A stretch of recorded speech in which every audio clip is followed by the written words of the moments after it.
I am dying. I, Tiberius Claudius Drusus Nero Germanicus, also known as Claudius the Idiot, or Claudius the Stammerer, or at best, poor Uncle Claudius. I will expire helplessly entangled in a golden predicament, the highest pinnacle of success after which all men lust, but which has become to me a living hell.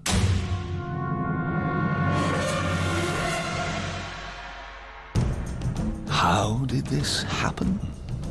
It is time to tell the strange history of my life and explain how I, Claudius, came to this miserable pass.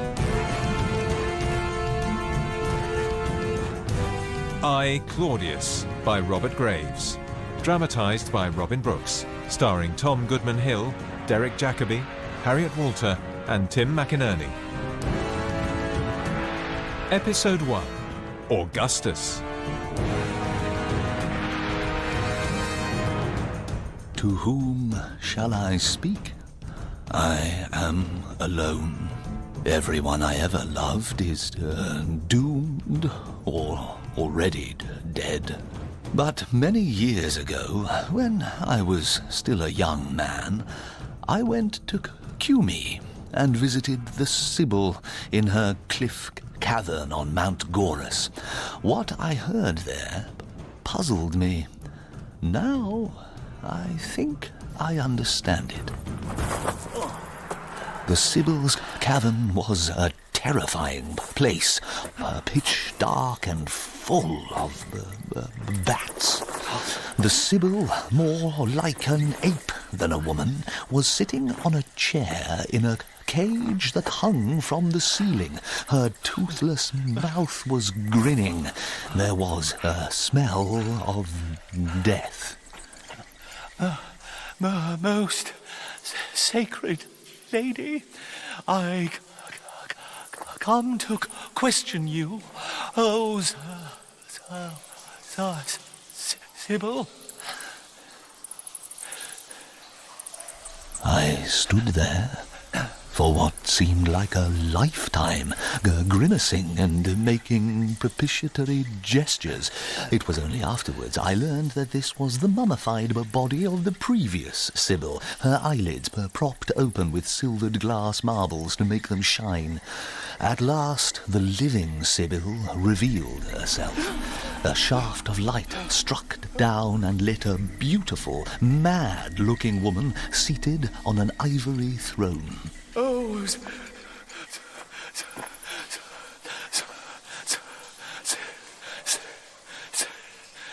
Oh, Claw.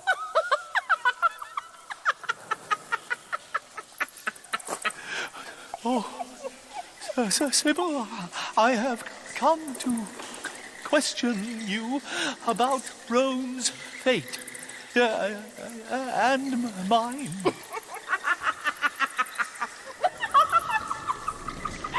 Gradually, her face changed, and the prophetic power overcame her. Rome's living mouth shall breed blue flies, and maggots freak about her eyes. No man shall mark the day she dies.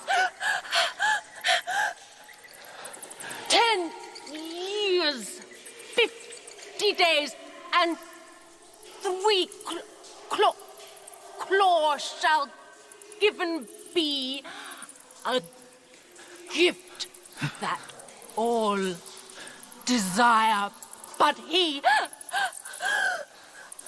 to a fawning fellowship he shall stammer, cluck, and trip. But when he's dumb and no more here, Claudius shall speak clear.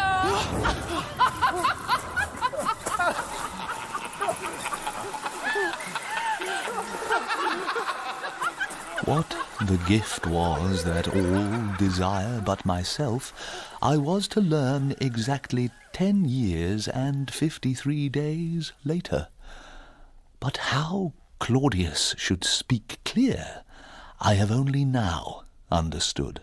I believe the Sibyl was ordering me to write my story, and not for my own time, when no one will believe me or even listen to me, but for remote posterity. I shall write the secret history of my life, and one day, if my interpretation is correct, when all the other authors of my time who write guardedly only for today will seem to shuffle and stammer, my history will speak out clearly and boldly, where I never did.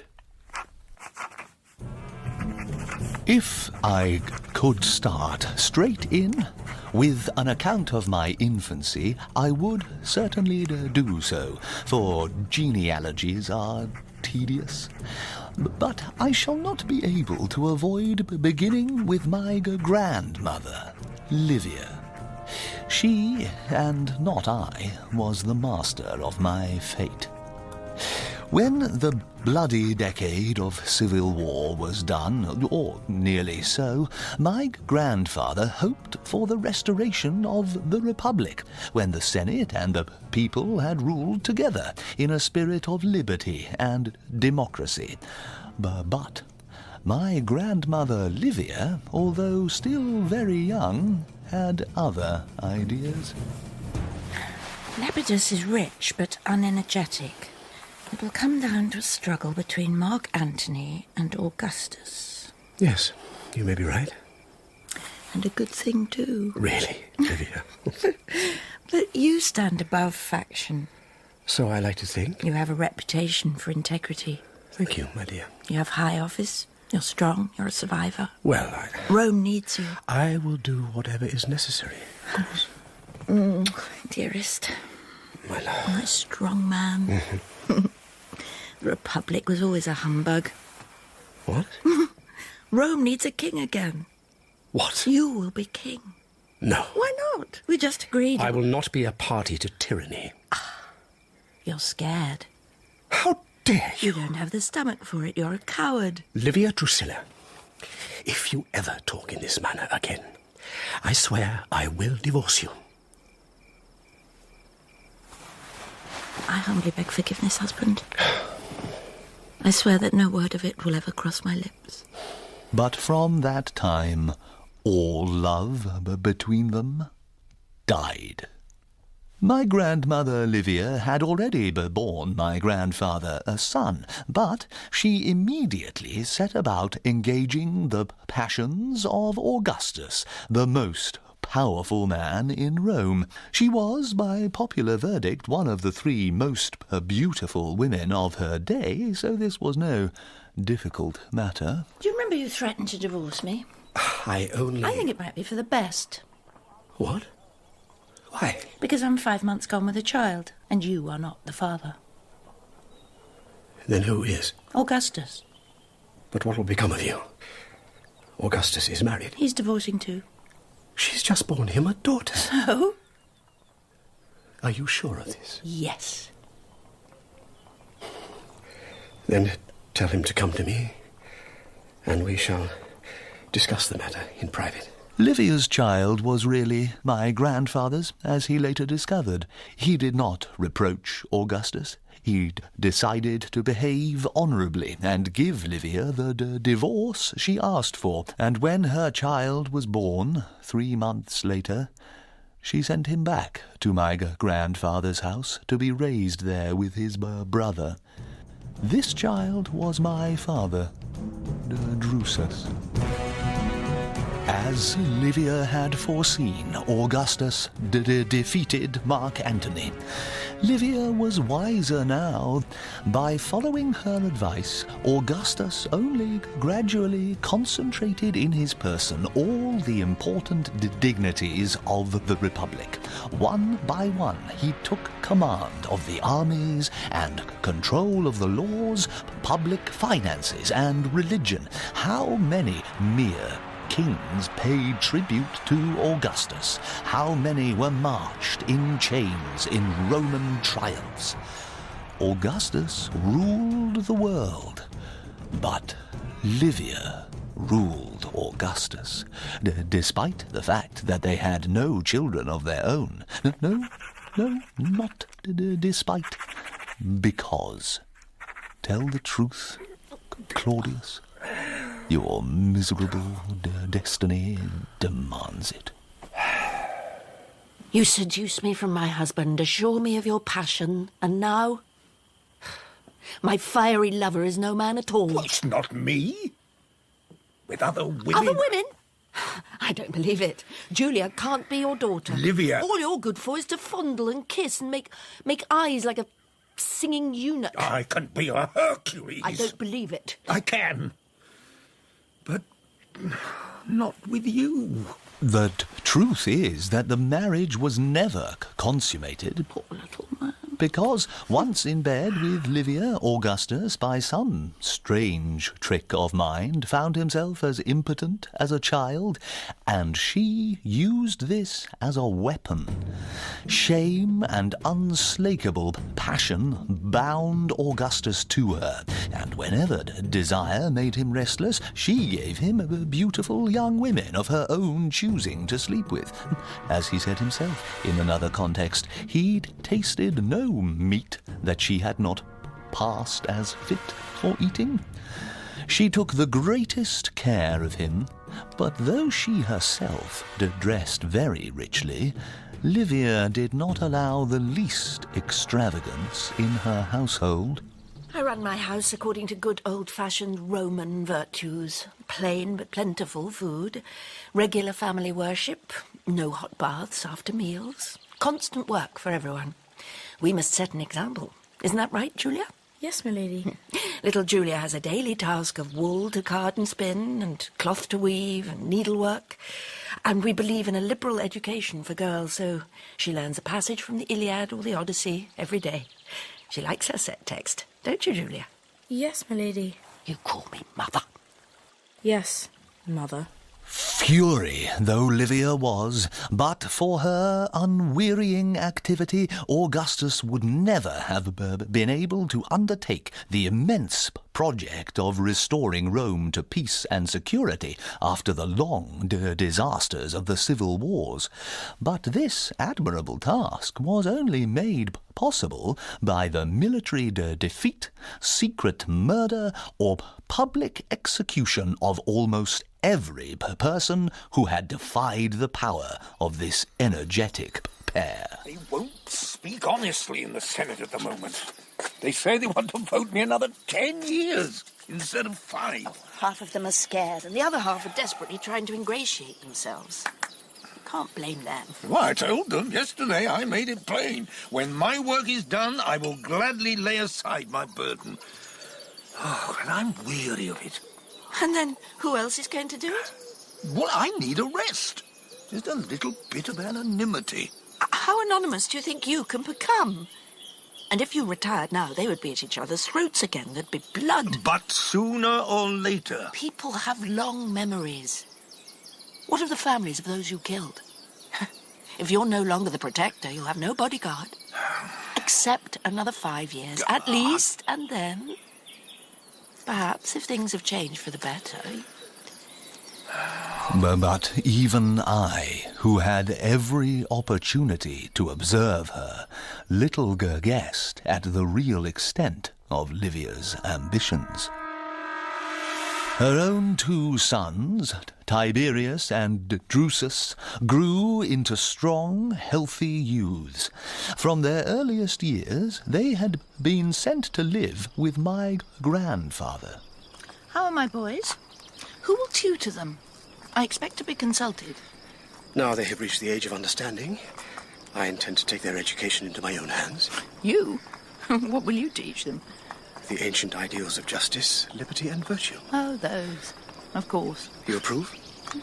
Or do you oppose me in this as well? They're lucky to have such a devoted father. You've never dined with us. No, You and Augustus were old friends. I know he regrets very much. I have never reproached him. No man could be proof against your beauty. My dear. Consent to see him. It would mean so much. Just a quiet evening amongst a few chosen people. I know he'd be so pleased. After this dinner, my grandfather died suddenly. There was some suspicion of poison, but the matter was hushed up because Augustus and Livia had been among the guests. Augustus adopted his nephew, Marcellus, as his heir. Marcellus died very young.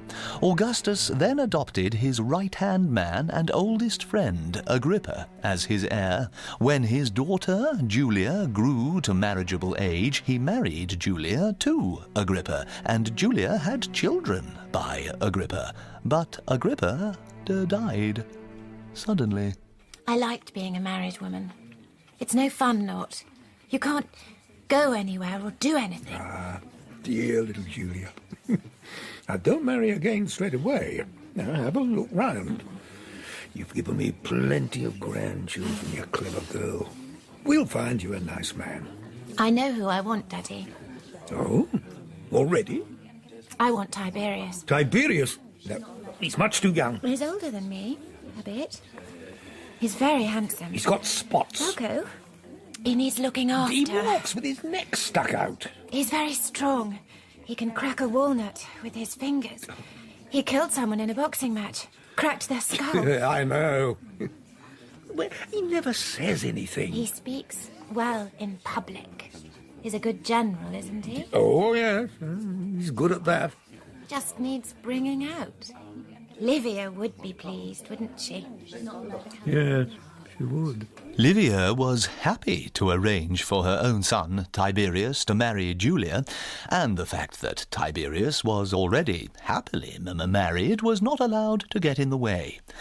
Livia persuaded him to divorce his wife, Vipsania, but she could not so easily redirect his feelings. I am told you met Vipsania today. We passed in the street. Tiberius, are you still a child? No. Are you a lovesick, bedwetting poet? No, Mother. But you were mooning after your ex-wife in the street, in public, with an expression described to me by a reliable source as one of hopeless longing. Can't help it if I bump into her in the street. Can't just pretend. You will no longer bump into her.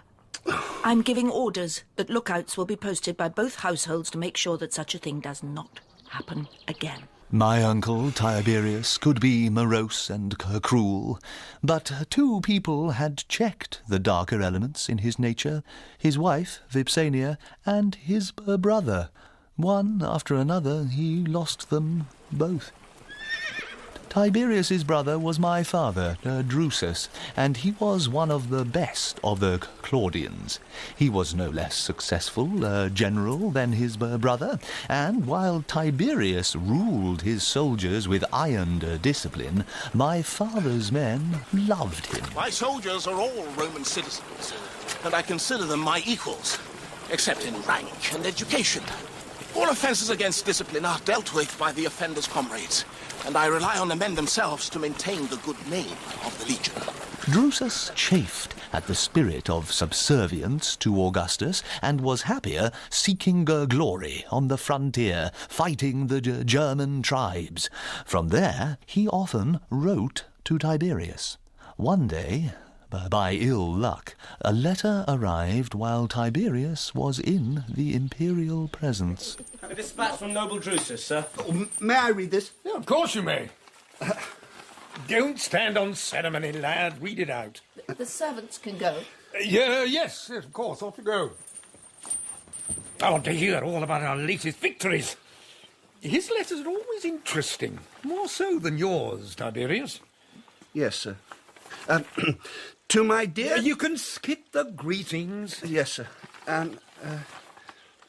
We have knocked the 22nd into shape, and they are ready to cross the Rhine. Aha! And if you ask my honest opinion, there is more true Roman spirit to be found in a cohort of their auxiliaries than in the whole of the senatorial order. Sorry, there's something here I can't quite... it continues. I wish to heaven that Augustus would... Would? What? No, there's a handwriting. I can't really... Forgive me, sir. I don't think my brother was very well when he wrote this. Ill? Is he ill? Did he mention it? A fall from a horse. Nothing major. I ought to just... Give it to me. Give it to me. Mother? I wish to heaven Augustus would follow the glorious example of the dictator Sulla, who, having settled all the affairs of state, laid down his office and became once more a private citizen. Oh, well, my dear, you know, I always... Could you and I not persuade or compel him to retire? If he consents, I shall hold him in greater love than ever. But I'm sorry to say that the secret and illegitimate pride that our mother Livia has always derived from her exercise of power will be the greatest hindrance we're likely to encounter. Perhaps you should read the rest yourself. Well, it's true. The Senate are dreadfully obsequious at the moment. Read it. Well? I think Tiberius is right. The fall may be worse than he says. He may have had a knock on the head. He's clearly suffering from some kind of mental trouble. Those German forests, perpetual rain, wolves howling, it could get on a chap's nerves. Let's recall him. Of course. You're quite right, my dear. Let us recall him. I shall send my own physician out with the order to make sure he gets the best attention. The order went off, and the physician with it.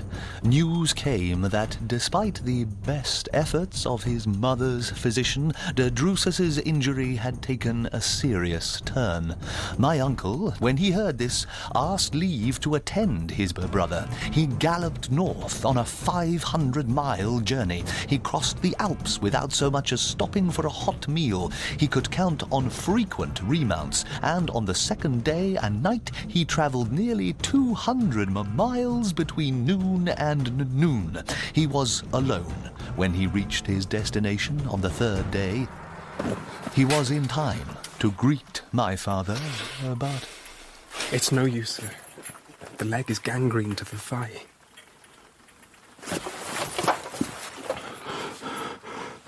Oh, my dear brother. I suppose she read my letter before I did. Rome has a severe... Mother. Those were my father's last words. And presently, my uncle Tiberius closed his eyes. Claudius, you tedious fellow, you have recounted the death of your father and not even managed to get yourself born. Put it down at once. My birth occurred at Lyon. A year before my father's death, I was born prematurely, and then I had malaria and measles, which left me deaf in one ear, and erysipelas, and colitis, and finally infantile paralysis, which condemned me to a permanent limp. My mother, Antonia, was beautiful and noble, but she did not love me, as my sister, Livilla, who was also beautiful but a cruel girl, made clear. She calls you the human portent. She says that when you were born, the Sibylline book should have been consulted. She said that our steward was as stupid as a donkey. And then she said no, donkeys were sensible, and that he was as stupid as you. My mother's favourite was my older brother Germanicus, but everyone loved him. I worshipped him, and he pitied me and did the most he could for me. I'll wipe it up. He's a good-hearted child, Grandmama. He just needs careful treatment. Your generous heart should find some better object for its overflow. Severity only frightens him and makes him more sickly. The twitch and the stammer and the dribbling, they're all from nerves. Don't be a fool, Germanicus. If he reacts favourably to discipline, we shall treat him with the kindness he will then deserve. Augustus was not cruel. He loved my brother and the other boys, the ones he called fine, manly little fellows. There were a number of sons of foreign rulers, kept as hostages for their parents' good behaviour, who were educated with the sons of our leading families in the boys' college. Augustus would happily join in the games of knucklebones or tag. One of the most popular boys at the college was the grandson of Herod the Great, called Herod Agrippa. He was very handsome and one of Augustus's favourites. Aha! Got you! Your turn now. My turn, is it? You better get going then! But Augustus hated illness and deformity. I remember once an epigram he made to Athenodorus, a philosopher friend, a good-hearted man and one of his advisers. They came upon me in the library of my mother's house. Sorry. Shall I, if you're going to be in here, I mean... They spoke in Greek, not guessing that I already had a reasonable facility in that language. Antonia is old-fashioned. She doesn't buy a pet marmoset at great expense from an Eastern trader because she breeds them herself. Antonia, so far from buying a pet marmoset from Eastern traders, does not even cosset and feed with sugar plums the poor child of her noble husband. Athenodorus, you are quite right. That was a tasteless thing, I said. I wonder what young Claudius would think. Oh, if he knew what we were saying. My mother does not pamper me, but she let me learn Greek from someone who learned it from Apollo. Good heavens! Goodness me. All I meant was that I understood them. Who taught you Greek? The person who taught me Greek was a servant in my mother's household who had once been a priestess of Apollo. Apollo being the god of learning, it sounded far wittier than I intended. It was Persephone. But when Augustus began eagerly questioning me, Who would have thought it? I grew self-conscious and hid behind Athenodorus and stammered as badly as ever. One extraordinary event in my childhood I must not forget to record. One summer, we were visiting Aunt Julia in her beautiful villa by the sea. Aunt Julia wants her sugar dates, if you brats have left her any. Auntie Julia can eat as many as she likes, as her darling Tiberius never looks at her twice. My brother Germanicus was there, and my sister Livilla, and Julia's children Gaius, Posthumus, and Agrippina. We young ones were all out in the vineyard when we heard a strange noise high above us. Eagles! They're fighting! Catch the feathers! Oh, go on! No, I missed it! I got it! Blood! Look, Livilla, you've got it on your gown. Oh, you've got it on your face! Claudius, here's a feather for you. Thank you, dear. Look out! Something dark dropped through the air. I don't know why I did so, but I put out a fold in my gown and caught it. What is it? What have you got? It's a wolf cub. Poor little thing, it's terrified. Give it to me! They want it back! Oh, get away! Oh, Here. go away! Mother! Look what Claudius! When we told her what had happened, my mother looked very grave. One of Julia's guests was an old man who was a member of the College of Augurs. My mother went to him. Can you tell me what this means? Send the children away. Children, indoors. Now! Yes, Mama. Yes, Mama. But my sister Livilla crept out again and hid behind a rose bush to eavesdrop. Germanicus and Posthumus both caught feathers. They were both stained with blood. Livilla and Agrippina had blood on their faces. And who caught the cup? My son, Claudius. Your eldest son. No, my youngest. Him! The saviour of Rome! How can it mean that? Impudent girl! I hope to God I'll be dead before then. Your wish may be granted. Hold your tongue, girl.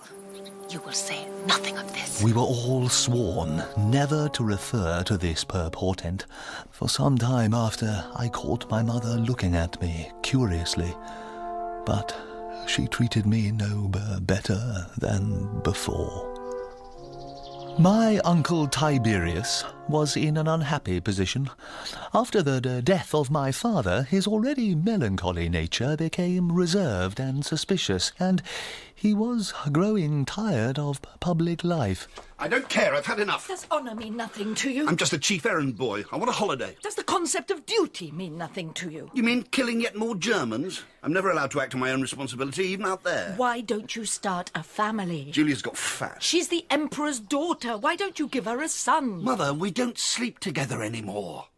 What? She has other interests. I don't want to hear about that. In any case, I'm just in the way. It's Gaius and Posthumus now. Gaius and Posthumus, Julia's sons, were now clearly intended to be Augustus's successors. When Livia saw that she could not dissuade Augustus from this, and that she needed to cure Tiberius of his disaffection, she decided to play for time, and began to arrange for Tiberius's retirement. What?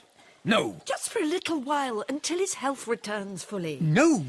He's my most useful minister, my most trusted general. He says, and I agree with him, that it will make life easier for Gaius and Posthumus. No. It's embarrassing for them to have him in such prominence here. He doesn't get on with Gaius. He'd rather be out of the way. But Gaius is just a boy. He has no experience of war or statecraft. I can't send him off to the frontier if the natives are restless. Why not? No, I won't allow it. So Tiberius went to Julia to make sure of his dismissal. I want a divorce. Don't be like that. I still like you. You're a bit grumpy, but you know I like you like that. When you get angry and then, you know, you get all excited and... You think I'm going to touch you again? I can't bear to be in the same room as you. I'd rather go into exile than be married to you. I'd rather live on a rock in the Adriatic than lay a finger on you, you stupid, fat cow! Julia took him at his word. Not only did he now treat her with the greatest contempt, but he had begun experimenting with those ludicrously filthy practices which later made his name so detestable to all decent-minded people, and she had found out about it. The dirty swine! The filthy, filthy, stinking, filthy... God, I warned you about him. Papa. You said you liked him. You said you wanted him. It's your own fault. I warned you. I knew he was a wrong 'un. Papa. I won't give you a divorce. Papa, you must. No, it won't do. And Livia would never agree to it. And why should she? Then send him away. Please, Papa, send him away. I can't bear him near me. Please. Oh, there. Poor little girl, my little Choo-Choo. Come. We'll send a nasty for the packing. There, my poor little girl. And a few days later, Tiberius was on his way to Rhodes, which he had long before chosen as his ideal place of retirement. Now, Julia deserves far greater sympathy than she has popularly won. The truth is that when Tiberius first began treating her coldly, she had been foolish enough to think that Livia might be able to help her. You know him best. I thought you might be able to give me some advice. How to please him. You keep Augustus happy. How do you do that? I might have something for you. What? Something better than advice. A love filter. Magic? Is that how you... Shh. Drink it once a month. You must make certain prayers to Venus, and within a year it will make you irresistible to your husband. But you must say nothing about it to a living soul, or the potion will lose its virtue.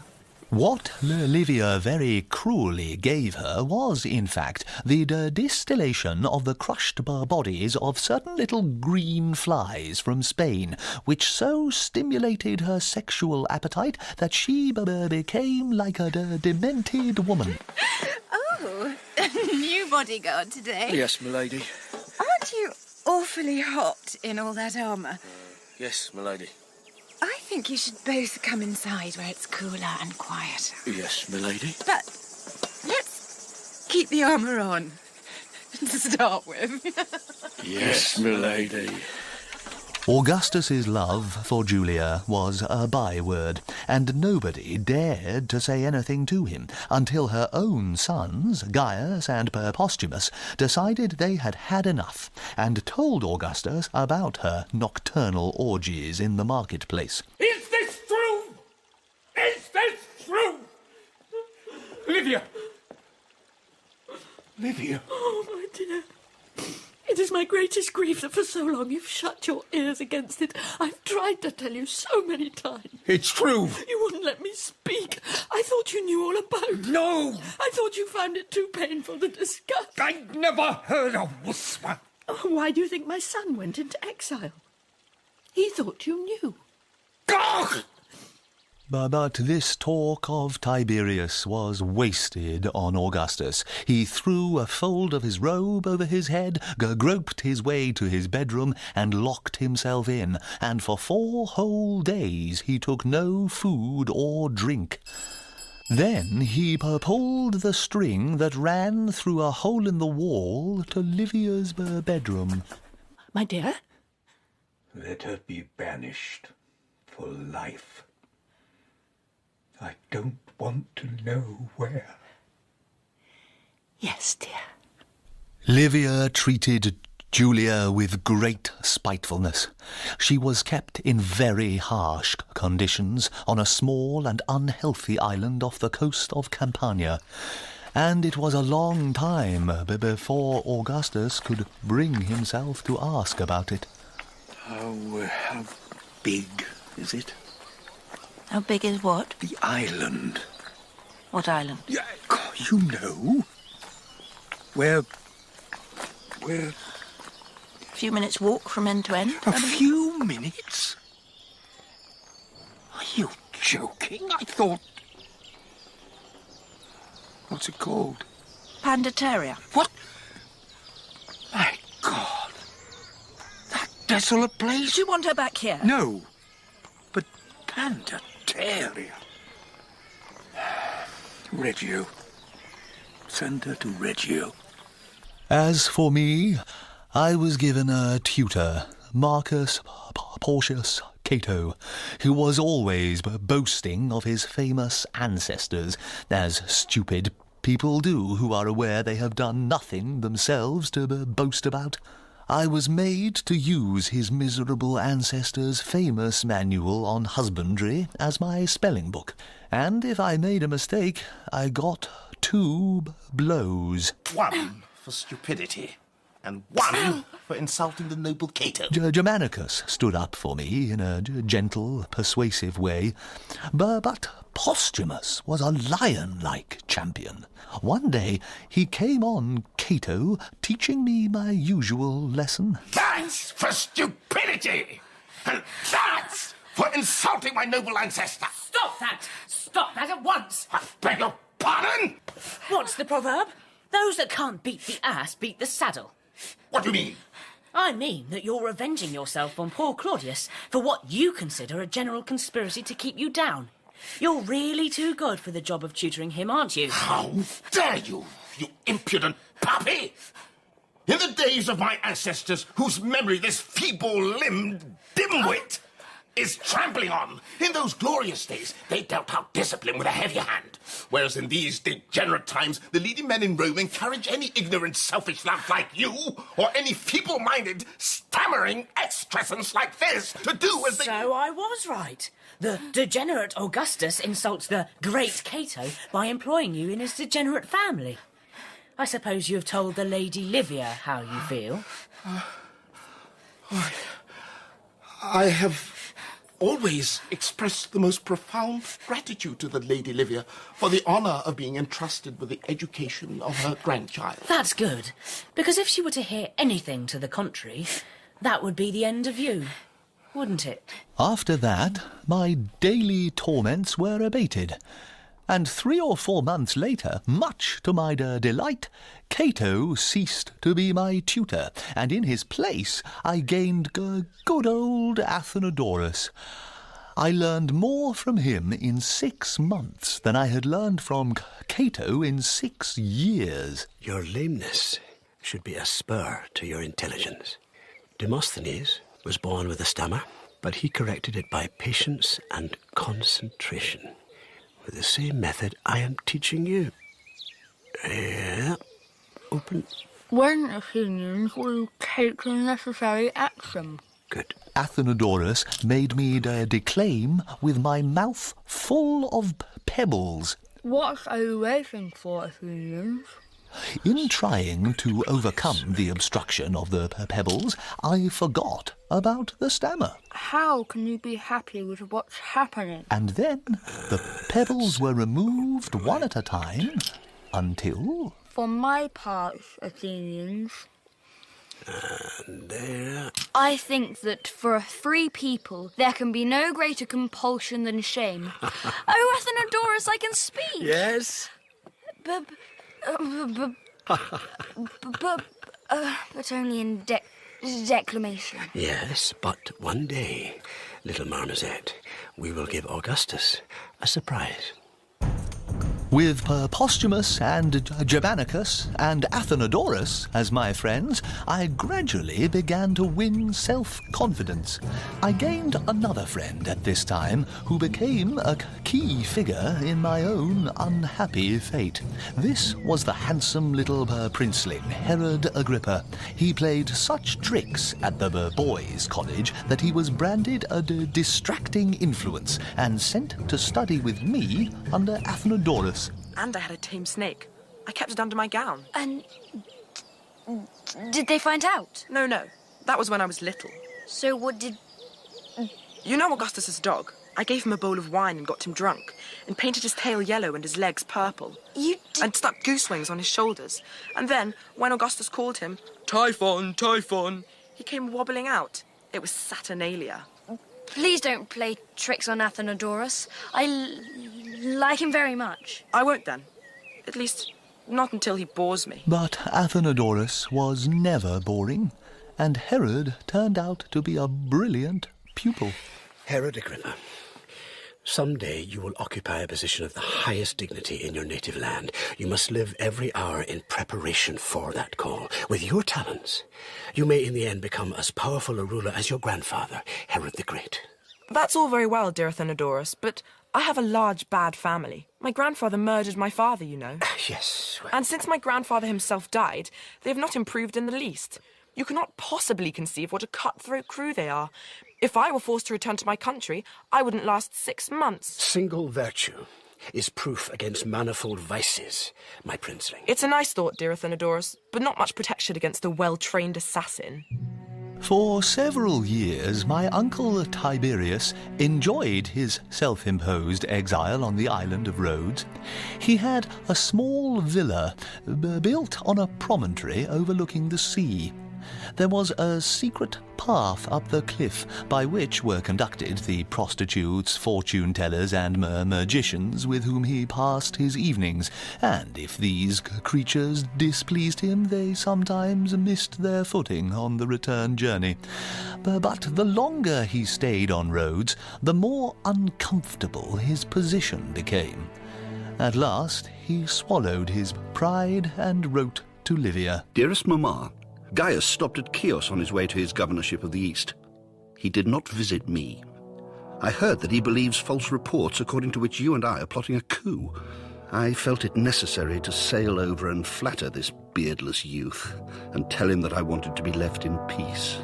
He was magnanimous. I have written to Augustus offering my services now that Gaius is well established as his heir, but he has not replied. The people here are beginning to treat me with great disrespect. I believe my situation has become dangerous. Dearest Mamma, if you secure my return, I will pledge myself to be solely guided by you in everything, so long as we both live. Dear Tiberius, it's a bargain. I have your letter safe. One evening, shortly after this, Tiberius's favourite fortune-teller named Thrasyllus came to see Tiberius at his little villa on the promontory. You have made a number of encouraging predictions of late. Yes, Lord. But none of these has as yet been fulfilled. No, Lord. Would you like to read my horoscope again? What is the aspect of my stars today? Let me see. Sometimes my cliff path is very slippery, you know. Yes, Lord, I know. I wonder if you can predict how slippery it will be tonight. Well? Your stars are in a most unusually favourable conjunction. The evil crisis of your life is now finally passing. Henceforth, you are to enjoy nothing but good fortune. How nice. And what about your own fate? Let me see. Great heavens! An appalling danger threatens me from air and water. Dear me. Any chance of circumventing it? If I can survive the next 12 hours, my fortune would be, in its own degree, as happy as yours. But all the planets are against me. Lord, my humble fate seems to be curiously bound up with yours. If good news comes to me before dawn, it is a sign that I have almost as many fortunate years before me as yourself. Oh, what's that? Please, Lord, a moment. This little wren has something to tell me. Thank you, sister. You came just in time. In time for what? It is good news, Lord. I am saved. What? My lord? What is it? Imperial dispatch. Gaius is dead, sir. Dead? Slow, wasting sickness, sir. You are recalled to the city, sir. Thrasyllus!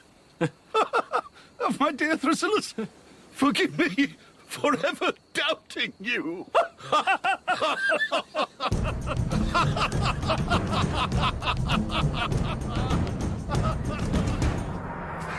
Mother! Kiss me, then. Mother? It's lovely to have you back. You're to be adopted. You're to be joint heir with Posthumus. Augustus wants to tell you himself, so pretend to be surprised. Congratulations. How did you swing it? That's not your business. What is your business? To believe Thrasyllus' predictions. He's infallible. To do as I say, or back you go. Yes, Mother. We younger members of the families of Augustus and Livia were to be married at the earliest possible age. My brother Germanicus was betrothed to Agrippina, a serious girl to whom he had long been devoted. Posthumus was deeply in love with my sister, Livilla. She's a wonderful girl, Claudius. She's not. She's your sister. She likes Castor. There's something going on between them. What? No. She's a decent girl. She's got a good heart. She's nice to me when you're around, because she likes to play act. When you go, she's back to her spiteful tricks. I don't believe you. And what of my prospects? I met her one summer afternoon in the gardens of Lucullus, and never, I swear, was such a beautiful child seen in all the world. What's your name? Tiberius... Claudius Drusus Nero Germanicus. Gods, all that. I'm just Medulina Camilla. How old are you? 13. I'm only 11, but I bet I can beat you to that tree and back. Do you want to race? Are you a runner, then? I can beat my brothers. They're older than me. I can't run, I'm lame. How did you get here, then? In a sedan chair. Really? Yes, Camilla. You don't have to use my second name. It's more appropriate. How do you make that out? Because Camilla is one of the young hunting priestesses of Diana. So with a name like that, you're bound to be a good runner. I never heard that. I shall get everyone to call me Camilla now. What do you do if you can't run about? I read What's this one? Thucydides. Oh, it's in Greek. I can't read Greek. We have to talk it at meals, but I just know the alphabet. I could teach you. Could you? if you like. After this, we read in the garden every day and talked. And who was this lovely nymph? Augustus found it all out while dining one evening at the house of one of his oldest generals. His host began talking of a favourite young granddaughter. She's suddenly shown a surprising advance in her literary studies. Oh? And I understand I have a young relative of my honoured guests to thank for the improvement. No, who on earth can that be? I've heard nothing about it. Is this a secret love affair, Medulinus? With literary sauce. Who is it? I've spoken to the young fellow, and for all his physical misfortunes, I can't help liking him. He has a frank and noble nature, and as a young scholar, he impresses me considerably. Good heavens, you don't mean young Claudius. I do. Medulinus, my old friend, would you have any objection to him as your granddaughter's husband? No, tell me honestly. It isn't every girl who can overcome a repugnance to a poor, deaf, stammering half-wit. That's a little harsh. If you agree to the match, I shall be only too glad to arrange it. Do you honestly approve? Apart from the unlooked-for honour of being allied to the family of the father of the country, I think the girl could do very much worse. But Livia had her own plans for my marriage, which had nothing to do with my preferences. It hurts me even now to write about the day of my betrothal to Camilla. I stood by the family altar with my brother Germanicus in my clean robe and chaplet, waiting for her to appear. She was late. She was very late. Honestly, the old man has no manners. How dare he keep us hanging about like this? I'm sure it won't be long now. Hello. Who's this? I think it's the girl's uncle. Greetings, and profound apology to the father of the country and his noble consort for my ill-omened appearance. A great calamity has occurred. My niece is dead. Is this some kind of a joke? We had a message half an hour ago to say she was on her way. She was. A crowd gathered at the door to see her come out, and they pressed around her. She cried out as though someone had trodden on her foot, but we thought nothing of it. She stepped into the sedan with my wife, but before they'd gone the length of the street, my wife saw her lose her colour. What is it, child? Oh, Auntie, that woman stuck a needle in my arm. I feel faint. Those were her last words. She died a few minutes later. No! Oh, Germanicus, get the boy away from us. I sank into a nervous fever, and if it hadn't been for the comfort that Posthumus and Germanicus gave me, I believe I would have lost my wits altogether. The murderess was never found, and nobody was able to explain what motive she had. And who now was I to marry? The Lady Livia had a debt to pay to a friend, and her plan it was that I should marry this friend's daughter, who was called Urgulanilla. She lived up to her name, which is the Latin form of Hercules. Young lady, you may remove your mantle. Right, do I do that now? Do I do that now? A young Hercules she was. Only 15, but 6'3" and still growing, and as broad and strong in proportion, with the biggest hands and feet I have ever seen. Most sacred Manes, grant this couple a long and prosperous life. She stooped. She talked slowly. May their union be happy and fruitful. She had no learning, wit, or any endearing qualities. Where he leads, may she follow. Who bears the flame? I do. The first thought that struck me was, this woman is capable of violence. I must be very careful to hide my repugnance. If she comes to hate me, my life is not safe. With this sacred flame I bless thee, Tiberius Claudius. After the ceremony, the two of us were summoned into the presence of Livia and Tiberius. Oh, you beauties! We stood there, myself nervous and fidgety, Julio-Claudian expressionless and clenching and unclenching her massive fists. I wonder what they'll be like in bed together. That would be the funniest thing since the flood. You know Aristophanes' version? No. Deucalion is left on the mountaintop with a few animals. I've never seen it. Each animal thinks it's the sole survivor of its species, so they have to mate with one another. Oh. The camel is betrothed to the she-elephant. How did they get down to it? What was the result? A giraffe? Iris brings a message. There is another refuge of animals on another mountaintop. The nuptials are broken off. Oh, the camel must have been frustrated. Deeply. Was the elephant gagging for it? The elephant just scowled. Oh, did they kiss on parting? I'm sure they did. Come on, beasts, kiss! Kiss, I say!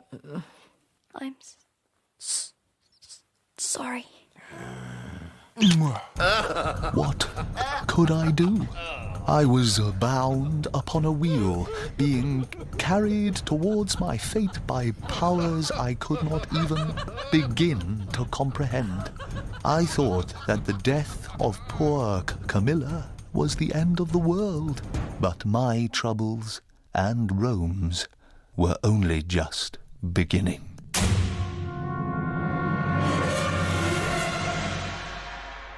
In Episode 1 of I, Claudius by Robert Graves, dramatised by Robin Brooks, Claudius was played by Tom Goodman-Hill, Augustus by Derek Jacobi, Livia by Harriet Walter, and Tiberius by Tim McInerney.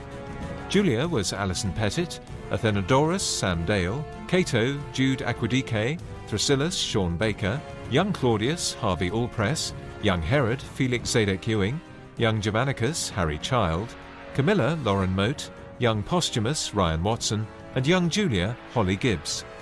Other parts were played by Adil Akhtar, Tony Bell, Christine Kavanagh, and Sally Orrick. The music was by David Pickvance.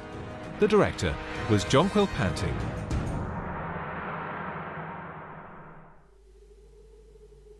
You're listening to the Mystical Magpie channel. Please subscribe. I have been writing the strange history of my life, and had come to that time when, as a clumsy, lame, stammering youth, I was being brought up in the household of my grandmother, Livia, and her husband, Augustus, joint rulers of the world. I was on the margins of and unwilling witness to a deadly power struggle to establish the succession. My young friend, Posthumus, Augustus's grandson, was heir to the empire, but Livia's son, my uncle Tiberius, had been made joint heir with him, and many people who were or could have been in line for the throne had died in sudden and mysterious circumstances.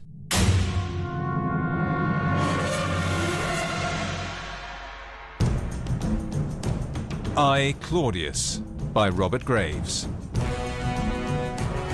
Dramatised by Robin Brooks, starring Tom Goodman-Hill, Derek Jacobi, Harriet Walter and Tim McInerney. Episode 2. Tiberius. I was beneath notice. They had married me off to a young giantess called Julio-Claudian, and we had dutifully produced a son. I spent my time in the library of Apollo, but one day I had a strange meeting there. Now, Pollio, here's a young man who claims that he would like to be an historian. Can you credit it? Young man, do you know the famous Asinius Pollio? Only by repute. Pleased to meet you, sir. Like to be an historian? I don't believe it. Young fellas these days read only trash. What are you reading, boy? Livy, I bet you 10 gold pieces that it's a wretched art of love or some such nonsense. I'll take your wager. Young Claudius isn't that sort. Well, boy? I'm pleased to say, sir, that you lose. Pleased? There you are, Pollio. You have the money on you. What do you mean, pleased? I mean sir, that I shouldn't like this book to be called trash. Why not? Because it is your own history of the civil wars. Oh. And if I may venture, sir, I think it's very fine. Oh. Then you win your bet, Livy. But I can't say I'm sorry. Oh, no, my dear Polio. I'm happy to pay up. You were quite right. Young fellows these days read the most wretched trash. Trash? Young man, I appeal to you. Is not our friend Livy's work trashier than mine? It's easier to read. It's readable, all right, but it's not history. Well, I see. You're welcome to your new disciple, Polio. I wish you joy of him. Oh, never mind, old Livy. He'll forgive you. What's your name, boy? You must be of good family, but I don't know you. Tiberius Claudius Drusus Nero Germanicus. My God, you're supposed to be an idiot. Yes. Well, you're one of the brightest young fellows I've met in a long while. You're very kind, sir. Why are you reading my book? I'm gathering materials for a life of my father. Are you indeed? Now, listen. I am a very old man, and I happen to know that I will die very soon. Just before one dies, there comes a strange lucidity. One speaks prophetically, so listen. Do you want to live a long and busy life with honor at the end of it? Yes, sir. Then exaggerate your limp. Stammer deliberately. Sham sickness. Let your wits wander. Jerk your head and dribble with your lip. This is your only hope of safety and eventual glory. Glory? The only glory I would like is the restoration of the Republic. I thought all talk of that had died out in your generation. My father and grandfather both believed in liberty and democracy. Yes, that's why they were poisoned. Poisoned? But no, not so loud, not so loud. No names. But here's a sure token. You're writing a life of your father. Yes. Well, you won't be allowed to get beyond a certain point with that. And the person who stops you. And I've said enough. Goodbye, little Claudius. Things must be worse before they are better. Remember what I've told you. Goodbye. Goodbye. 3 days later, Polio died. He left me in his will a collection of early Latin histories, but my uncle Tiberius said it was a mistake and that they were intended for him. Then, by chance, I came to the notice of Augustus himself. Yeah, funny thing happened to me today, my dear. Yes? I bumped into old Athenodorus. I said to him, you must be weary work teaching young Claudius. I'm sure it is. He told me it was a pleasure. He said, would I like to hear young Claudius declaim? And did you? Yes. Athenodorus said, choose a subject for the declamation and come back in half an hour. I gave him our conquests in Germany. Then, half an hour later, Athenodorus hid me behind the curtain to listen, and I've never been so astonished in my life. The lad spoke clearly, he had the facts at his fingers' ends, and he didn't stammer. Do you remember when the Indian ambassador took the cloth off the parrot's cage and we heard the bird say, "Hail Caesar"? The credit goes to Athenodorus. He trained the parrot. But I chose the subject. A very obvious one. He's probably got half a dozen learned by rote. Oh, Posthumus and Germanicus both swear he's sensible too. Just put off balance by his nerves. Germanicus, dear boy, he swore to protect his infant brother after their father's death. He has a noble soul. Of course, he would make the best case for his brother's wits in the hope that one day they'd improve. As for Posthumus, I cannot understand that young man at all. Young Claudius is married and he's of age. We have to decide whether he is to be recognised as a reputable member of the family or not. What about these games? Do with them as you like, my dear. But I draw the line at dining in his company. It would upset my digestion. The games were held in memory of my father and his glorious campaigns on the frontier, and were also designed to distract the populace from one of our periodic shortages in the bread ration. They were sponsored and paid for by my brother Germanicus and myself, and I must say, when I found out how much it cost, I was staggered. We were expected to preside in the imperial box. It's my first sword fight. You sit back and let your brother do all the work. Yes, sir. When you know the ropes, we might let you take a hand, eh? I like that, sir. I'd like to help. Sit tight, and who knows, you'll be consul with your brother one day, eh? Yes, sir. It all went very well.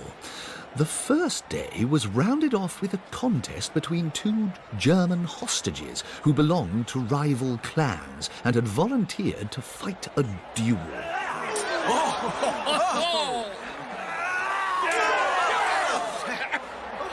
It was a savage combat. When it was over, the victor, drunk on the applause of the crowd, addressed us. I am renowned warrior in my homeland. I killed 6 Romans, one of them officer. I challenge any Roman of rank to meet me now, sword to sword. Make lucky 7th for me, eh? What shall I do, sir? Well, see if anyone takes up his challenge. My lord! Yeah, here's someone now. My father! As quick as boiled asparagus. Who's this? I know this officer, sir. Cassius Kyria, centurion of the 22nd. May I sacrifice this boastful fellow to his ghost? Well, can he fight? He's a good swordsman, sir. All right, but be ready if things go bad. Yes, sir. Centurion, your offer is accepted. Arm yourself.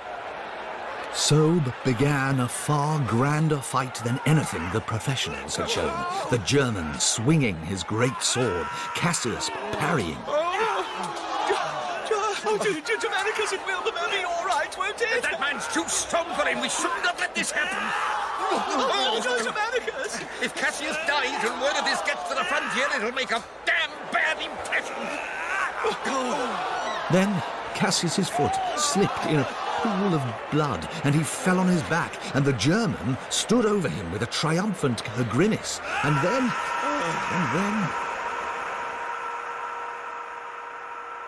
I fainted, dead away.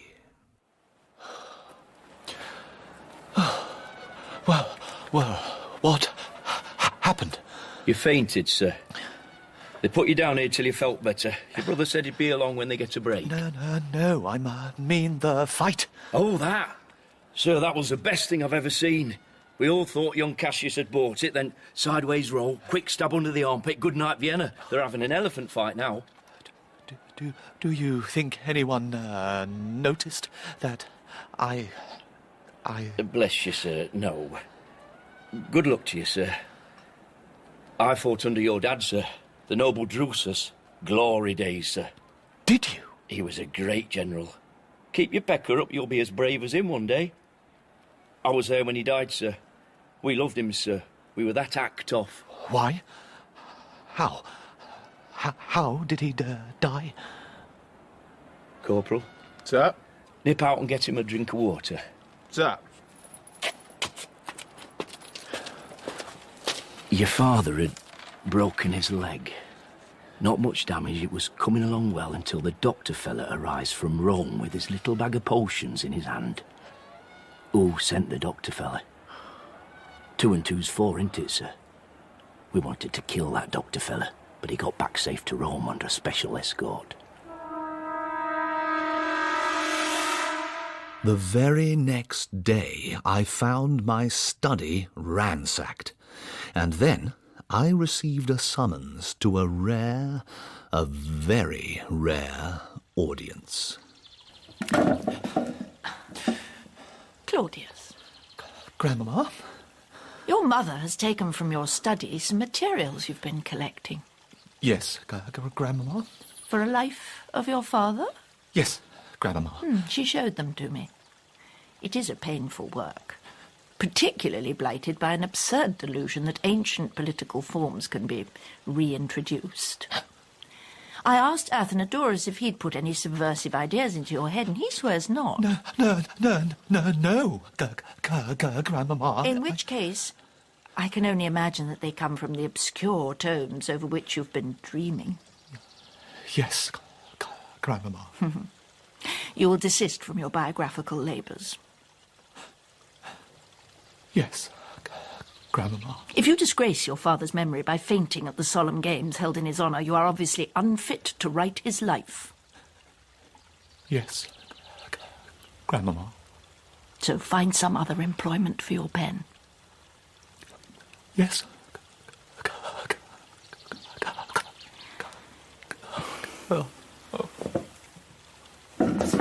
I had thought myself safe. I was not safe.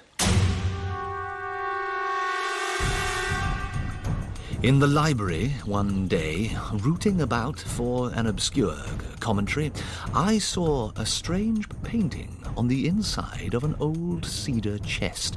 The inscription in Greek was, "Poison is queen." And the face of Poison, though executed over 100 years before Livia's birth, was unmistakably the face of Livia. The following night, I was working late in my room when I heard noises on my balcony. Who is it? There was a man climbing into my room. I saw a head appear, and then an arm. Who is it? A man in military dress threw his leg over the low parapet and pulled himself up. Help! I knew it must be an assassin sent by Livia. Please don't kill me. Help! Oh, it's all right. It's me, Posthumus. Posthumus, you nearly gave me a fit. What are you doing here? Your face, it's bleeding. I've come to say goodbye. Are you going to the frontier? Give me a drink. Have you got any wine? Yes. No, I'm not going to the wars with your noble brother. I'm going fishing. What do you mean? On quite a small island, probably.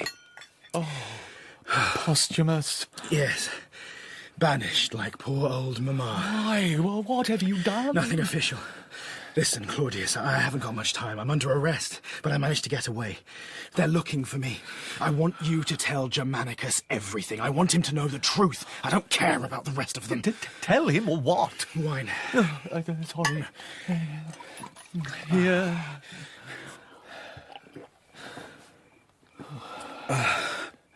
That's better.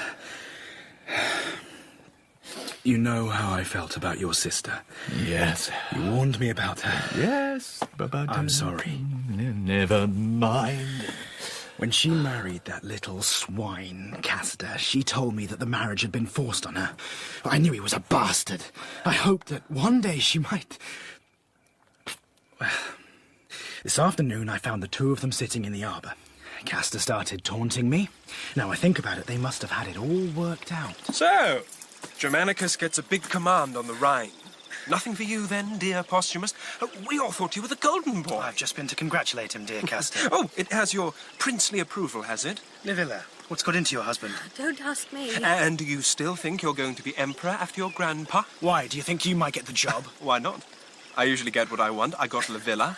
Maybe I'll get other things too. Then do you want to get lost, or do you want to have your head held under the fountain? Temper, temper. I'm so sorry. He's always like that. He's so horrible. I thought I loved him. Oh, I've been such a fool. Then she cried on my shoulder. Livilla can cry whenever she wants. Then what happened? In the evening, her maid came and told me that Castor would be out all night drinking as usual, and that when I saw the light in her window, I was to come to her. I waited, saw the light, climbed up, the window was open. She was waiting for me in her dressing gown. I'm so unhappy. Hold me. Please. Please, dear Posthumus. I've always wanted you.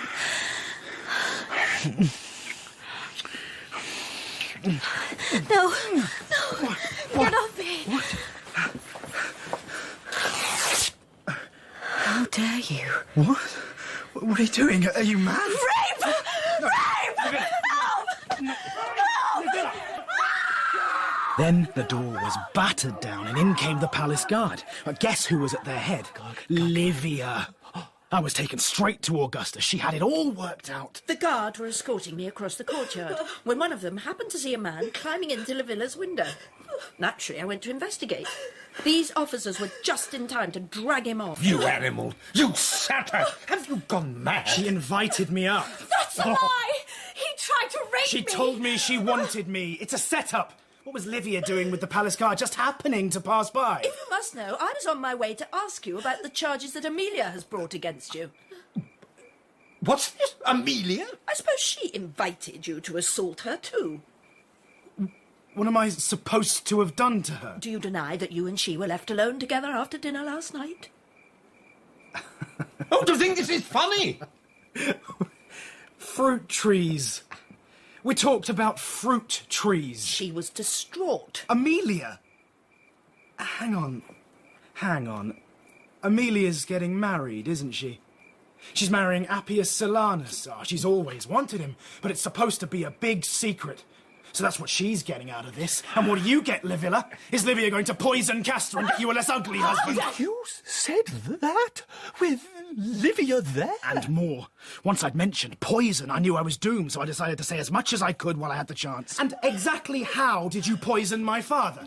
How do you arrange these things? Do you spike the food yourself? And what about Drusus? I assume you did for him too. How dare you! Come on, Livia, dearest step-grandmother, do tell. Slow acting or quick? What's your preference? Guards! And as for you, you little whore!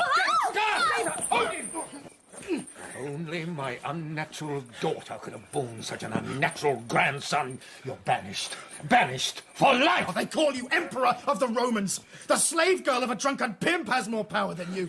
That abominable woman has you in a net, and one day you'll see it. Until then, my love and loyalty to you remain unchanged.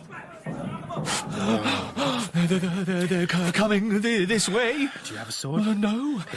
I don't want to rot on an island. You mustn't despair. When Germanicus finds out, he'll put things right. He won't be able to explain away all the evidence against me. Amelia and Livilla will both keep lying just to protect themselves. Livia's had her way too long. She's bound to make a slip. She's only human. I'm not sure she is. I'll write to you. I'll send you books. Yeah, I'd better go. I don't want to compromise you, dear Claudius.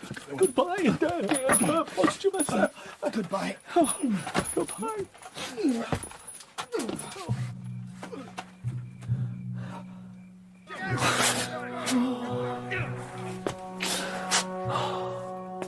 So Her Posthumus, Augustus's only surviving grandson, was disinherited and banished for life to the island of Planasia.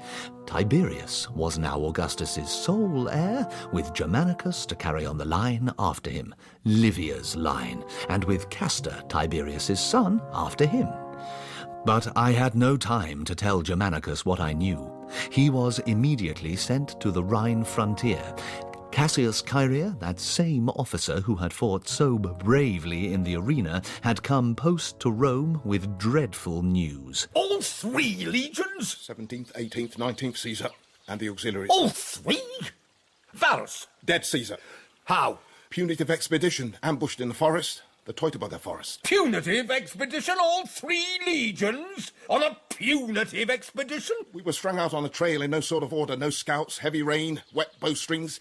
The weather got worse, the Germans got bolder, their numbers grew. They closed in. Lost? All lost? Yes, Caesar. Then how did you come here?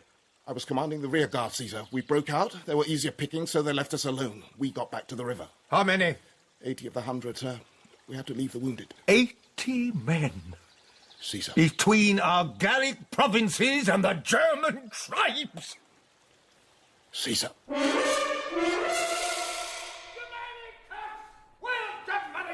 Sir? Claudius, where's your brother? He's for God's sake, spit it out, there's a war on! He's coming. All right. Sir? Yes? I can't serve Rome as a soldier. Yeah, no, Claudius, we'll have to manage without you. But I could work in intelligence. Oh. I have studied the German tribes, sir. Athenodorus taught me. Claudius, will you forgive me? I'm a teeny bit busy. Germanicus! Germanicus! Together with the forces they had raised, Germanicus and Tiberius held the bridgeheads and the provinces were saved. I was unable to help except by sending money to equip the new forces. But when he returned, I was finally able to tell Germanicus everything I had learned about Posthumus and all the other things that I had not dared entrust to a postal service supervised by Livia. I believe she poisoned our grandfather and our father. Livia? Why? And she contrived Posthumus's banishment. I heard something to that effect. I didn't believe it for a moment. Apart from anything else, it would imply that both Livilla and Amelia made false accusations. They did. I can't believe they'd be capable of such baseness. But you can believe it of Posthumus, guilty of 2 attempted rapes, and then lying to Augustus about them. I have always loved and trusted Posthumus. Then what's the explanation? I don't know. I'll have to think.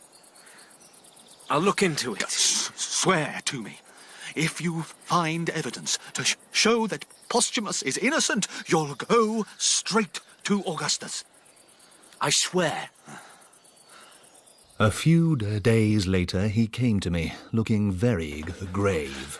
I've spoken to Amelia's father. And? He brought it up himself.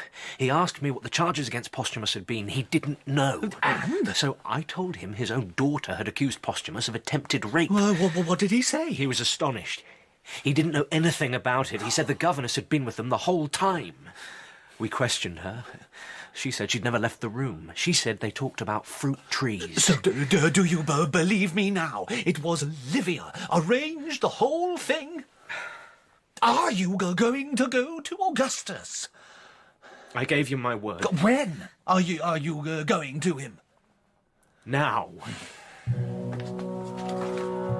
I don't know what happened at that interview, but Germanicus was much happier at dinner that night.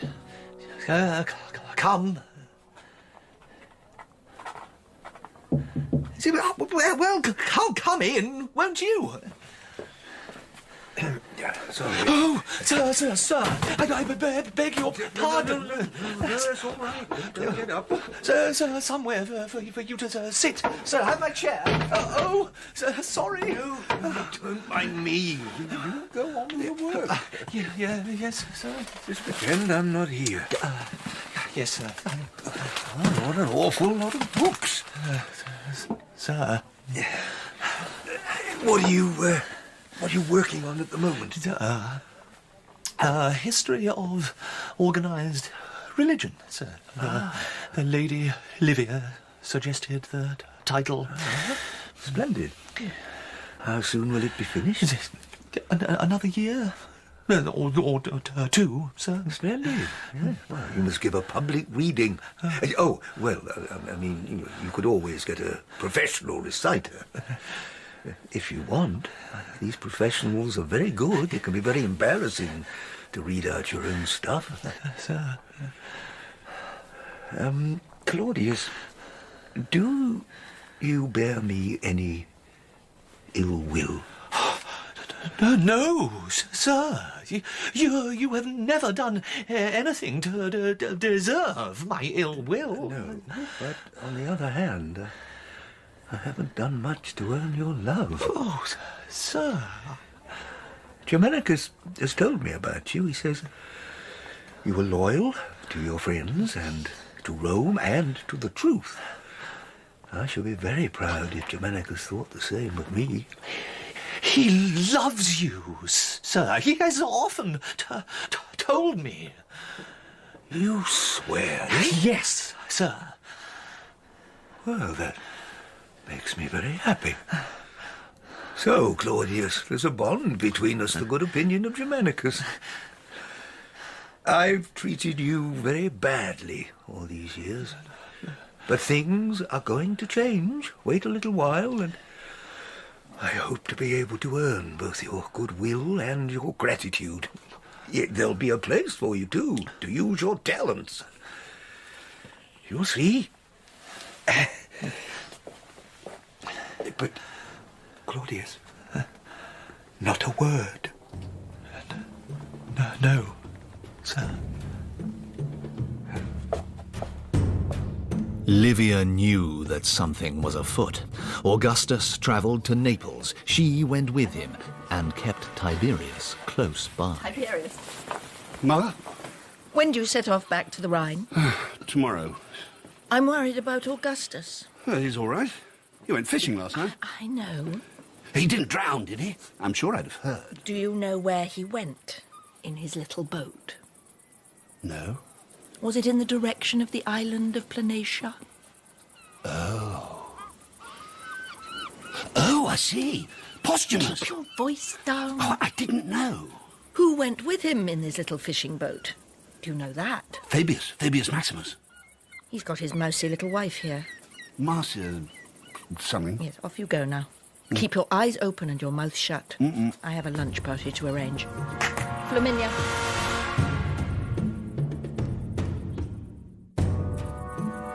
Please, have one of these little honey cakes. If I send them back, my cook will slit his wrists. Honestly, I couldn't eat a thing. Oh, why not? I'm sorry.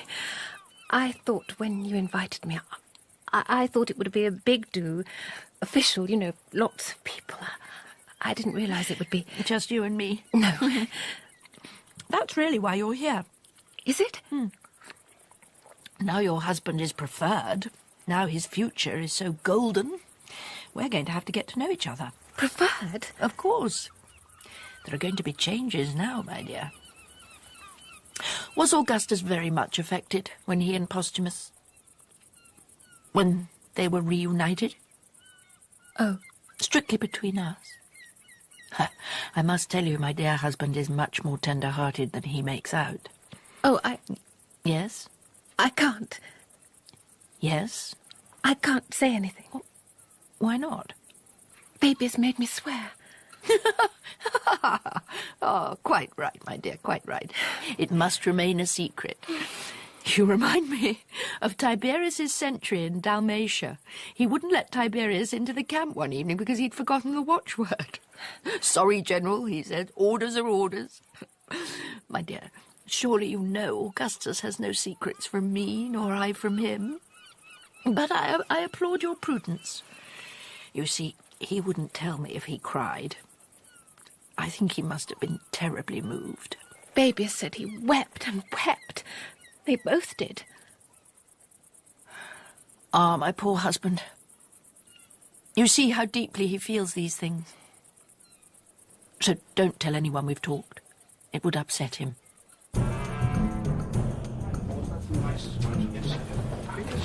Tiberius! Mother? The Emperor has caught a chill. He seemed all right this morning. He's more fragile than he seems. He could deteriorate very quickly. Don't set off this morning, or if you do, don't go too far. Do you understand? Yes, Mother. I hear Fabius Maximus is dead. Yes, dreadful. Waylaid by bandits. Yes. Expensive bandits? Just keep close. I will need you at a moment's notice.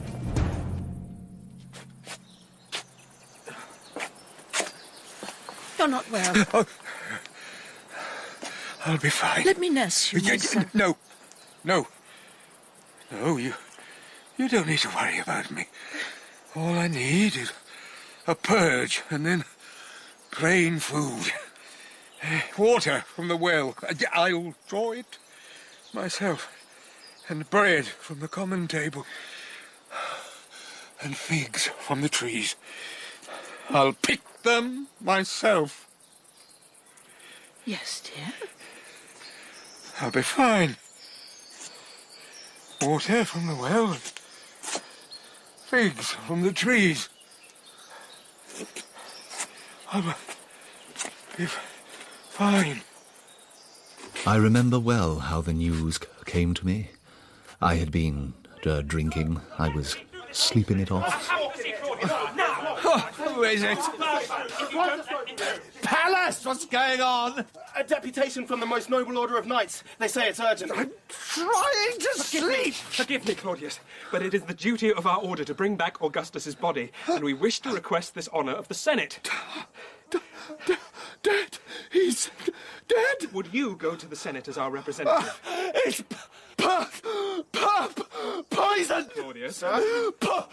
Poison is queen. Poison is queen. Rome could not accustom itself to the idea of Augustus's death. His rule had been a long one. The Senate did not like Tiberius. They would rather have had Germanicus as their new emperor. But he was far away on the frontier when Tiberius claimed the succession, and when Germanicus heard of it, he felt it his duty to stand by the new regime. Claudius, you wish to see me? Yes, Uncle? Forgive me, I don't have much free time at the moment. What on earth are you wearing? This? Knight, my robes, knight's robes. Well, we can't have my nephew and the brother of the great Germanicus going about in mere knight's robes. It looks awful. I beg you. I know. I'll make you a priest of Augustus. You can wear ex-consular dress. Thank you, Uncle. If you undertake not to make a fool of yourself in it. Thank you, Uncle. But what? I should prefer office without dress to dress without office. Well, just see if you can manage the clothes for now. What do you want?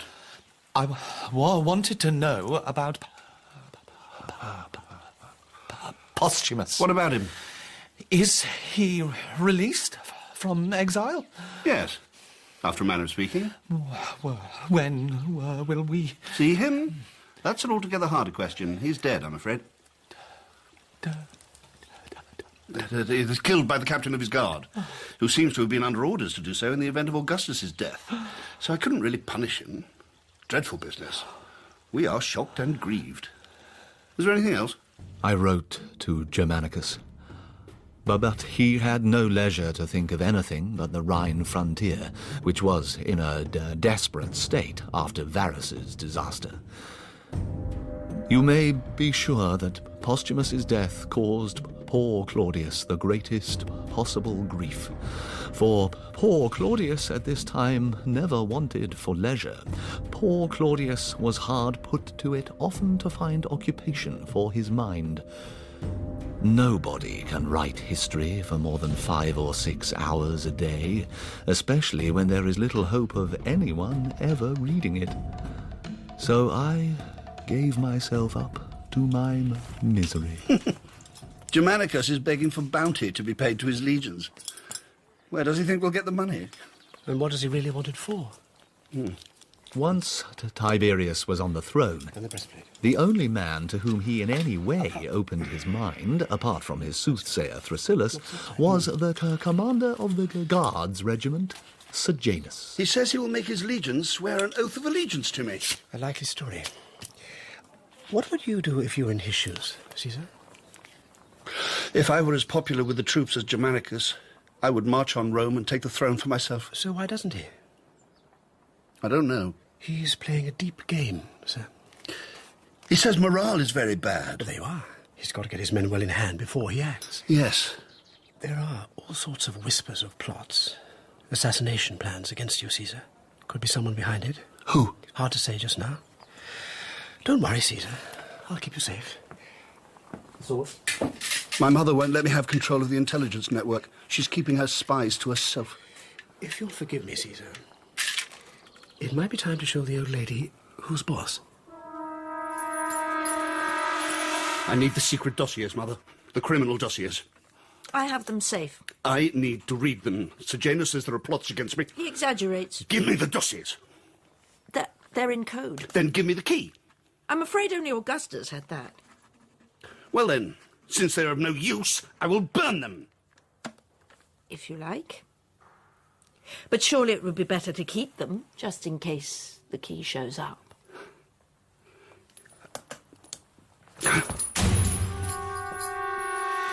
Livia was still in control of the administration, still running the empire, so Tiberius began to rely on his own informers, and soon a whole class of them had sprung up.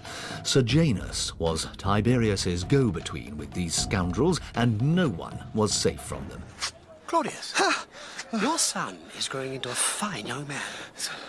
Sejanus, I didn't see you there. Old enough for you to be thinking of a match for him now. I see little of him. He lives with his mother. He's only 13. I wonder if I might propose a match with my daughter. Oh, I see. Do you consider the match beneath you? No.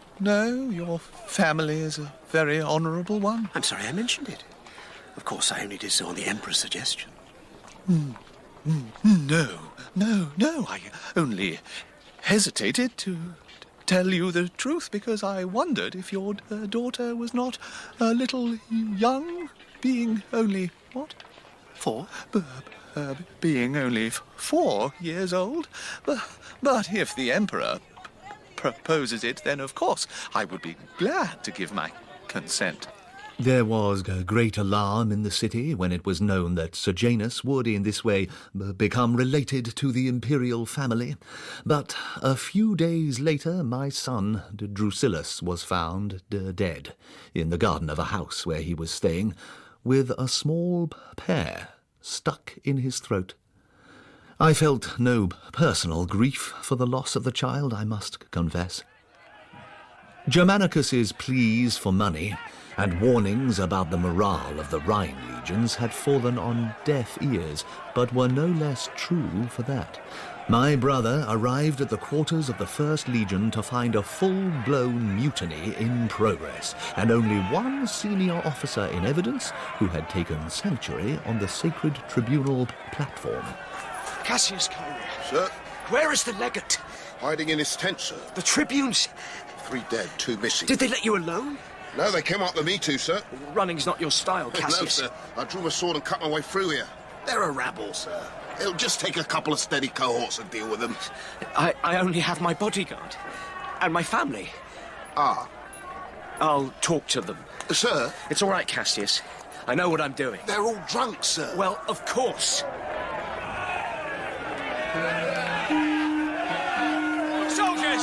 Soldiers, form up decently in your companies, and I will address you. It's Germanicus! Oh, sir, Danny, you're dead, sir. You're larking, sir. You'd have to be bloody good to be as bloody good as he We was. have been paid, sir. 2 years back, I Asked me release 16 years and no What have you release. done with your officers? On themselves, sir. Scars, sir. See these? Plenty of honourable ones at the front. But look at me back. Look at the flogging. I've got no teeth, sir. How can I eat hardtack with no teeth? Get me discharged. Oh, sir, Danny, your father, Yes, sir. I yes. dandled you on my knee when Yes. you was a baby. Of course I remember you, Pomponius. Get back to the ranks now and show a good example. Yes, sir. I promise you full arrear of pay and a bounty in the name of the divine Augustus. Augustus has found a worthy successor. Men, in the name of my father's glorious victories, I promise you justice. There will be a new order. I swear to you that Tiberius will hear your grievances and he will... Tiberius! We want Germanicus! No, silence! You're mad. Do you think I'm a traitor? You said it, sir. A worthy successor. No, I didn't mean... No.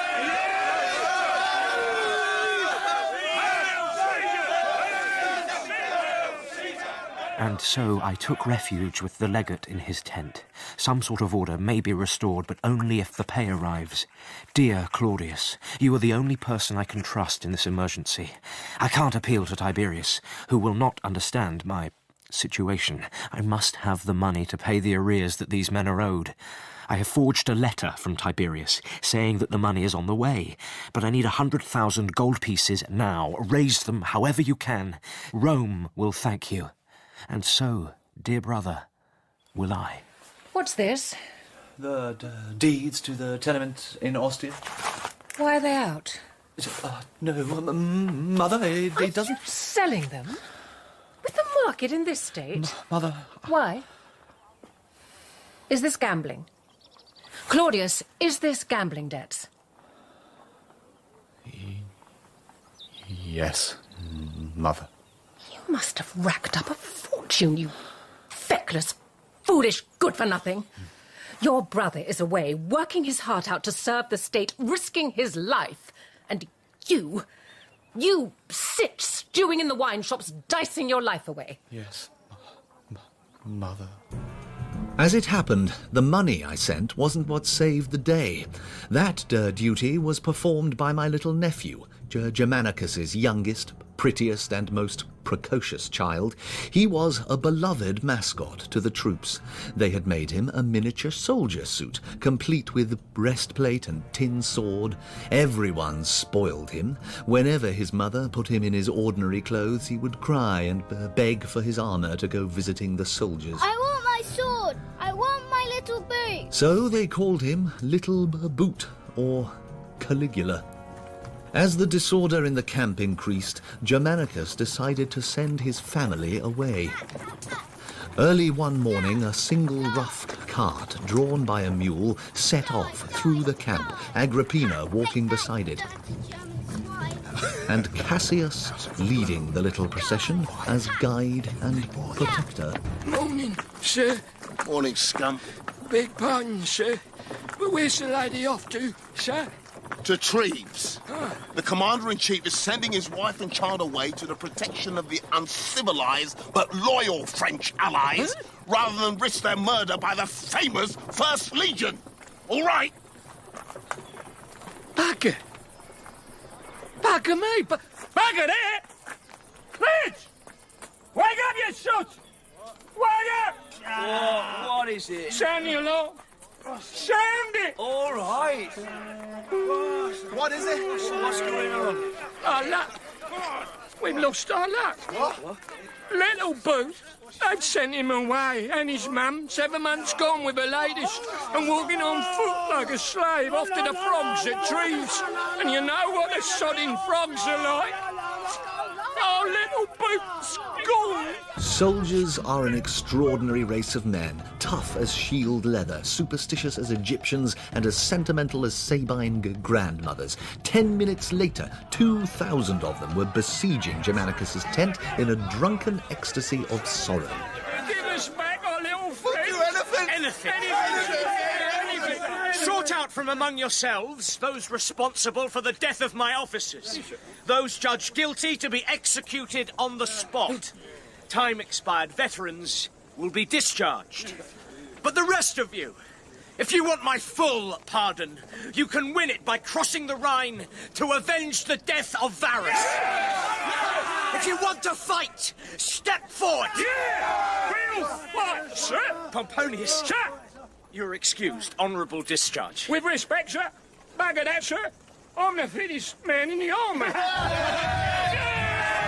Caligula was sent for, and came galloping back on the messenger's crupper, shouting and waving his sword, and the men told him that he'd saved the empire single-handed, which was very bad for the child, who was already dreadfully spoilt. So Germanicus stayed on the frontier, while in Rome, Tiberius tightened his grip on power. Marmoset. Herod, my dear friend, what do I owe the pleasure? I've come to say goodbye. Where are you going? Edom. Edom? Where's that? At the back of beyond the desert, I have a little castle. Why are you going there? Not 2 reasons. Firstly, I've run out of money. Oh, I'm sorry, Herod. I simply don't have... No, I'm not asking. I have run out of credit, too.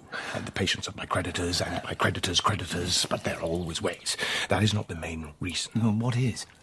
It's no longer safe here in Rome. I had a feeling it was so, but today I had my feeling confirmed. What do you mean? Libo killed himself this morning. Libo? Agrippina's cousin? Yes. Why? Sejanus was going to try him for treason. Libo? He was accused of plotting against the emperor. But he's harmless. He thinks of nothing but his stomach. They produced a forged document at his trial. They? Paid informers. There was nothing he could do. But Libo, it's a mistake. No. It is the beginning of something very bad, and I do not intend to stay to see it. You have a country retreat, don't you? In Capua, yes. I had A funny dream about you last night, Marmoset. You were a boy. A little lame boy, like the one I knew when we first met. And some thieves broke into this boy's father's house and murdered his father and all his family. Dear me. But this little lame boy squeezed through the pantry window and went hobbling into the wood and struggled up a tree to hide.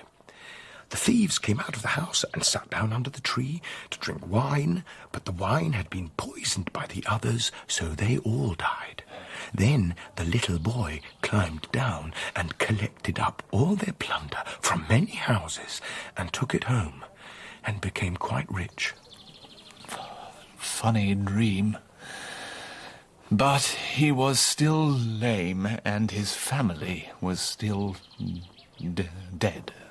Perhaps he married and had a family of his own. But my advice to you, Marmoset, is choose a good tree and don't come down at all. Germanicus finally returned from a string of brilliant victories on the Rhine. He went straight to Tiberias. Did you know that Livia was responsible for Posthumus's banishment and death?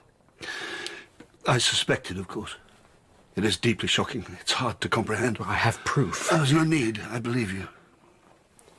She must be removed from affairs of state.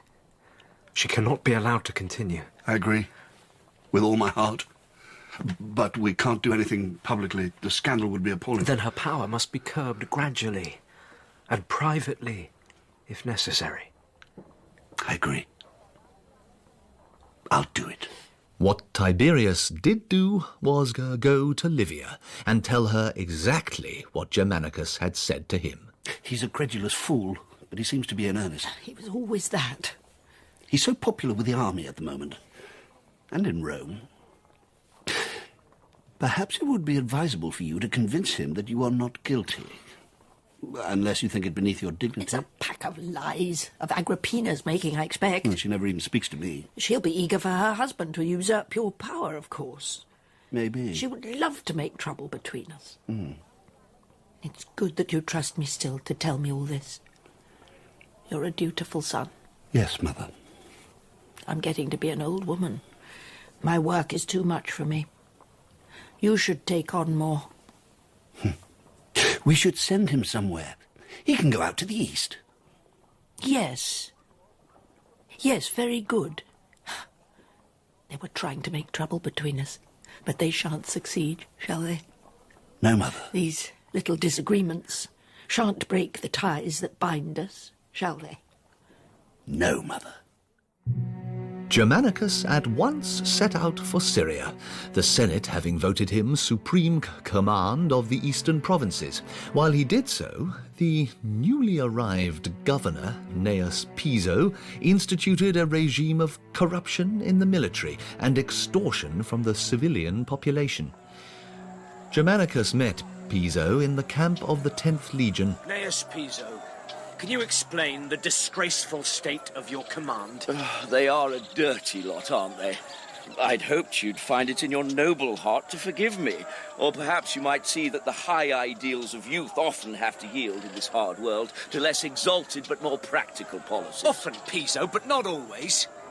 Tomorrow I shall sit in judgment on the corrupt officers of this regiment, and we shall see whether the high ideals of youth are controlled by any obstacle at all. And whether the people of this province can be denied justice by any incompetent, avaricious, bloody-minded sexagenarian debauchee. Dear me, that's no way to talk of the Emperor. But Germanicus had hardly begun when he fell ill with a stomach disorder. Poison. They're poisoning me. How can they? I'm preparing your food with my own hands. Not even the servants are allowed near it. His wife is a Thessalian. Piso's wife. Witchcraft? There's a bad smell in the house.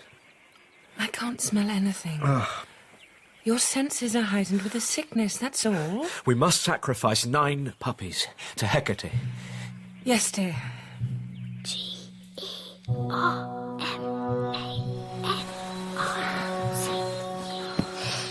The smell's getting worse. I've asked the servants to look into it. It's a stench of death. It's the drains. I'll burn some incense. Someone is practicing witchcraft against us. We'll make another sacrifice to Hecate. You have your little charm? Under my pillow. We'll have the house ritually cleansed. But when they did this, the servants made a series of gruesome finds, hidden under floor tiles or behind loose bricks. A baby, red paint on its belly and horns tied to its forehead. A dead cat. It's got wings growing from its back. Black man's head. A child's hand sticking out of its mouth.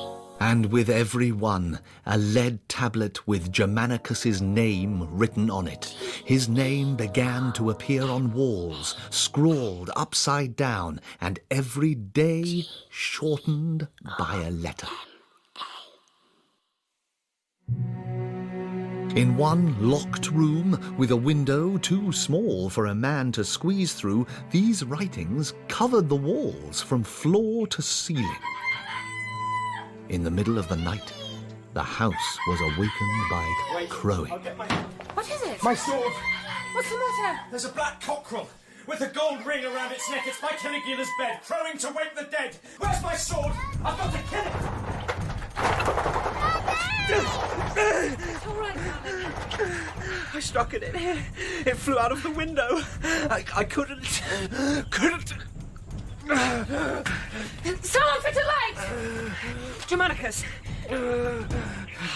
How did I... You fainted. Can you get back into bed? I can't fight it, Agrippina. It'll kill me. You're safe with me. You're safe so long as you've got your little Hecate. I'll fetch it. I'll get it, Mummy. I'm not frightened. Yes. Good boy. The next day he wrote to Piso, declaring private war between them in the old Roman manner, but Piso had already sailed for Rome. My poor brother was growing hourly weaker. We're not afraid, are we, Caligula? I'm not. A great-grandson of Augustus can't be hurt by stupid witches. If I meet a witch, I'll stab her with my sword like that, ha! Run along. Good lad.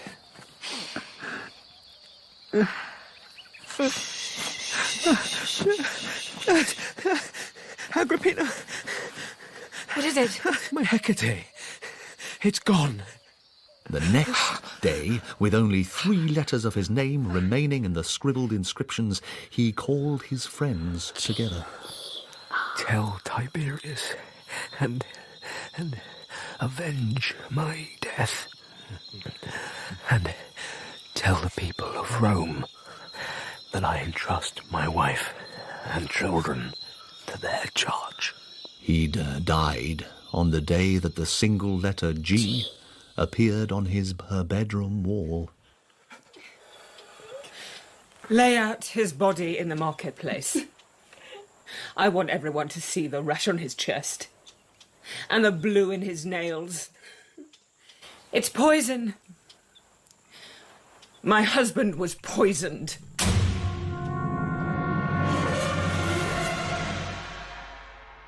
At Rome, the news of his death brought public grief. Of my own sorrow, I cannot trust myself to write. In episode 2 of I, Claudius by Robert Graves, dramatised by Robin Brooks, Claudius was played by Tom Goodman-Hill, Augustus by Derek Jacobi, Livia by Harriet Walter, and Tiberius by Tim McInerney. Pollio was Trevor Peacock, Germanicus Joseph Kloska, Agrippina Hattie Morahan, Sejanus Sam Dale, Herod Zubin Vala, Posthumus Henry DeVass, Livilla Leah Brotherhead, Cassius Kyria Jude Aquidike, Pomponius Sean Baker, and Antonia Christine Kavanagh.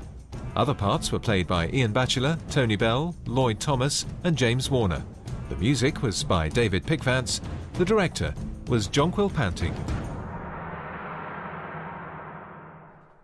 In this secret history of my life, I had reached the time in which Tiberius had gained the prize and become our second emperor after Augustus.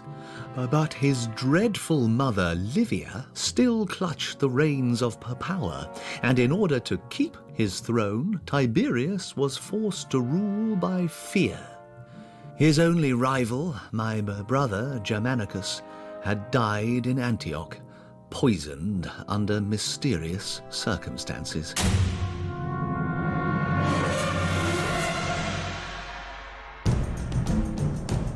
I, Claudius, by Robert Graves. Dramatised by Robin Brooks, starring Tom Goodman-Hill, Tim McInerney, Harriet Walter and Samuel Barnett. Episode 3, Sejanus. My brother's grieving widow, Agrippina, sailed for Italy with her children. She landed at Brindisi. As the catafalque passed through the countryside, the whole population came flocking to pay their respects.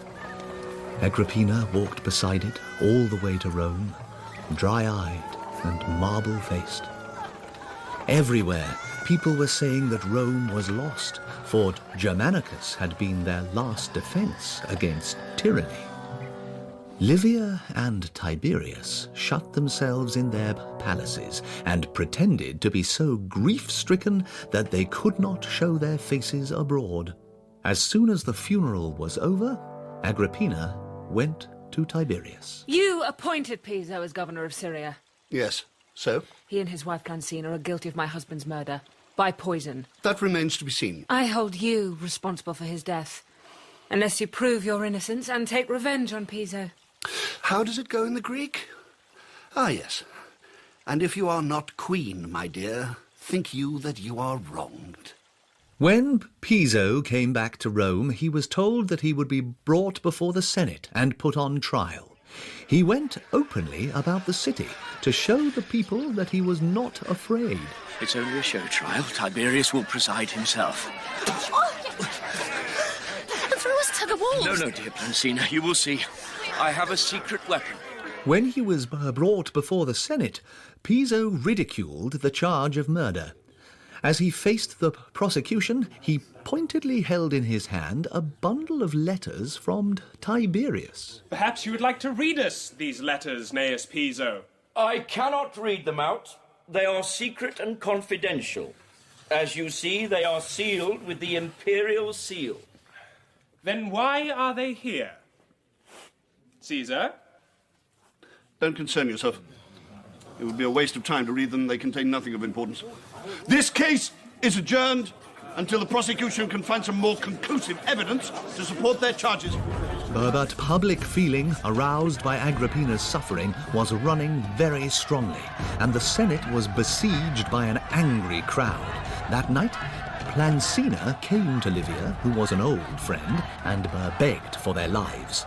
Plancina says he has a letter. An incriminating letter which does not have the imperial seal.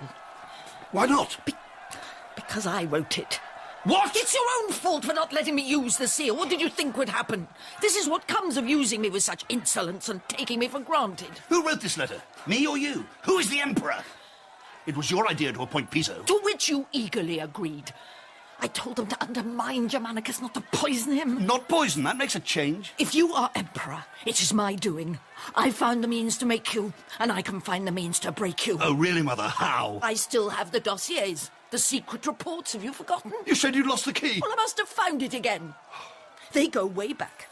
Some of them are from Augustus himself to me. I have one here. I keep them always by me. Dear Livia. As for Tiberius, he is treacherous, cruel, and bestial, and if he were not your son, I would see to it that he did not live another day. Give me that! It's a copy, idiot! I have many more such reports in safekeeping. You wouldn't like them handed about the Senate, would you?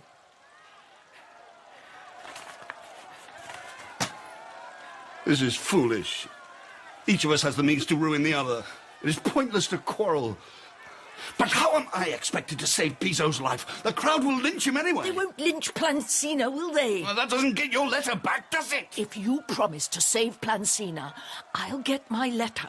That night, Livia sent Plancina to Piso with a document which she had forged. Livia got it for me, but it's from Tiberius. It's a promise of acquittal. Is it signed by the Emperor? Give it to me. Livia wants her letter back. Yes, we're safe. Do you have Livia's letter? Yes. It's here. She stabbed him in the throat with a dagger, clasped his hand around the pommel and left him to die as, to all appearances, a suicide. Tiberius acquitted her of any charges involving Germanicus. Why does your wife never visit? I had done what I could to help Agrippina's cause. During the trial, I had hidden some of the witnesses against Piso at my villa in Capua. Mindful of my old friend Herod's warning, I now moved there permanently and only visited Rome when I had to. I had a professional prostitute to live with me, a very decent woman, Calpurnia. I don't see why you should mind. Family ties should be kept up. We have no ties, not since our son died. Died? He was found with a pear stuck in his throat. Well, he choked to death. Possibly. Poor little thing.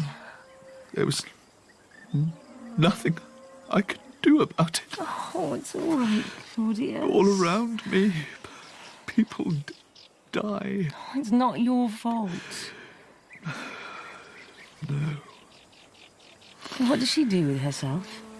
Urgulinilla. I have no idea how she gets through her days. She has one passion. Oh? A little fair, elf-like creature called Numantina. Who's she? Numantina is married to my brother-in-law. She must have once done or said something to penetrate my wife's elephant hide and touch what serves her for a heart. Now then. My wife has a life-sized portrait of Numantina in her boudoir and sits gazing at it for hours whenever there is no opportunity for gazing at Numantina herself. Oh, that's sweet. You must do something, my dear. Well, how are you going to spend your days? Gazing at a portrait of you. I'm going to write a history of Etruria. Ah. I knew you'd be interested. I'll have to learn Etruscan. Don't spend too much time in Rome. I have to see Agrippina. She's asked me. I can't say no. Germanicus was dead, but Tiberius did not feel much more secure than before, and Sejanus, his commander of the guard, played on his fears. Cocceius Blastus has been talking to guards officers. He's a very wealthy man. We're keeping an eye on him, Caesar. And Vitellius Crassus. A party is forming around Agrippina. How do you know? They support Leek Green at the races. This was clever of Sejanus. He knew that Germanicus and his family had always backed Leek Green. Whenever Tiberius went to watch the races, he saw them enthusiastically supported. I'm being followed. I'm being spied on. It's making me ill. So sorry, Agrippina. If he gets the slightest handle against me, he'll kill me. Do you know of anyone who has any influence over him? Apart from Sejanus, I mean. Livia, of course. I can't trust her. She dotes on your little Caligula. There's a bond between them. I don't understand it. Normally, he's either insolent or servile. To me, he's insolent. To Tiberius and Sejanus, he's servile. But with Livia, it's something else. She's always giving him presents. She spoils him. It's more than that. He copied out some verses for her birthday, took pains over it. He's almost like her lover. He's only a little boy. As though there's some secret between them. The only person I ever knew who brought out the good in Tiberius was his first wife, Vipsania. She's not in good health. Sorry, I don't know what else. I'm sorry. Sejanus held more and more treason trials.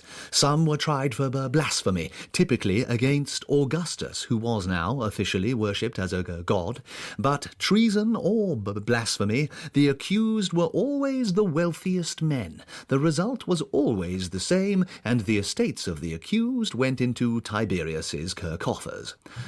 One unusual victim was Cremutius, an old and blameless senator, but as he was a mild old man, it was difficult for Sejanus to find plausible grounds for the accusation. And furthermore, the accused, in his work of history, in this very book, he has treasonably written in praise of Brutus and Cassius, the murderers of Julius Caesar. My lords, is this a joke? I am not the only historian to have written in praise of Brutus. Perhaps this trial is a hoax such as a young traveller in Larissa recently suffered. Allow me to remind your lordships of the story. The young man was accused of murdering some wineskins hanging outside a shop. He had slashed at them in the dark, mistaking them for robbers. He was a drunkard and too ready with his sword and needed to be taught a lesson. But I am too old and sober to be made a fool of in this way. Claudius, listen to this. What? Cremutius Cordus has killed himself. I never thought they'd go through with it. His books have been called in and burnt. I knew Cremutius. He was a historian like me. I was always bumping into him in the library. We had a chat a fortnight ago about Fabius Cunctator. Claudius, have you ever written anything that an accuser could use? Anything that could be twisted? Certainly.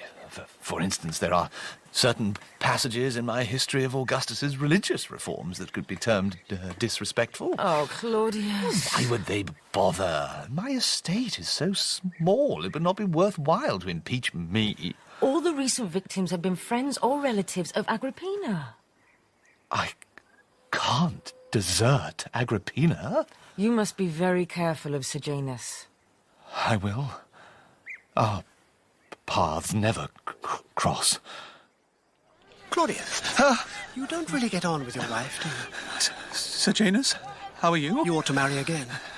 My wife was the choice of my grandmother, Livia. I could not divorce her without Livia's permission. Oh, no, of course. Still, it can't be much fun for you. I manage all right, thank you. Oh, I'm sure you do, you dog. There's a neat little lady called Calpurnia, I believe. Look, if you do by any chance find you can divorce Ergulanilla, come to me. I have just the woman for you. Well-born, intelligent, young. Thank you, Sejanus. By the way, I have a bit of advice for you. Yes? Go to the races tomorrow. I don't. Go to the races tomorrow and back scarlet. Not leek green, it's an unlucky colour these days. Back scarlet. And don't tell anyone I told you, right? All right. I felt partly relieved that Sejanus still felt me worth cultivating. At the time, I couldn't make sense of what he told me, but I went to the races anyway. Tiberius saw me, taking my seat, and being in an affable mood, sent for me. What are you doing these days, nephew? Writing a history of the Etruscans, if you please. Splendid. What else? At the moment, I'm... Beginning a history of Cloud Cuckoo Land? No, sir. Backing Scarlet. What makes you do that? Last night I dreamt Leek Green was disqualified for using the whip, and Scarlet came in first with sea blue and white nowhere. Nephew, here's a purse. Tell no one I'm staking you. Put it on Scarlet, and let's see what happens. It proved to be Scarlet's day, and by the end I won close on 2,000 gold pieces. Here's the lucky purse, sir, with a family of little purses to go with it. Oh, mine? Well, I am in luck. This was just like my greedy uncle Tiberius. He might at least have given me a commission, but I still didn't understand what it meant. Having spent the day at the races, I went to stay the night with my mother, but found her in a state of distraction. Caligula's only 12, Drusilla's only 13. Well, where are they? Locked in their rooms. Don't ask me to talk about it. Caligula? What's going on? What have you done? We weren't doing anything. It's just a game. Has Grandma Antonia told the Emperor? Told him what? Caligula swears he's innocent, and I can't believe a boy of 12... Caligula's a monster, and you're a blockhead, and I believe my eyes. I am going to Tiberius tomorrow. Mother, I may be a blockhead. Yes. But you know as well as I do that Tiberius lives in terror of a rising in favour of Germanicus's wife and her children. If you accuse these children of incest, do you think he won't find a way of involving us? You're a blockhead! And breathe through your nose, for heaven's sake! All right. I'll think about it. I knew that if I kept out of her way, she would calm down and take my advice. So I packed a few things and went to my brother-in-law Plautius's house. You're a bit late for supper, old man. My wife's gone to bed and I'm just looking through some papers. How is Numantina? Oh, haven't you heard? I divorced her. I've been in the country. Well, I have a new wife now, Apronia. Congratulations. I thought you and Numantina got on all right. We did, but I've been in a bit of a fix lately with some debts. You know how it is when you're running for office. All sorts of expenses. Rather got out of hand. And Apronia's very rich. Of course, Numantina didn't like it. I have to say that I'd had a hint from a certain friend of a certain personage that I had no choice in the matter. Oh, but look, don't tell Urgula Nilla about this. There's a good fellow. She's very fond of Numantina. Yes, I know. So she's a bit annoyed about it. I never see her now. If you do happen to bump into your wife, swear you won't say anything. I swear by Augustus's Godhead. That's a good fellow. Plautius, I might go to bed. I've had a stressful day. My mother practically threw me out of the house. Tut. Well, you know the bedroom you used last time you were here? Yes? I went upstairs. Thanks. A freedman gave me a lamp and a rather queer look, and I went into the bedroom and took off my clothes, ready to get into bed. Suddenly there was a heavy step behind me, and a horribly strong hand went over my eyes. Please don't kill me. Stay still. Perhaps we can talk things over.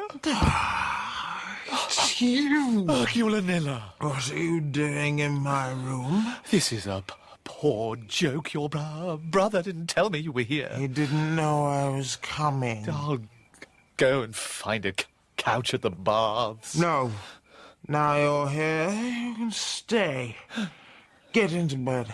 I'm very sorry if I... Get into bed. I'm sorry about Numantina. I didn't know anything about it until... Shut up and get into bed. Yes. Good night, Urgula Nilla. I really am very sorry about... Shut up and go to sleep. Yes. Although I was dead tired, I tried desperately to stay awake. I honestly thought she might want to strangle me while I slept. She sat up, reading a book, an idiotic Greek love story. Be careful that the sweetness of your pleasure does not turn tomorrow to the bitterness of repentance. Go to sleep, husband. I am waiting to hear you snore.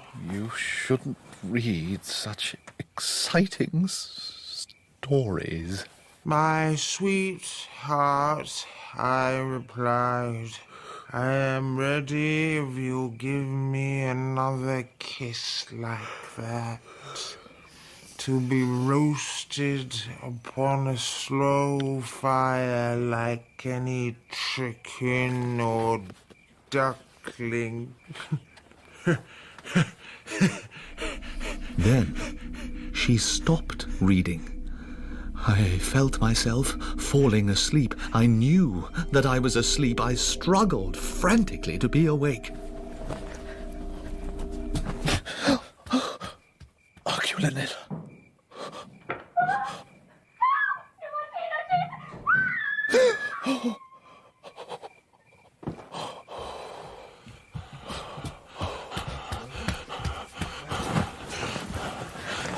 Argulanilla lay back down beside me. I felt her hand on my mouth. What's going on? What's the time? It's just before dawn. It sounds like something dreadful's happened. Oh dear. Claudius, I didn't do it. I was asleep. I felt her torn from my arms, and she was carried through the air screaming. Then she went through the window. It was pitch dark. She's dead. I didn't do it. How could I have done? It was witchcraft. Claudius was taken before the emperor. Tiberius insisted on examining the murder scene. Ah. The candelabra. It was a wedding present.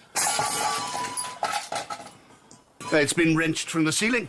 Yes, Caesar. She clung to it and it came down. She was being carried to the window. Someone flung her through it. She didn't jump. No, she shrieked.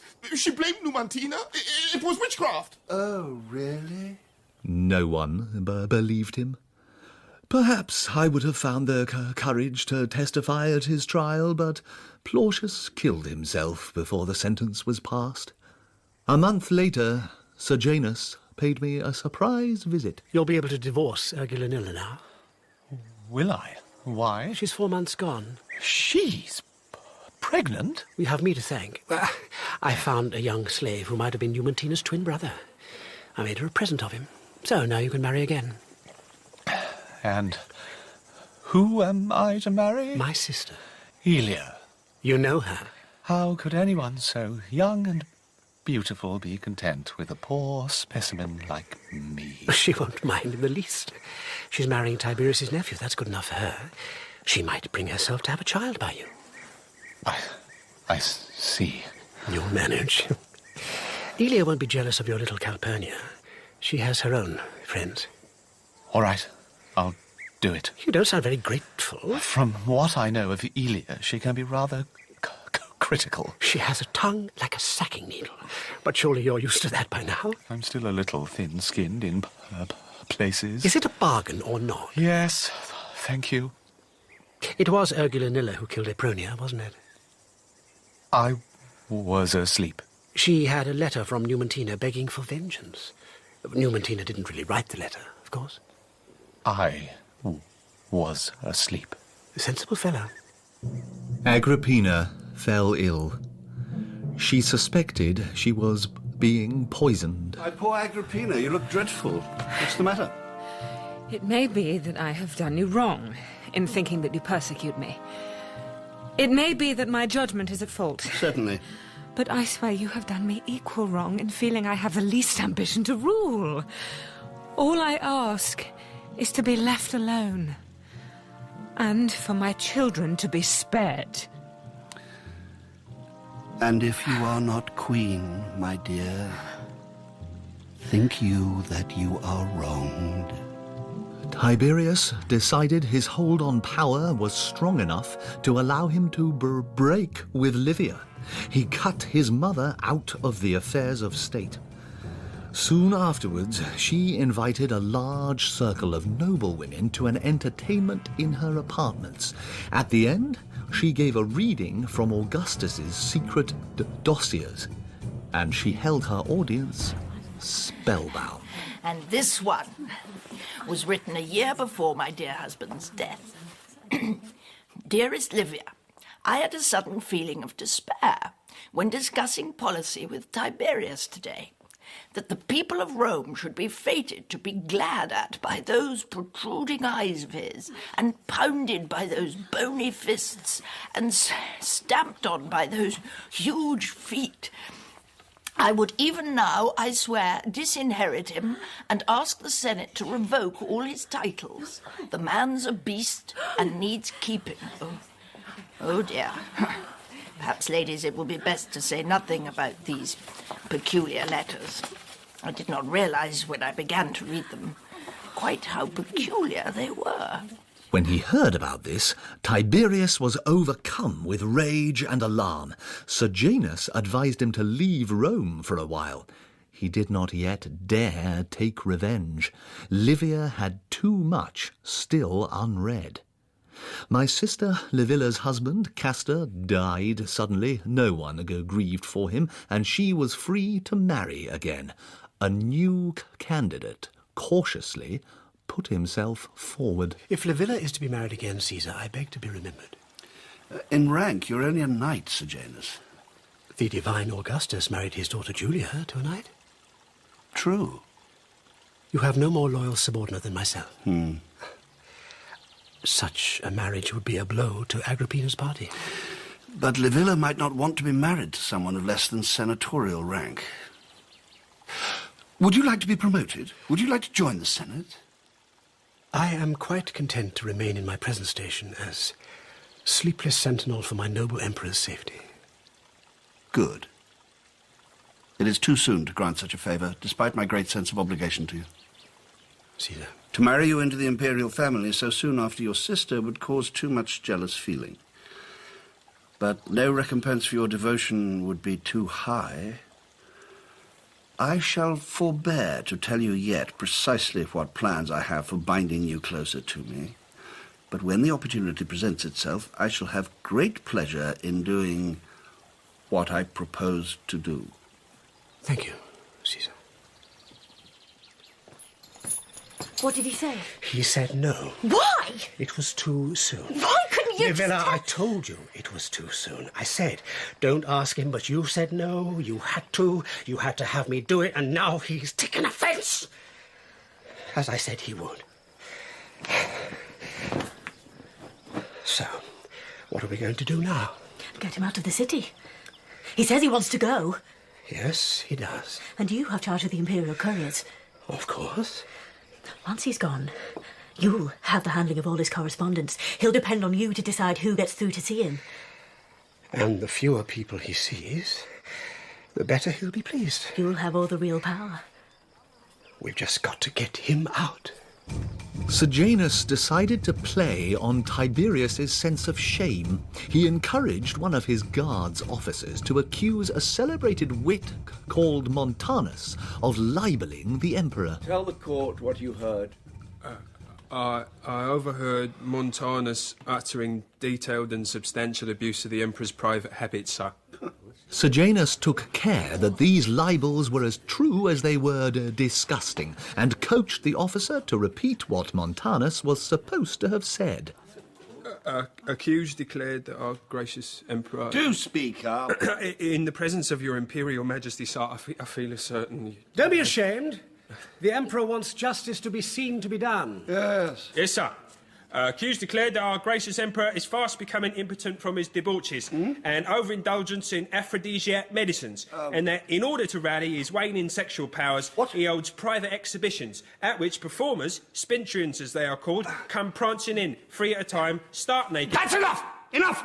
I will clear myself of these monstrous, monstrous allegations! Caesar, it is Montanus who is on... None of it is true! Not a grain of truth! It's monstrous! Caesar, your private character is beyond suspicion. No! Well then, we have heard enough. Not a grain of truth. Clear the court! Yes, Caesar. Tiberius planned to take up permanent residence in Capri, leaving Sejanus in charge at Rome. But before he went, he staged one more treason trial of Claudia Pulchra, Agrippina's closest friend. When Agrippina heard of the proceedings, she went straight to Tiberius. She found him in the temple. My poor Agrippina. Dear me, you don't look at all well. Tiberius, this is strange behaviour. How so? You sacrifice flamingos and peacocks to Augustus, and you persecute his grandchildren. He did that himself. I don't mean Posthumus. I mean me. You banished Sosia because she was my friend, and you forced Silius to kill himself because he was my friend. And now my dear Pulchra is to be punished too. People are avoiding me. They say I'm cursed. Please, Tiberius, please. I'm begging you, I am no threat to you. I am begging you on my knees.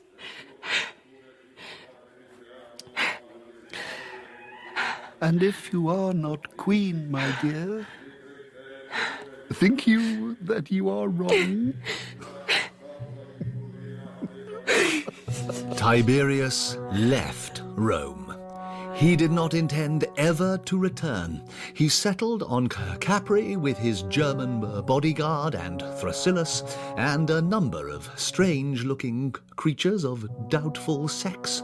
And how he spent his leisure time there is too revolting a story even for this history. But he was in daily touch with Sejanus and approved all his acts in the Senate.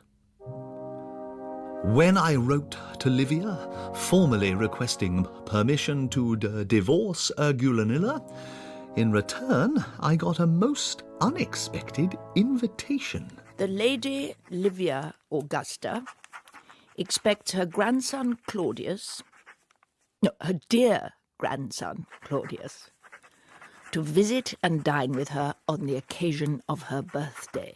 I couldn't make it out. I, her dear grandson? I had never in my life been allowed to dine with her. I had not spoken to her for 10 years. Dear Claudius. Grandmother? No one else was present except Caligula. Hello, Uncle. He was now a pasty-faced boy of 14. Now, come on, pour your uncle some wine. Yes, Grandmama. We talked of nothing very much with the food. So, you want a divorce? Yes, Grandma. Then you'd better have one. Thank you, Grandmama. Every time they filled my cup, I'd drank it straight up. So you can marry Sejanus' sister. Yes, Grandmama. Well, I hope you'll be very happy together. Thank you, Grandmama. Until, at about the 10th draft, I felt like a lion. Grandmother, will you tell me just why I'm dining here today? Perhaps. You see this monster here? Monster? This nephew of yours. Is he a monster? Are you, Caligula? Whatever you say, Granny. This monster, your nephew, is going to be the next emperor. Isn't he a little young? You mean he won't stand a chance against Sejanus? I never concern myself with high politics. Tiberius can't bear the idea of a successor more popular than himself. When the time comes, he'll search for someone just a little worse to succeed him, and he'll find Caligula. There's one thing that Caligula has already done that makes him far worse than Tiberius. Please, Granny. All right, monster. Your secret's safe, as long as you behave. Is it all right for Uncle Claudius to be told things? Quite all right. Your uncle is old-fashioned. He swore an oath to protect his brother's children, so he can't harm you even if he wanted to. Off you go now, monster. Yes, Granny.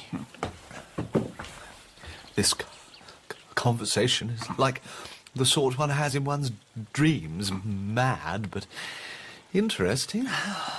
Why won't Caligula kill me? Because you're going to avenge his death. Who says so? Thrasyllus. And he never makes mistakes. I consult him frequently.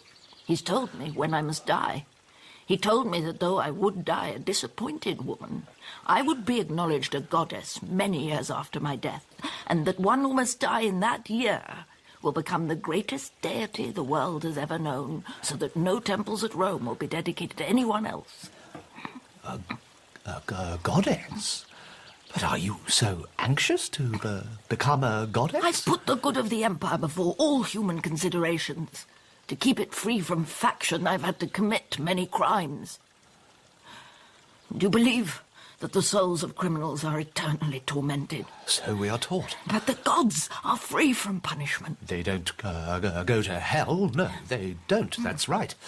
Whatever crimes they have committed, they don't have to go down to the underworld. So I must become a goddess. Caligula has sworn that he will do it.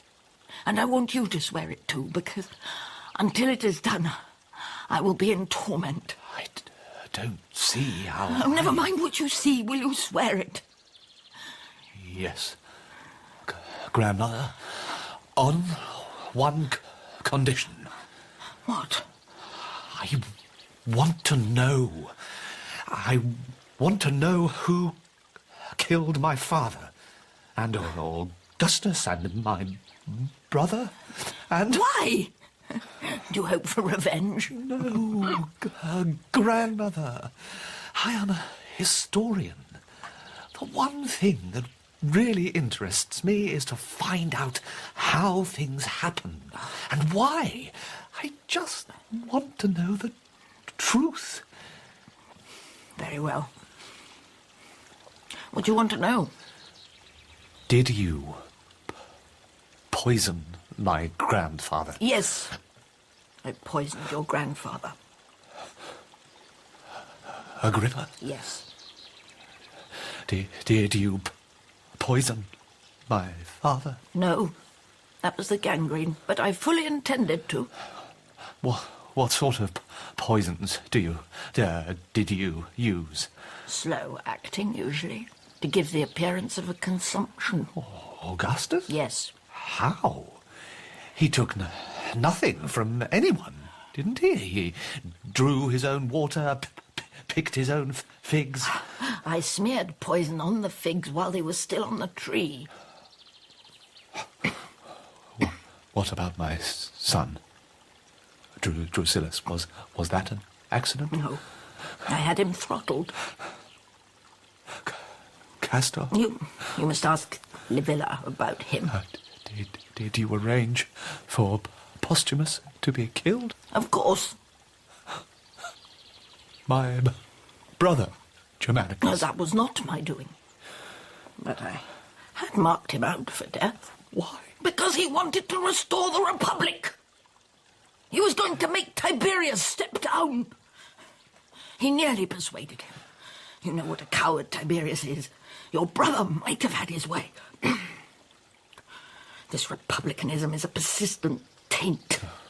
Your grandfather had it. I have it. Oh, really? That's amusing. You can't have the Republic back, you know. It's like trying to turn back the shadow on a sundial. It can't be done. How did you get away with it all? I never contrived a murder that could be seen to benefit me directly or immediately.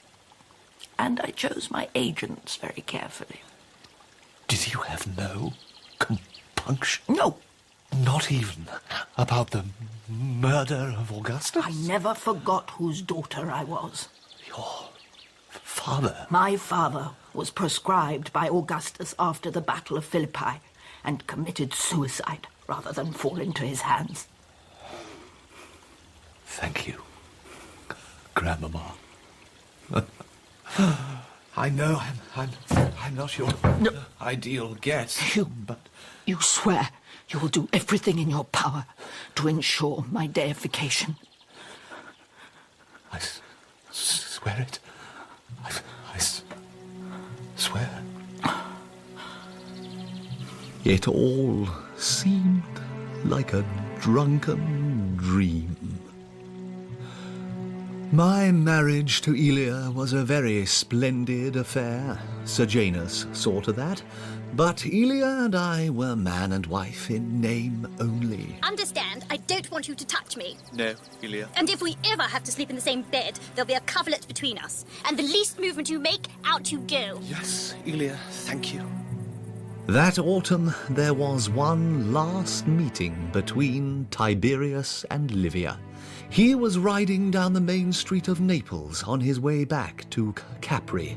She was being carried in a litter with young Caligula on a visit to Herculaneum. Mother, I trust you're in good health. All the better for your kind inquiries, my dear boy. Are you well? Yes, Mother. I hope you're remembering to wear your vest now the nights are drawing in. Be quiet, monster. Sorry, Granny. Oh, Tiberius, before you go, one last piece of advice. Be very careful of the barbel you eat on that island of yours. Some of it can be highly poisonous. Yes, Mother. Thank you, Mother. Stick to mullet. Yes, Mother. So what was I saying? Oh, yeah, I was telling Caligula how his great-grandfather and I were hurrying along this very street on the way to the docks where our ship was secretly waiting. We were expecting any moment to be arrested and killed by Augustus's men. Your uncle Tiberius, my dear, was riding on his father's back. Then what should the little beast do but set up a terrific yowl? I want to go back to Perusia. We dodged down an alley, but little Tiberius kept howling, I want to go back to Perusia. I said, kill the brat, it's our only hope. But my husband was tender-hearted and refused. Come on! Oh, goodbye, dear son. Dear me, he never said goodbye. They never saw each other again. Livia's warning about fish was only a malicious joke. She knew Tiberius's fondness for barbel and hoped to set up a constant conflict between his appetite and his fear of assassination. But there was a painful sequel. One day, Tiberius was sitting under a tree in his favourite cliff-top spot when a wild-looking man burst out of the bushes below him. Oh, well, here you are, Caesar. I caught him. He's a beauty. Caesar, help! I caught him in the bay. Did you help? What do you think he weighs? He's a regular whale, isn't he? Nearly pulled me out of the boat. I climbed straight up the hill to give it to you, Caesar. It's a barbel. Yes, Caesar. What did you... Oh, hey. Don't kill him. Hold him. Yeah, my numbers. Oh, hey. It may be poisoned. Cut it in half and rub the pieces in his face. As you command, create a gift to bestow. No. You don't want to do that. You want to roast it whole. Hey, what do you... That wasn't funny. It's a good thing I didn't offer you the other thing in my sack. Oh, what's in his sack? Oh, it's a lobster, great chief. A big one. Rub his face with that! No! Rub it well in! The wretched man lost both his eyes, and there was nothing to be done but toss him over the nearest crag. I'm glad to say I was never invited to visit Tiberius on his island and have carefully avoided going there ever since, though all evidences of his vile practices there have long ago been removed. My grandmother fell ill. An infection settled on her chest. You promised. You swore an oath. I'll not rest until it's fulfilled, Grandmother, but I thought Caligula was going to arrange it for you. He was here 10 minutes ago. He stood and laughed at me. He said I could go to hell and stew there.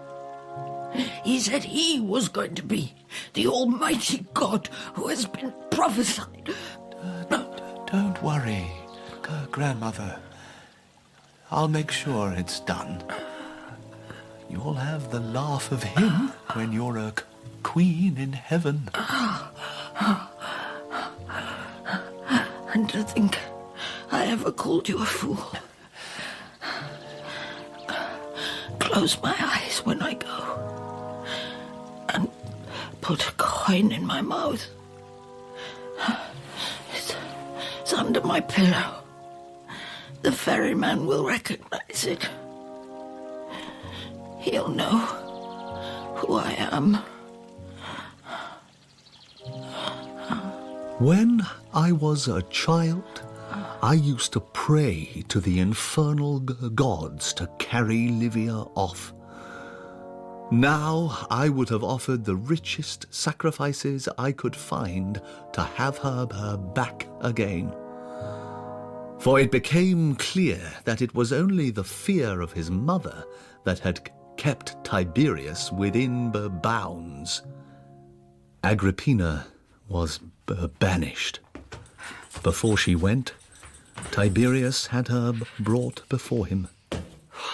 I'm sending you to Panetaria. Remember that place? How do you propose to govern your mighty kingdom? I hope you'll send us an embassy once you're settled. Answer me, insolence! Centurion, give me your stuff. Sir? Answer! What did Theodorus the Greek call you when you attended his rhetoric classes at Rhodes? Blood-soaked mud! Ah! Blood-soaked mud is your name! Blood-soaked mud! He thrashed her about the body and head until she was insensible. Sejanus was able to report that order in the city was restored.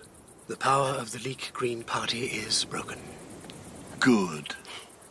You need have no further anxieties on that score, Caesar. Thank you, Sejanus. I believe it is time for me to give you the reward I have so long promised. Majesty. I can't elevate you to the Senate yet, but I can offer you an alliance with my family, if you would do me the honor to accept. Majesty. I would like to offer you the hand in marriage of my granddaughter, Helen. Helen? Livilla's daughter is young, but not too young to be married. Thank you, Caesar. Don't be dismayed. This is only the first fruits of my gratitude. I have greater marks of favor to confer. How this news was greeted by Livilla was discovered by my mother, with whom Livilla had been living since the death of her husband. Alice, Madam? where are you going with that? To the furnace, madam. It is most wasteful to stoke the furnace with perfectly good pieces of paper. Do you know what paper costs? Mistress Livilla expressly ordered me to take... She just wasn't thinking. There are reusable scraps in there. But, madam, she insisted... Nonsense. The clean parts will do for household lists. Give it here. Give it here! Madam. My mother then told Pallas, my freedman, that she wanted to send him to the emperor at Capri. Fortunately, before he went there, he came to see me. She told me to go to Sejanus as if sent by you and ask him for permission to present the emperor with a copy of your history of Carthage. And did you get permission? Yes, but then your esteemed mother told me, once I was allowed to go to Capri, to ask for an audience with the emperor and beg him, in your name, for permission to dedicate the work to him. This is all strangely thoughtful of my mother. Where's it attending? Your mother ordered me not to tell you any of this, sir. But you're my real master, sir. She pretends she owns me, but you're my master, sir. I didn't want to get you into trouble, sir. I knew you didn't want to present your history to him. Then why does she? She gave me a message, sir, to the emperor himself, to be spoken to him by me personally. The Lady Antonia also sends her greetings, but is of the opinion that these books by her son are of no worth at all to the emperor, except the 12th volume, which contains a very curious digression, which will, she trusts, immediately interest him. You're my master, sir, not her. Thank you, Pallas. Have you got the 12th volume? Here, sir. Open it. Break the seals carefully. Sir. Is there anything? A letter, sir. Pasted on the chapter heading. I'd better not read it. It's here. It's from my sister, Livilla, to... Sejanus. Sejanus? It's a draft of a letter. Oh, heavens. Sir? You are not marrying my daughter. You are marrying me. If you're not ready to get Tiberius out of the way, I am. You are marrying me, and we will rule. We will rule. Treason. Real treason. So the Emperor will kill us all. Or Sejanus. One or the other of them will kill us. We must burn it. Well, that's no good, sir. That's worse. What about when the Emperor finds out we burnt it? How can my mother do this to me? What am I going to do? Oh, I'll run away. Where to, sir? There's nowhere to run to. Oh, God, oh, God. There was nothing I could do but reseal the volume and send it on. Tiberius sent a letter to Rome elevating Sejanus to senatorial rank and making him consul, but then he did something else which quite cancelled these favours. He invited Caligula to Capri for a few days. Everyone thinks you're the image of your noble father. They say that you've inherited all the virtues of the great Germanicus. Yes, Uncle. I know that you're a poisonous snake. Yes, Uncle. I'm sending a letter to the Senate saying that I refuse to believe any accusations against your morals and that I'm making you my heir. Thank you, Uncle. We need a new guards commander. Someone as bloody-minded as Sejanus. I go drinking with the guards officers. Do you? Sometimes. How well do they know you? I don't go as myself. I dress up in women's clothes and go around the bars with a couple of other ladies, professional ladies. Oh, yes? Yes, I buy lots of drinks. I say I'm being kept by a rich shopkeeper, but he's a busy man, so I'm a bit bored, see? Bored and generous. Love a good time, me. I'll bet they give you one. Yes, Uncle. So, who do you know? Macro. His name is always coming up. He's the toughest. He's the only one who stands up to Sejanus. Let's talk to this Macro. Yes, Uncle. Tell Sejanus I'm returning to Rome. Yes, Uncle. Tell him to be ready to receive me on parade outside the Senate. Order! Arms! Prison! Arms! Aid! Battalion present and correct, sir. Carry on, Sergeant Major. Sir. Sejanus! Macro? What are you doing here? Permission to deliver a letter from the Emperor to the Senate. Why you? Why not? I deliver the letters. But this one's about you. Congrats, General. You're to be made protector of the people. Ah. That's it, boss. You're going to be our next Emperor. Hail Caesar. You should go in and be ready. I will. Thank you, Macro. I won't forget this. Nah, I don't think you will. Now, you bunch of sods, listen up! The Emperor has just appointed me commander. Here's my commission, see? You're to go back to camp now. There's 30 gold pieces going to every man who knows how to be a good boy and do what he's told. All right? Yes, sir! Keep it down for now. We don't want to disturb Sejanus and the old senators, do we? Off you go, boys. By the left. Quick, march.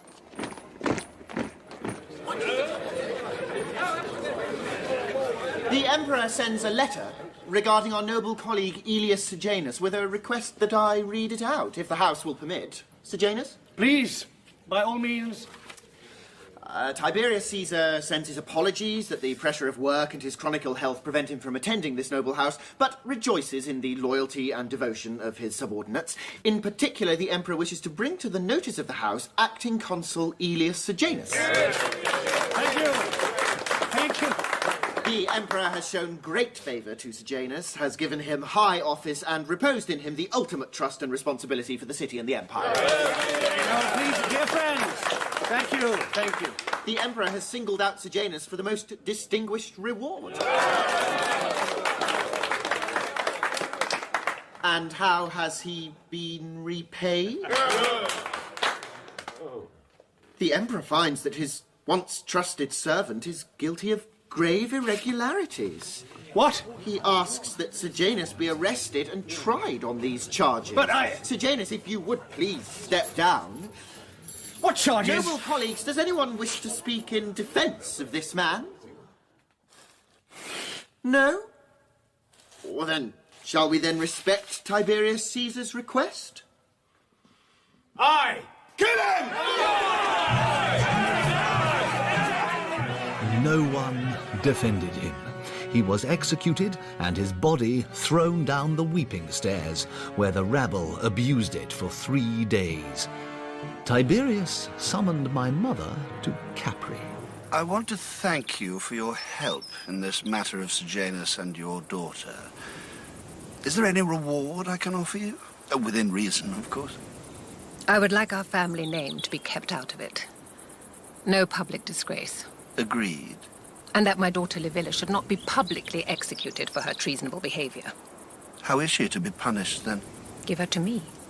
I must be responsible for her death. You? Why? It is my duty. My mother locked up my sister Livilla in a room next to her own and starved her to death. Day after day, she kept herself in earshot of her daughter's cries. She did this as a punishment to herself for having brought up so abominable a child. Mother, please. Go away, Claudius. Please, Mother. Go away, Claudius. Please. Go away. Please. Go away. She stayed, listening at the door, until my sister died.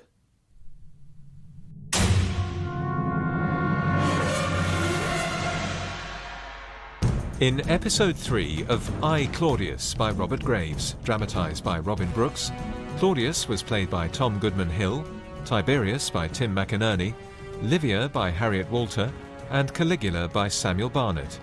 Sejanus was Sam Dale, Agrippina Hattie Morahan, Antonia Christine Kavanagh, Livilla Leah Brotherhead, Pallas Lloyd Thomas, The Fisherman Adil Akhtar, Macro Tony Bell, and Calpurnia Sally Orrock. Other parts were played by Jude Aquidike, Sean Baker, Ian Batchelor, Henry DeVass, Claire Harry, Devia Meir, and Lloyd Thomas. The music was by David Pickvance. The director was Jonquil Panting. In my secret history, I have come to that part of my story in which my uncle, the Emperor Tiberius, while still clinging to power, had retired to his playground in Capri, leaving Macro, the new commander of the guards, to continue his reign of terror in Rome. My nephew was being groomed for the succession, Caligula.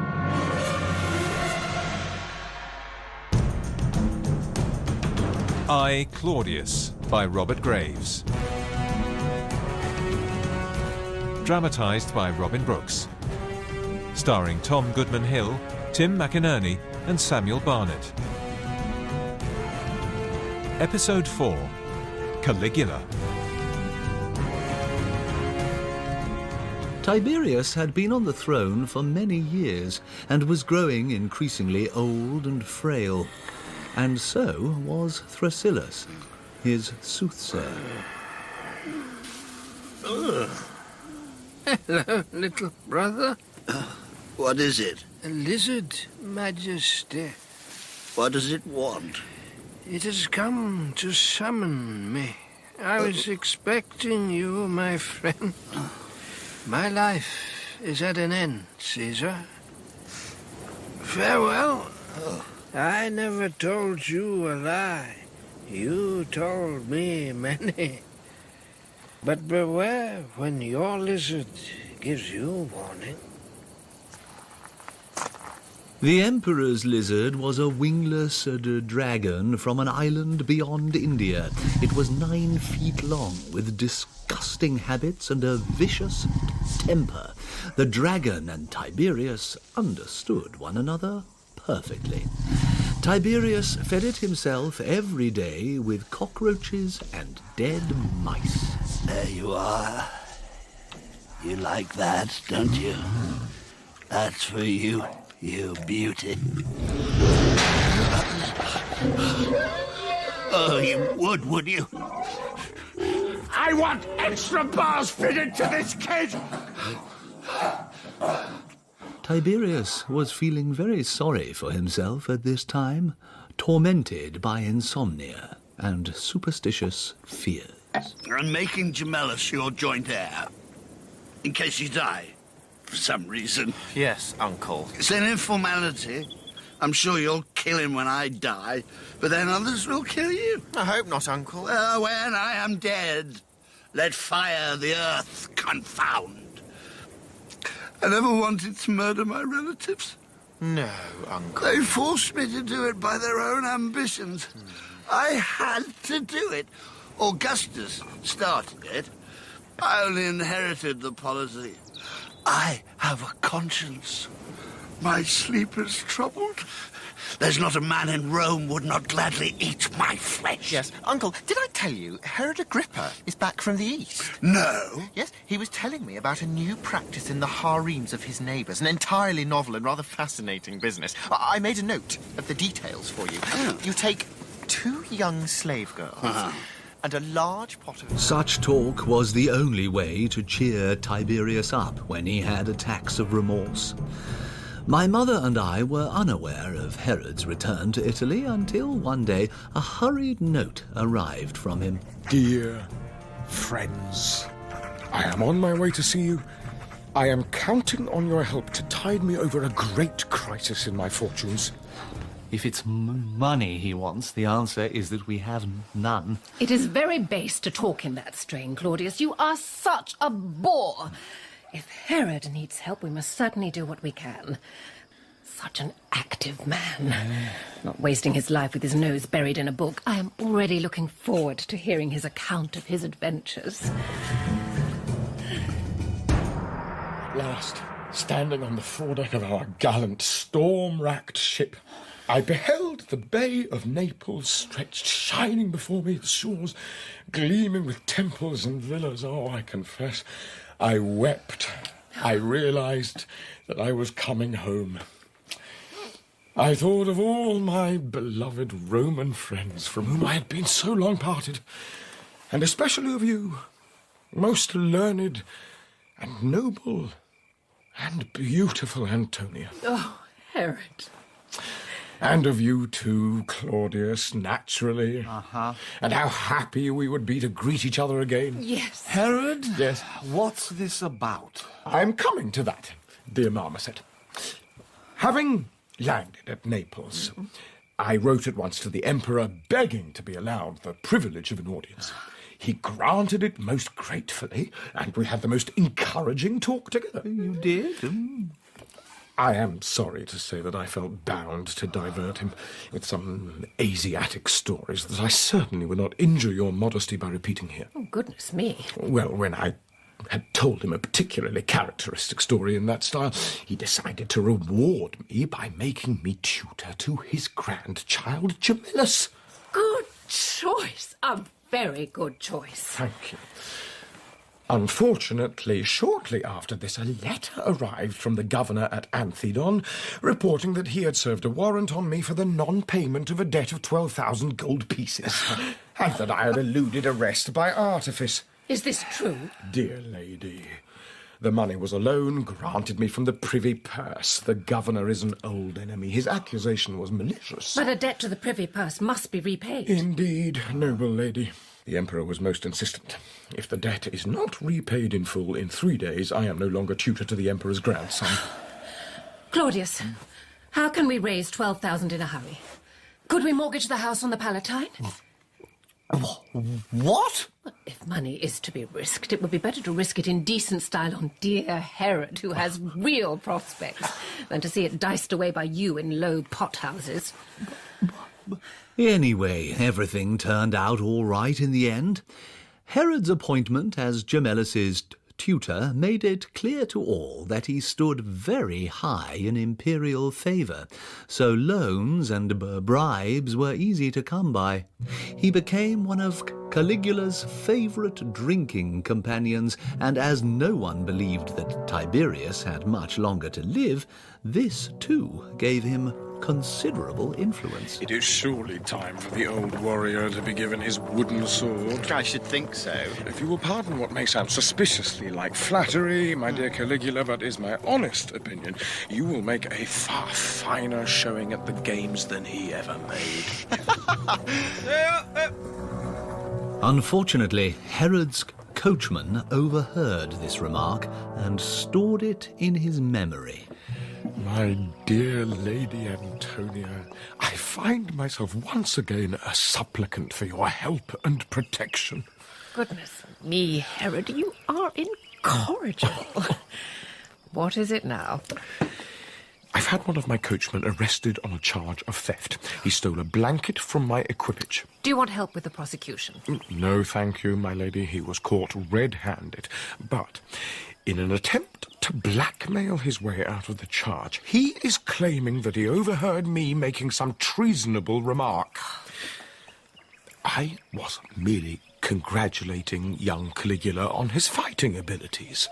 But this coachman has twisted my words, and in this way they have come to the Emperor's ear. If you would press for the coachman to be tried, I am sure his guilt will be proved, and then the matter will be at an end. I will write to the Emperor at once. A reply came back, simply inviting my mother to dine with Tiberius at Naples. After dinner, they all went out for a stroll round the local racetrack. Tiberius did not walk, he was carried in a sedan chair. Herod and Caligula followed behind. But my mother, who was quite brisk in her old age, walked alongside Tiberius. May I speak with you about Herod's coachman? Halt! My dear Antonia, if this coachman means to accuse Herod Agrippa falsely of some treasonable utterance, he has suffered for that folly. I was thinking of letting the wretched man go with a caution. We should all feel much easier if the case were settled. If you insist. I have the man here, as it happens. Macro! Caesar? Have the coachman fetched. Herod! Caesar!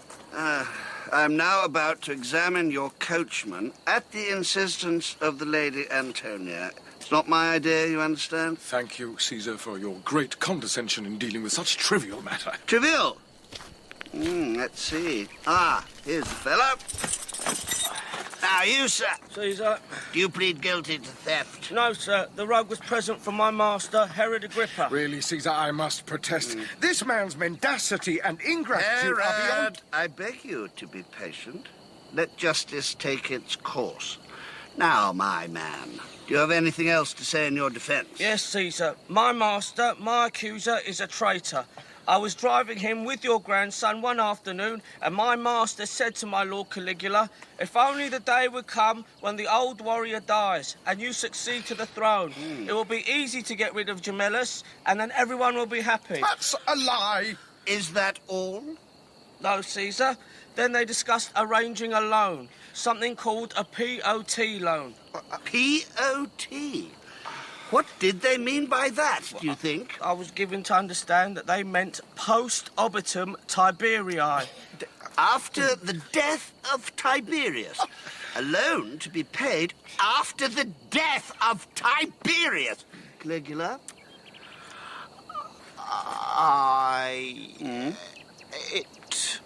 It was a very windy day. If Herod made any such remark, I certainly didn't hear it, Uncle. If I had heard any such treasonable words, I would have reported them immediately. So, we have heard the evidence, my dear Antonia. Macro, put the man in handcuffs. Proceed! The sedan chairmen carried Tiberius away, leaving Herod, Caligula, my mother, and Macro all staring at each other in astonishment. Who am I supposed to handcuff? I don't know. It wasn't entirely clear. So when Tiberius, having been carried all the way around the racetrack, returned to the scene of the trial, the whole company was still standing just as he had left them. Pardon me, Caesar, but which of these men am I to arrest? That man! Herod Agrippa? Caesar, I am your most loyal servant. I could not let a treasonable thought cross my mind, much less utter Save it one. for your trial, Herod. Take him away. Get up. You can use the chain from this honest coachman fellow.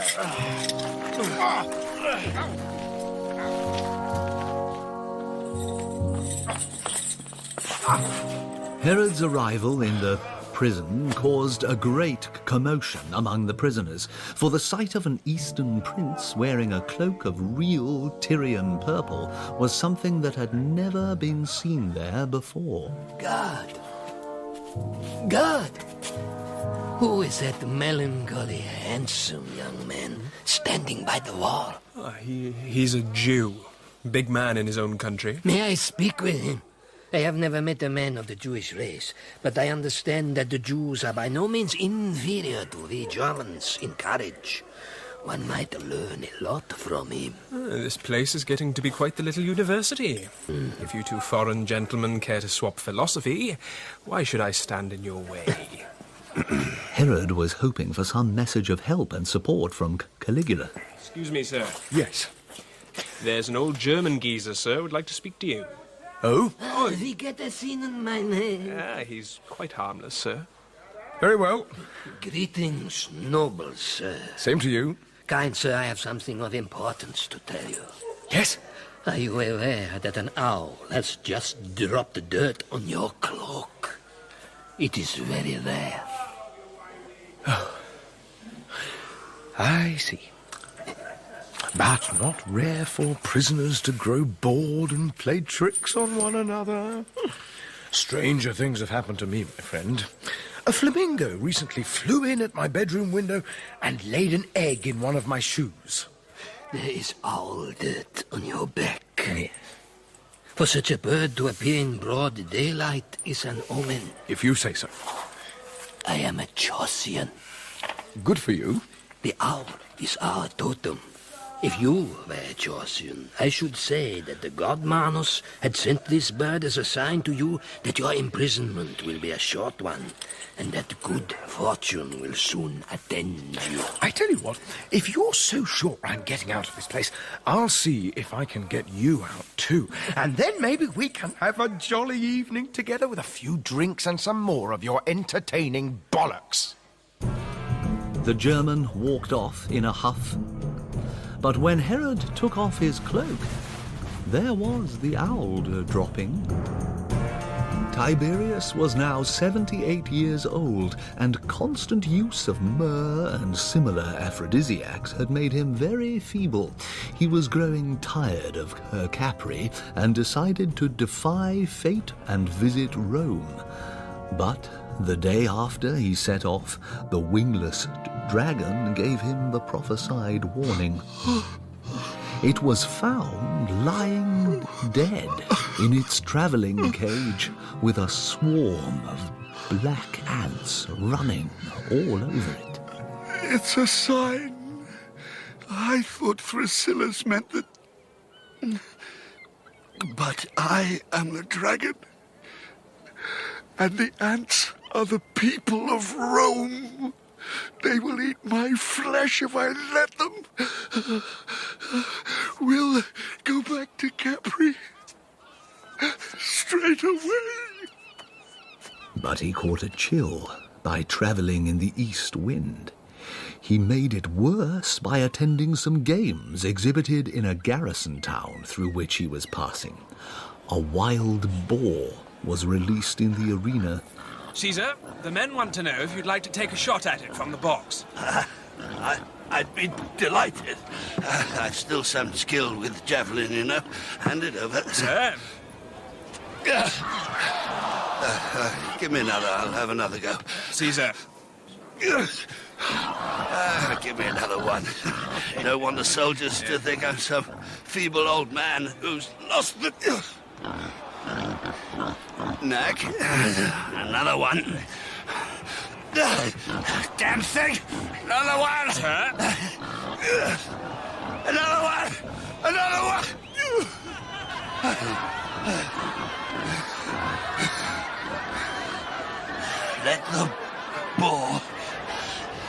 Let the boar be released as a reward for avoiding my shots so skillfully. Caesar, your physician wishes... Damn my physician! Damn you all! God! God! I believe he's in a coma, Lord. How much longer? The Emperor is a man of superhuman strength, his constitution... Yeah, skip all that. How long? A day, 2 at the most, Lord. Thank you. Yes, Lord. Macro, what do we do? Start by sending messages off to the border regiments. The Emperor is sinking, has appointed you his heir. Yes. He's given you his ring. Has he? Yeah. Now, you can just go and accept congratulations and homage from the court. Yes, that's it, isn't it? That's it. May I be the first to offer him, Caesar. Caligula Caesar, long may he reign. Thank you, Macro, thank you. Oh, we can get poor old Herod out of Chokey. He must be feeling a bit bored, cooped up all day with nothing but bread and water. I expect the diet's done him a power of good. What time is it? Where is everyone?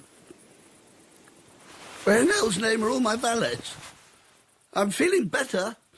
I want an omelette. I want a flask of wine. What the hell?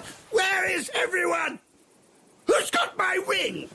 Uncle, are you feeling better? Who's stolen my ring? We did. Why? Your Majesty, I'll hold him down. You get the pillow, quickly. Pillow, yes. No. That's it. It's a strong old bird, isn't it? I've wanted to do this for ages. That's it. Is he dead? Poor old gentleman, he died in his sleep. Caligula was 25 years old when he became emperor. With a bulging treasury, well-trained armies, an excellent administrative system, for in spite of everything, the empire was still running well under the impetus given it by Livia. With all these advantages, what a splendid chance he had of being remembered as Caligula the Good, or Caligula the Wise. But it is idle to write in this way. It amused him at first to encourage the absurd misconception that everyone, except myself and 1 or 2 others, had of his character. He observed all the terms of Tiberius's will. He even paid me a bequest that I had been cheated of, a substantial sum of money. But when I told my mistress, Calpurnia, about my new wealth, she did not seem pleased. Much better to be modestly off like you used to be than run the risk of being stripped of the whole lot by informers. There are no informers now, and no treason trials. I didn't hear that the informers were packed off with the Spintrians. But they wouldn't dare try their old tricks again. Claudius, even a simple prostitute can do sums. How much money did the old emperor leave? A lot. 27 million gold pieces, something like that. And how much has the new one paid out in bounties and legacies? 50 gold pieces each to the guard, 3 ahead to the people of Rome. The armies say 3 million, maybe 4. And how many wild beast shows and sword fights? And how many animals sacrificed? Rather a lot. 20,000, maybe? And the state banquets and the theatre shows and racehorses? How much do you think is left? Say 20 million? So he's got through 7 million in 3 months.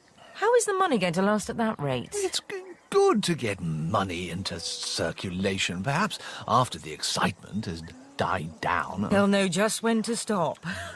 But if not, who's going to pay then? That's why I worry about informers. Anyway, while I've still got it, I'm going to buy you a necklace, you sagacious creature. You are as clever as you are beautiful. Agate? Cornelian? I prefer cash, if you don't mind. I was now expected to come out of my rustic retirement and occupy a suite of rooms at the palace. And I couldn't have Calpurnia there. Caligula had made stern speeches against immorality in the manner of Augustus, but his own morals seemed not to come into the scope of such strictures. He insisted on having his 3 sisters to live at the palace, Lesbia, Agrippinilla, and Drusilla. Life there, I found, extremely disorderly. But Lesbia's still married to Vinicius. Yes. And Agrippinilla's married to Cassius? Yes. Because I saw Lesbia and Cassius in the water garden. I couldn't help it. And they were... Yes, they've swapped husbands. Have they? But Lesbia is also quite fond of Apelles at the moment. Apelles? The actor? Oh? I'm quite fond of him too, actually. And I adore Eutychus. Agrippinilla adores Eutychus too. Sometimes we adore him together. In their hearts, you know, my sisters are all married to me. But I love Drusilla most. Her husband? We don't need to have him at the palace. She's quite happy without him, isn't that obvious?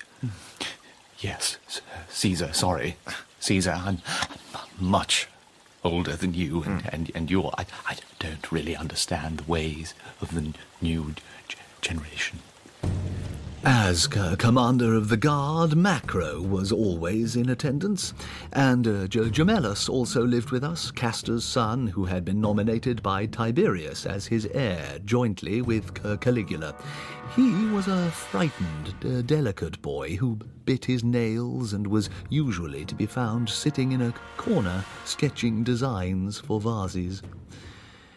Then Caligula fell ill.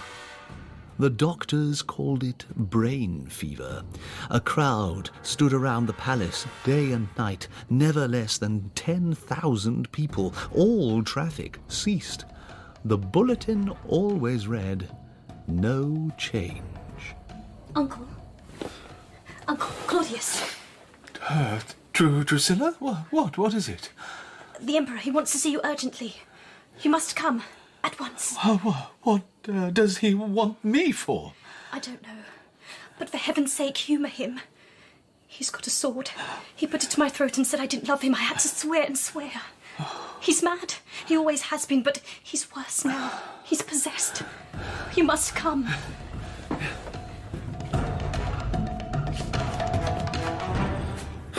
Late again, Uncle. I told you to hurry. What joy to see you, Caesar. Can I dare to hope you are better?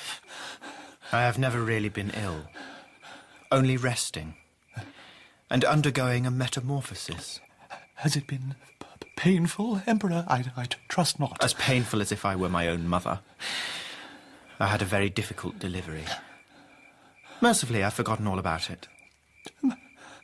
May I humbly inquire precisely what is the character of this glorious change?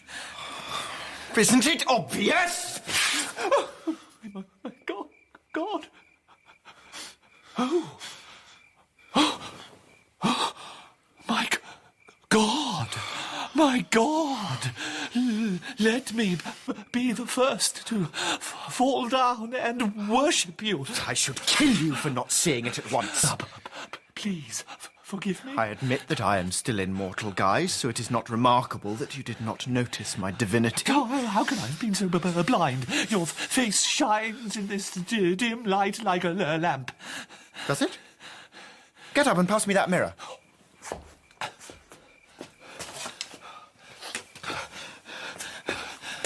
Your divine majesty. Yes, it does, doesn't it? I always knew this would happen. I never felt anything but divine. Think of it. Aged only 5, I put down a mutiny among my father's legions and saved Rome. Cronus ate his sons, but by the age of 8, I had killed my own father. Did you? Why did you do that? He stood in my way. He tried to discipline me. Me! A young god. But how did you? I frightened him to death.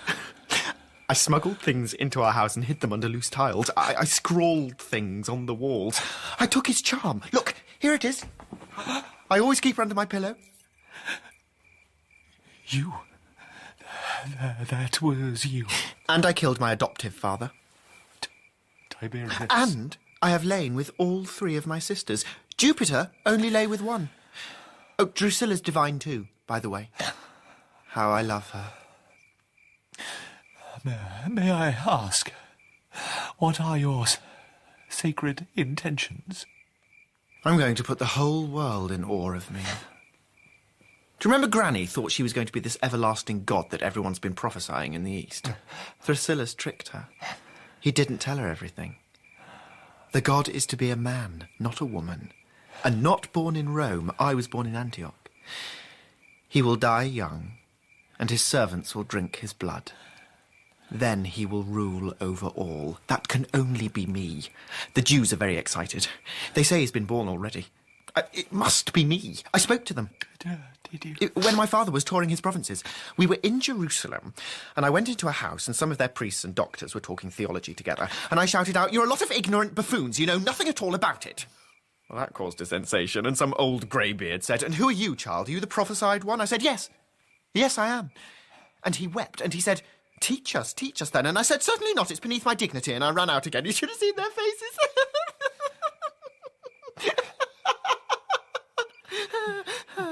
This is the most glorious hour of my life.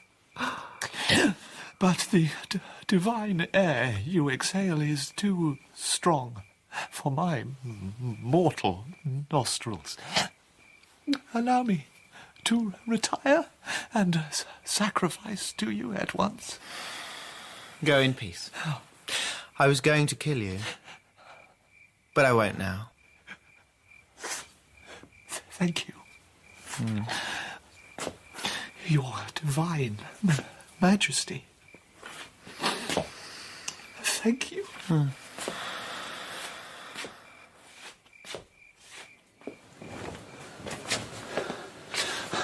Drusilla. Uncle? He's just become a god. A very important one. His face shines. It's bad news for us mortals, but I should have seen it coming. Oh, and you're a goddess too, in case you hadn't noticed. Oh, thanks, Uncle. Bless you. Now I'm a goddess. That should be worth something, shouldn't it? I'll warn the others. It's for the best. Everyone will see that he's mad, and they'll lock him up. And then we'll have the Republic again. But would you believe it? Everyone accepted his divinity without question. He took on all Augustus's titles and more. His first act was to kill Gemellus. When my mother heard of this, she was grieved and came to the palace to see Caligula. Grandson, may I talk to you in private about Gemellus? Certainly not. I am happy for Macro to hear anything you might have to say. Noble lady? It is a family matter, and not for the ears of slaves. That fellow's father was one of my son's vine dressers. I sold him to my brother-in-law for 45 gold pieces. Tell me what you want and stop insulting my ministers.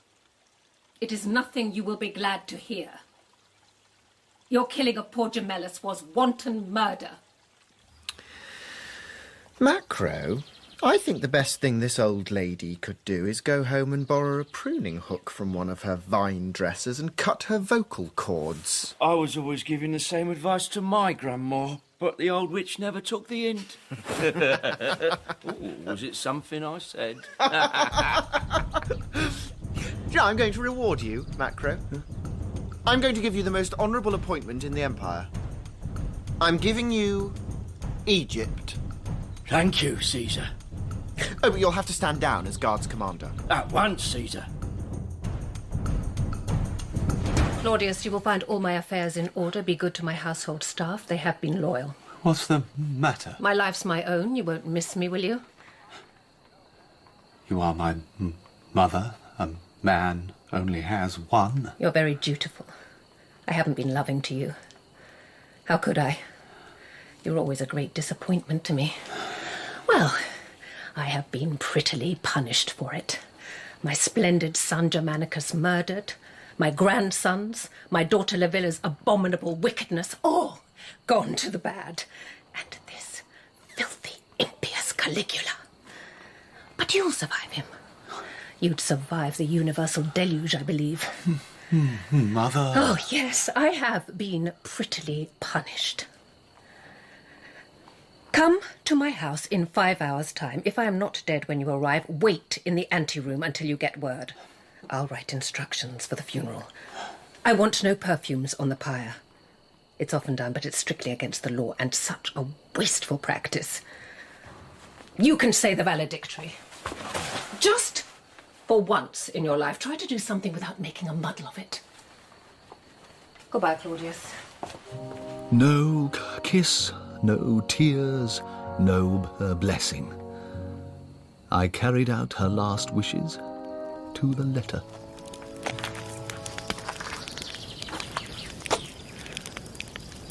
Herod, good of you to come.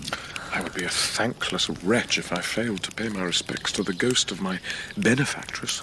No one else has dared to show their face. I suppose Macro. Macro has been arrested. He is to be executed in the morning. Just like that? Why not? The people are happy enough. They have their sword fights and their chariot races. What do they care which courtier is murdered? Cassius Kyria is to be the new commander of the guard. Cassius Kyria? He's getting on, isn't he?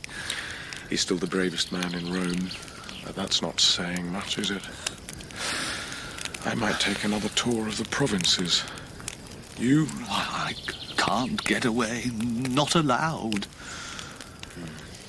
Drusilla died.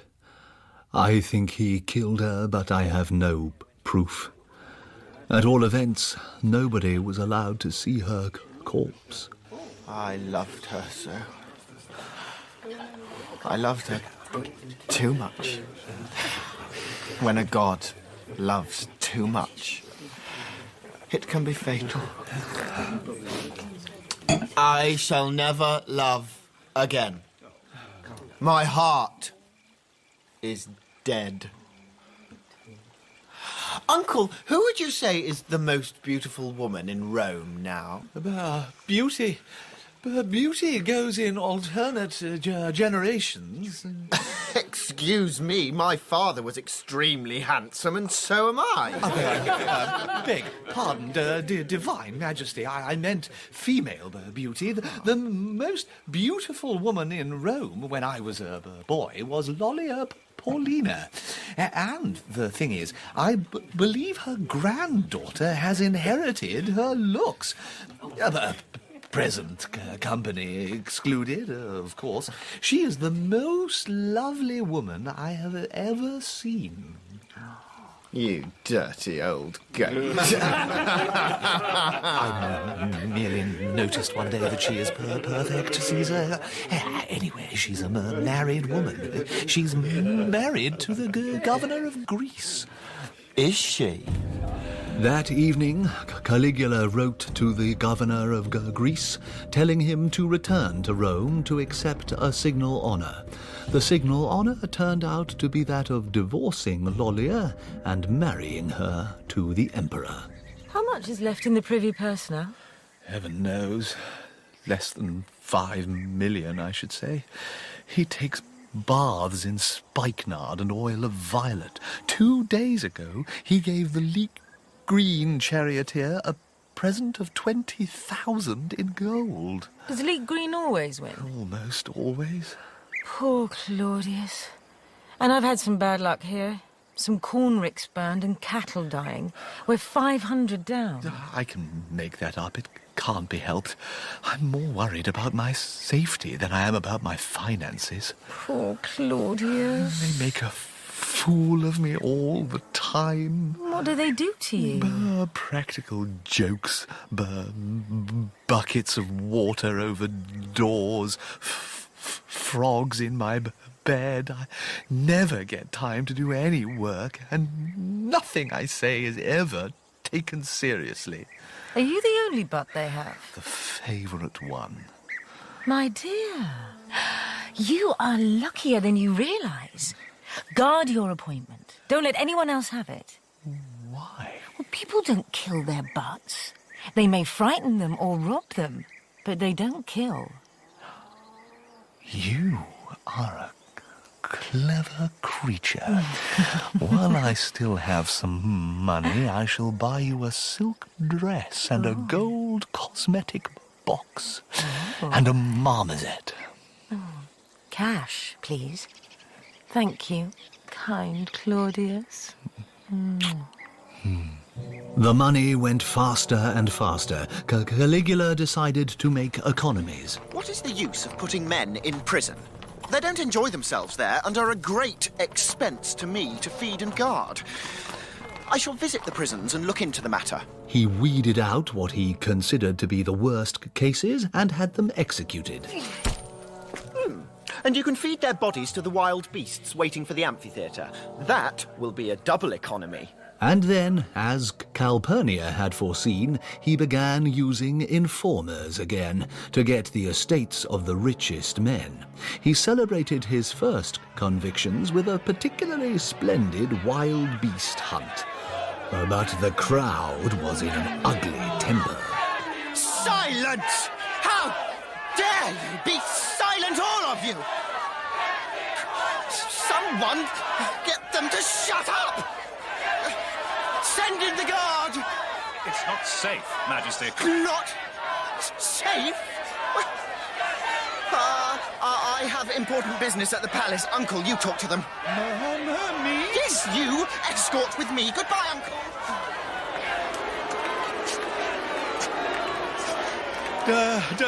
Dear friends, please, dear friends. Look who it is! It's the idiot! The Emperor has been called away on important business.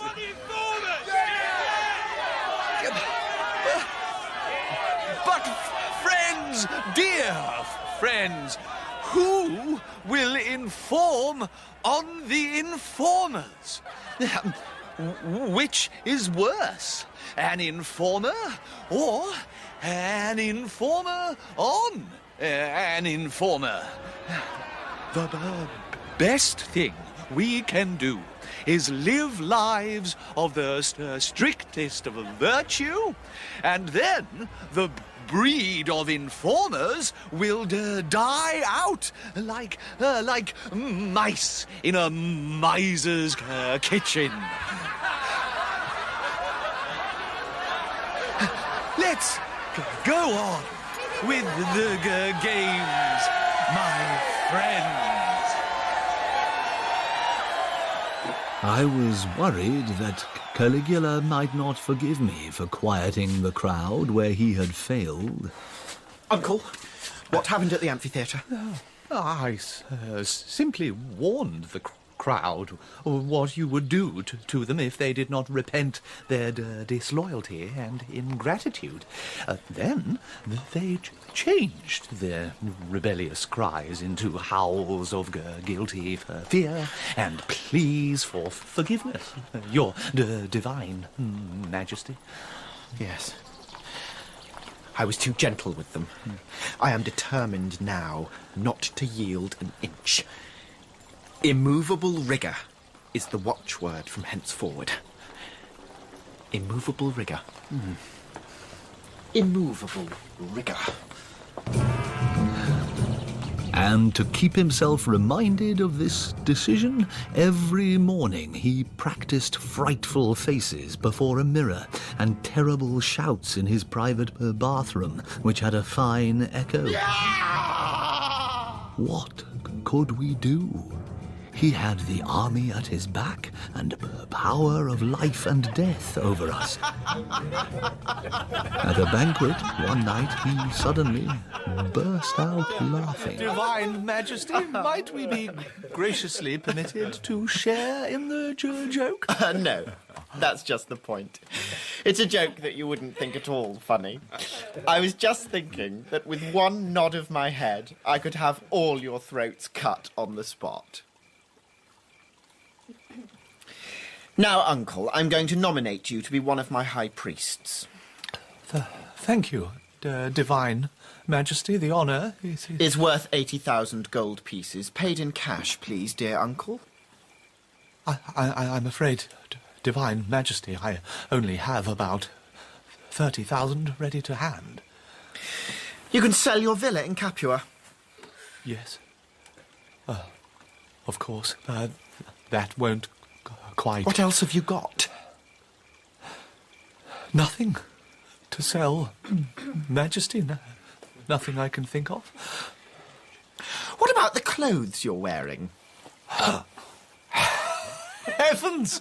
I forgot all about them. I'll auction them for you now, if you like. Would you? Majesty, that would be extremely kind. Come on, get them off. Let's start with your sandals and work our way up. Ladies and gentlemen, one pair of sandals, seen better days, but still with a bit of wear in them. What am I bid? 5 sesterces? I stripped off until I had nothing on but a tablecloth, which was hastily wrapped around my loins. He sold my sandals for 650 gold pieces, my gown for 5,000. Sold to the lady who scratched her nose just at the wrong moment. Well done indeed. Now we'd better sell that tablecloth. Must we, Majesty? Of course. Majesty, mere modesty would not prevent me from sacrificing my last rag to the cause, but, alas, something more prevents me from selling. What's that? It's your own tablecloth, Majesty. Very good, Uncle. This little charade did not reduce my nude debt by much, but it did at least convince Caligula of my poverty. I had to give up my rooms at the palace, which I was not sorry to do, and take lodgings in the city. Calpurnia came to me there. Calpurnia, my dear, I'm very fond of you, and I'd be very sad to see you go, but I am no longer in a position to support you. Yes, you are. But I haven't any money, not a bean. I had a feeling something like this would happen. Well, that doesn't help us. But it does. Dear Claudius, when you said you wanted to buy me a present and I said I'd rather have the money, what do you think I did with it? Spent it? When I pretended to you that the ricks had burned and the cattle had died. Pretended? I wasn't doing it to trick you. I was trying to build up a reserve. You might have told me. If I'd told you, you'd have been forced to hand it over, wouldn't you? I've banked it in the city. It's about 2,000 gold pieces. Oh, Calpurnia. I've got it all receipted. Your steward signed it off for me. Oh, Calpurnia. So, we didn't starve. We managed pretty well. But to keep up the pretense of absolute poverty, I used to go out with a jug some nights and buy wine from the taverns. Caligula put aside Lollia and married a woman called Caesonia. She was neither young nor good-looking, but there was something about her that attracted Caligula in a way that nobody could explain. Himself least of all. I don't know what it is, but I'll get it out of her. Even if I have to do it with the fiddle string torture, I'll find out why I love her so. She gave him a daughter, Drusilla, and he delighted in teaching her his immovable rigour. The first full-sized murder you commit, Precious, even if it's only your poor old granduncle Claudius, I'll make you a goddess. Caligula's surviving sisters, Agrippinilla and Lesbia, were still enjoying life at the palace, but not even they were safe from Caligula's economy measures. Oh, darling.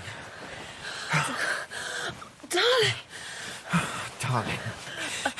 Parasite. What? Parasite?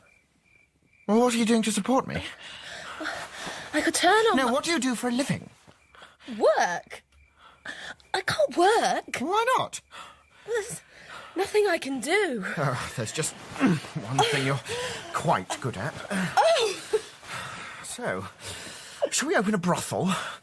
Admission, 1,000 gold pieces. Drinks free. Oh, I reserve the right to vet the punters. Granted.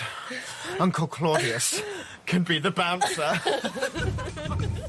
So he advertised in the Senate by a leaflet that on such and such a night a most exclusive and exquisite brothel would be opened at the palace. When the doors were opened, he appeared, wearing a mask to play the madame. He displayed all the usual tricks for cheating his guests of their pleasure and their money, and if they protested, I was called upon. On to him, Uncle! On to him! Chuck him out, the rascal! My old uncle is weak in the hands, but very strong in the arm, you know. Gotcha! Caligula punctuated the proceedings with appropriate quotes from Homer. Vulcan with awkward grace his office plies, and unextinguished laughter shakes the skies. There. And don't come Then, from his anvil, the lame craftsman rose, wide with distorted legs, oblique, he goes to the drinks table, I think. If you submit, the thunderer stands appeased. The gracious God is willing to be pleased. Carry on! After a while, Caligula slipped out, removed his disguise, and reappeared as himself, pretending to be shocked by what he found. Guard! Majesty? Did you ever see such a sad and degrading sight as this? My two sisters prostituting their bodies in my very palace, with my Uncle Claudius selling tickets at the gate. What would my poor mother and father have said if they had lived to see this day? Shall I arrest them all, Caesar? No. To their lust, indulge a last embrace, and let the peers consummate the disgrace.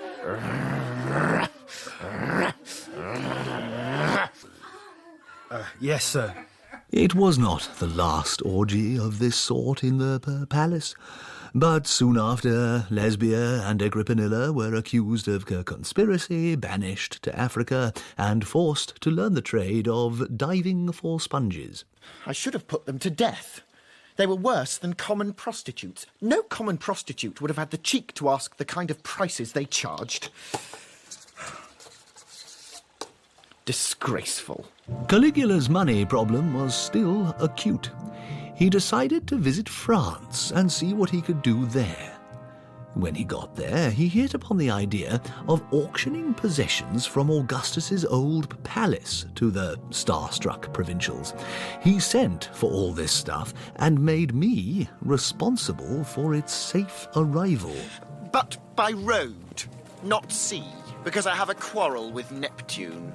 So it happened, one evening in May, he was sitting on the bridge at Lyon, engaged in imaginary conversation with the river god, when he saw me coming. You, sir? Majesty? Where are the carts? Why haven't you brought my carts? Heaven bless your Majesty, the carts won't be here for a few days yet. What? They are coming by land. My colleagues and I have come by water. Then back by water you'll go. Come here. Sir. What? Get him up on the parapet. But... Over you go. Ah, well. Born at Lyon. Died at Lyon.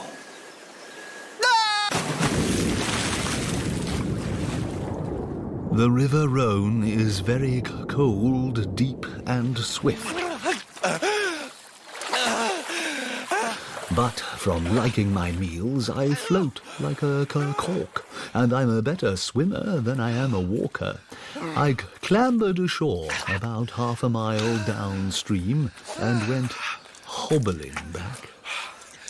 Oh, goodness me, dear uncle. Covered in mud and soaking wet. What have you been doing? I was just going to have your colleagues executed. Claudius, beseech the Emperor to set us free. We only came to offer our loving congratulations. I want carts, not congratulations. Oh, be patient and obey. Dear as you are, if Jove his arm extend, I can but grieve, unable to defend. Oh, very good. All right, up you get. So Homer saved us. But a few days later, I was warned that he would not do so again. We won't quote Homer anymore. No, Majesty. He's a most overrated author. I'm going to have his poems called in and burnt. Plato was right. All poets are liars, all of them. Is your sacred Majesty going to burn other poets as well? Yes, indeed. All the overrated ones. Virgil, for a start. Dull fellow. Tries to be Homer and can't do it. Oh, and the historians. Historians? Definitely Livy. Really dull. Tries to be Virgil and can't do it. I might conquer Britain.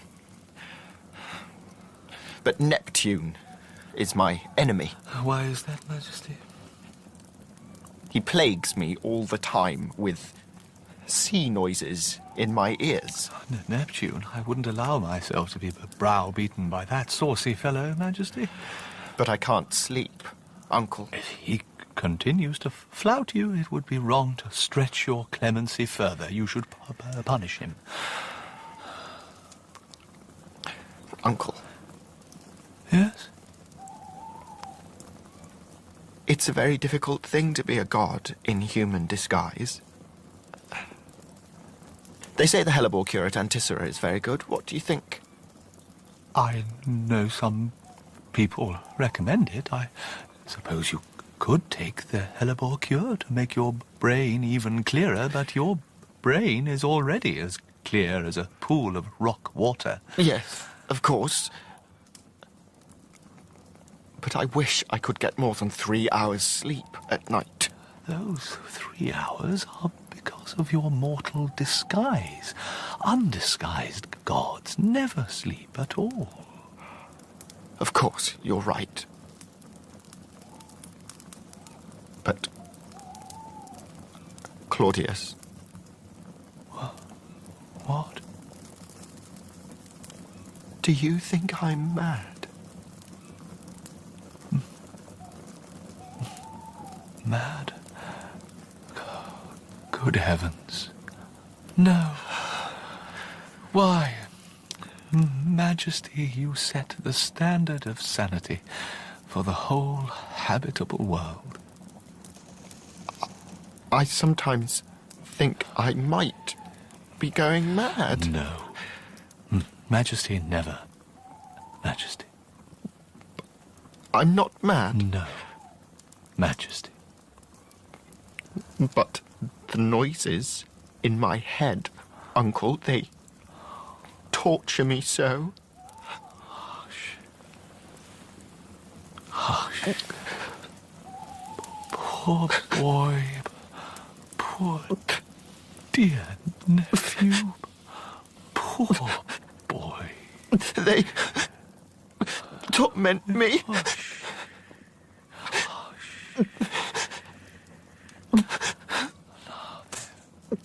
We were bound together upon the wheel. He suffered, and I suffered with him. And Rome suffered too. The golden predicament was eating him up, and the only question was whether it would destroy him before he destroyed us.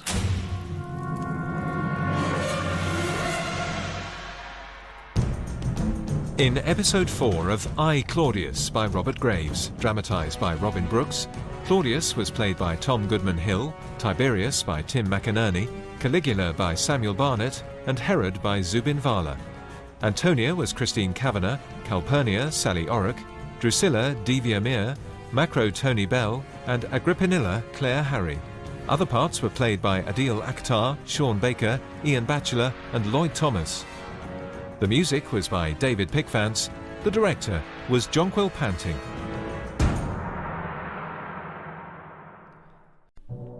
In this strange history of my life, written to explain my unfortunate and extraordinary predicament, my nephew Caligula had gained the throne.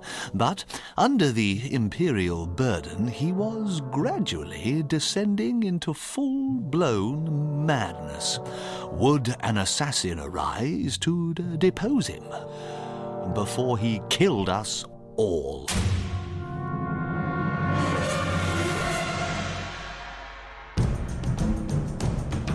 I, Claudius, by Robert Graves. Dramatised by Robin Brooks. Starring Tom Goodman-Hill and Samuel Barnett. Episode 5. Claudius. Caligula had begun to believe he was a god. He wore an olive wreath and a beard of fine gold wires, and carried a jagged piece of electrum in his hand to represent lightning. One day, dressed in this manner, he was on the oration platform in the marketplace in Lyon, making a speech. I intend shortly to build a city for my occupation on top of the Alps. We gods prefer mountain tops to unhealthy river valleys. From the Alps, I shall have a wide view of my empire. If I see any treason hatching anywhere, I shall give a warning growl of thunder, like so.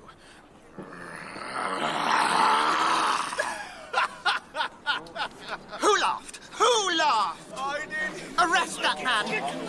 Bring him to me! Who is he? I'm a shoemaker from Marseille. Anyone else from Marseille? Who do you think I am? A big humbug. Humbug? Humbug?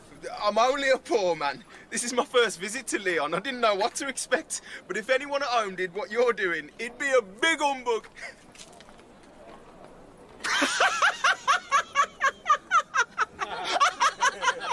You poor half-wit! Of course he would be. That's just the difference. Release him. From Lyon, Caligula marched his legions down to the coast at Boulogne and drew up his army in order of battle on the seafront.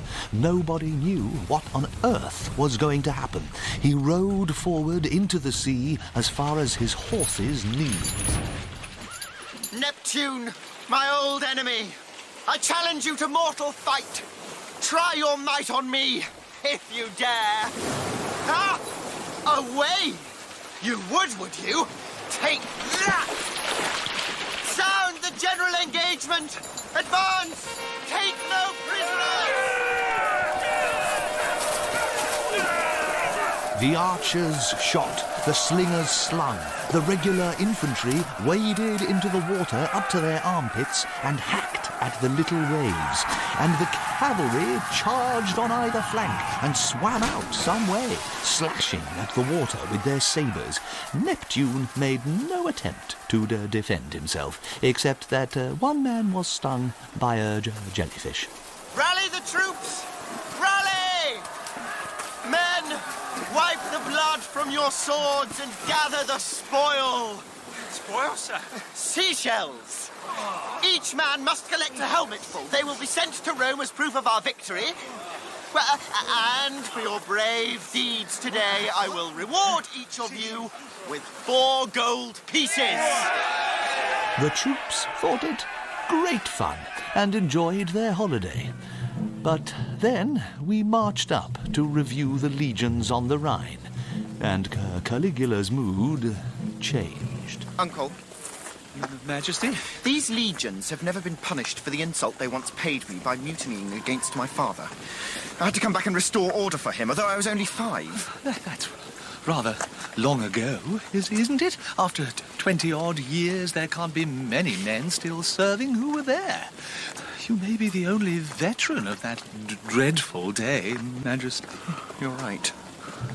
Perhaps I shall only decimate them.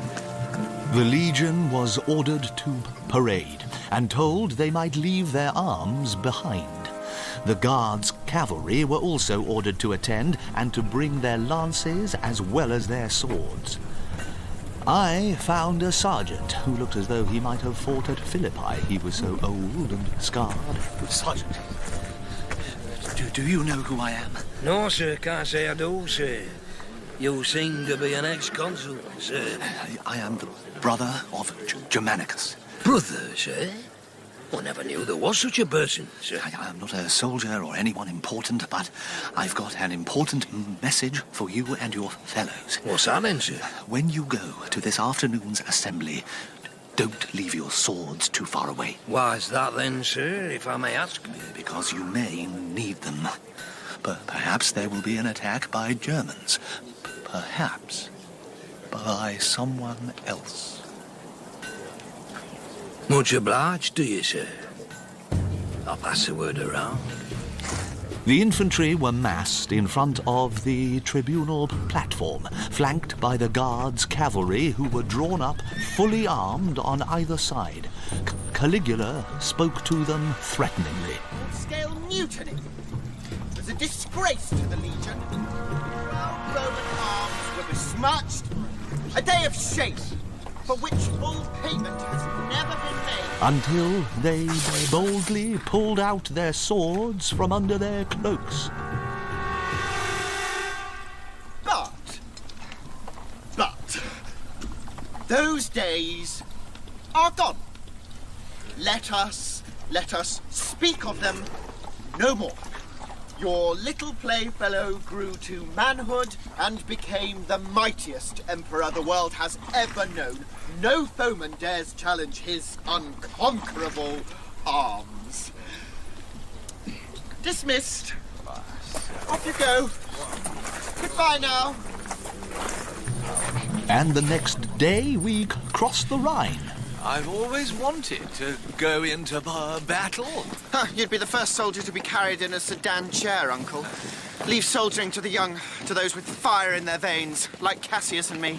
Yes, Majesty. I will complete the task begun by my father and grandfather. I will fight a war with the Germans that will end in their total extermination, eh, Cassius? Yes, Caesar. Let's go looking for the enemy, Cassius. Let's assault the tribes with our whole force and kill every man, woman, and child. Yes, Caesar. We'll crush them like ants. Yes, Caesar. Lots of trees in Germany, aren't there? Yes, Caesar. When I was marching with Varus, it was at a place very like this that we were ambushed. Oh, really? I shall never forget that day as long as I live. I was marching ahead of my company, and we just reached a bend in the road, as it might be the one we're coming to here. Yes? When suddenly there was a tremendous war cry, as it might be from that clump of firs yonder, and 300 or 400 spears came whizzing down on us. And so began the slow and painful death of 3 legions. My mare!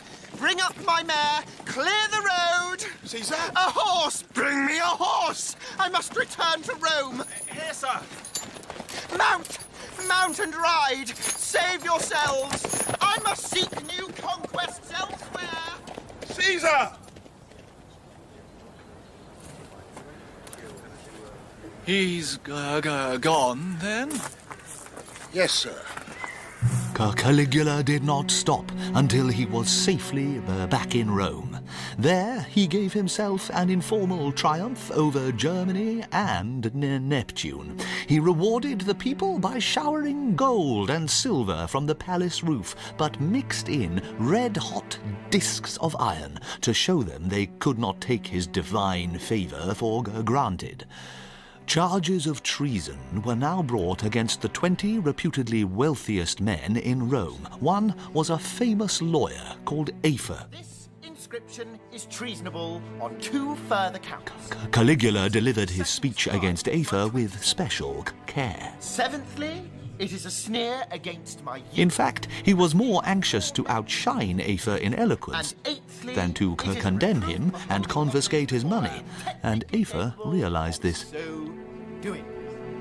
Do you, Afer, have anything to say in your defense?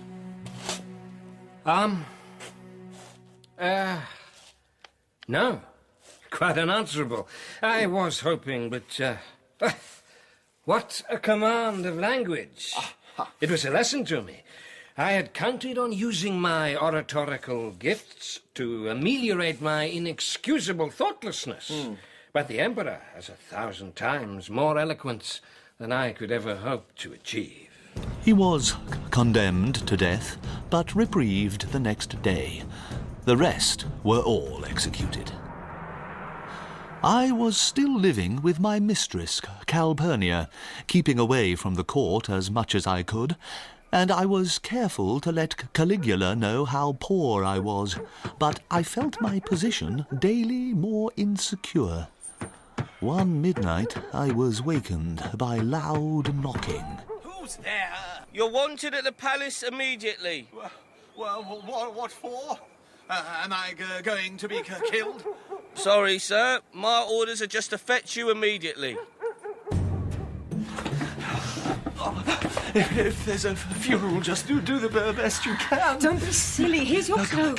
Calpurnia, the farm's in your name anyway. You'll be back in an hour. Stop making such a fuss. My will's in the study. It's all signed and sealed. Come along, sir. Goodbye, Calpurnia. Oh, Claudius, you are a kind, dear man. Give me a kiss. Come on.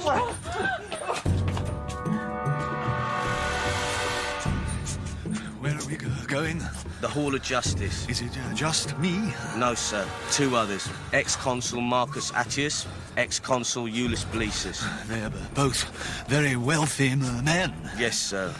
Here we are, sir. We were made to sit on chairs on a sort of scaffold.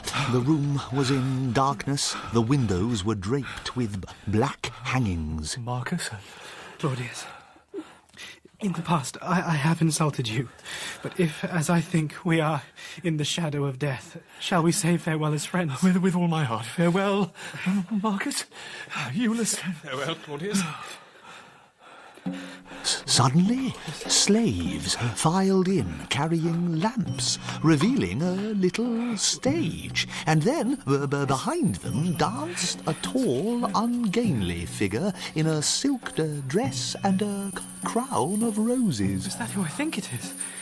The rosy-fingered goddess now will roll away the night of stars. He'd danced about, blowing out the lamps and pulling down the drapes from the window, letting in the dawn. From where clandestine lovers lie, entangled in sweet passion's toils. From a bed behind a screen, he pulled out a young man and woman, both naked. The man was a eunuch. The woman was extremely beautiful. Oh, now of goddesses most fair, I give relief to every care. As the performance came to an end, I had the sense to prostrate myself. My companions were not slow in following my example. Caligula capered off stage, and we were summoned to breakfast. Did you like it? Oh, God of gods! I have never in my life witnessed any dance that gave me such profound spiritual joy as the one I have just witnessed. I have no words for its loveliness. It was all right, wasn't it? Sacred Majesty, it is a million pities that so matchless a performance had to be given to so tiny an audience. Oh, that was only a rehearsal. I'm going to do it one night in the amphitheatre for the whole city. Oh, magnificent. Pretty girl, wasn't she? Yes, Majesty. Would you like to marry her? Me? Well, I took a fancy to her, but, you know, it's a funny thing. I'm not so keen on young women anymore. Did you recognise her? To tell you the truth, Lord, I was only watching you. She's Barbatus's daughter, Messalina. The old panda didn't utter a word of protest when I asked for her to be sent along to me. What cowards they are. Yes, Lord God. Right then. I'll marry you off tomorrow. Next day, he kept his promise and married us. Calpurnia pretended not to mind. He only took a tenth of the dowry. The rest is mine. I'll have some money again. I'm just glad you're alive. I'll go back to the farm and look after things for you there. You won't miss me. Well, now you'll have money. You'll have to live at the palace again. She's much prettier than I am. I don't really have any choice. Well, she's got birth and money as well as looks. You're probably in love with her already. Calpurnia, you've been my only true friend through everything. I still can be that, can't I? But she was right. I was already in love. When a not very clever, not very attractive man of 50 falls in love with a bright and beautiful girl of 15, it is usually a poor lookout for him. But Messalina was so glad to have escaped from Caligula that she behaved in a way which made me quite sure that she loved me as much as I loved her. 3 months after the wedding, she was pregnant by me. The only drawback was that Messalina and I were invited to live at the palace, and we came there at an unfortunate time. A merchant called Bassus had been asking a captain of the palace guard questions about Caligula's daily habits. The captain reported him, and Bassus was arrested. You inquired about the Emperor's movements at night? No. Yes, yes. You said, is it true the Emperor walks about the cloisters when he cannot sleep? No. Yes! You said, what time does he do this? Yes! You were planning an attempt on the Emperor's life. Why did I? Who are your associates in this matter? I have none.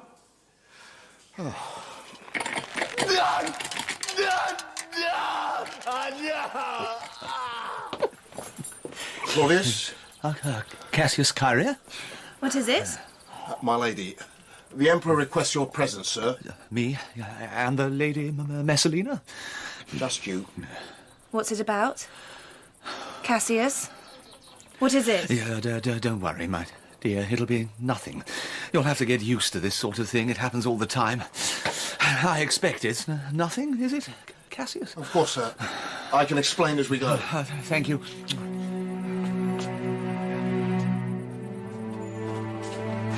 Bassus wouldn't give any names, so the Emperor got Bassus's father in and showed him what had been done to his son. The father said he would give us the names of the conspirators.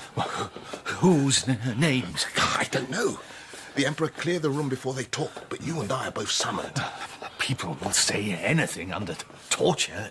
It's a useless procedure, and those who carry it out are not to be trusted.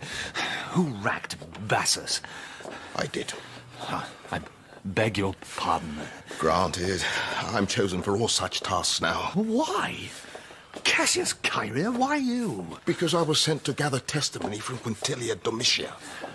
Young Quintilia? The beautiful Quintilia. That did not save her. Some accusation was made against her, and she was put to the torture. Caligula heard that I wept, so now I'm made to do all such tasks. My nickname is Crybaby. I'm sorry, Cassius.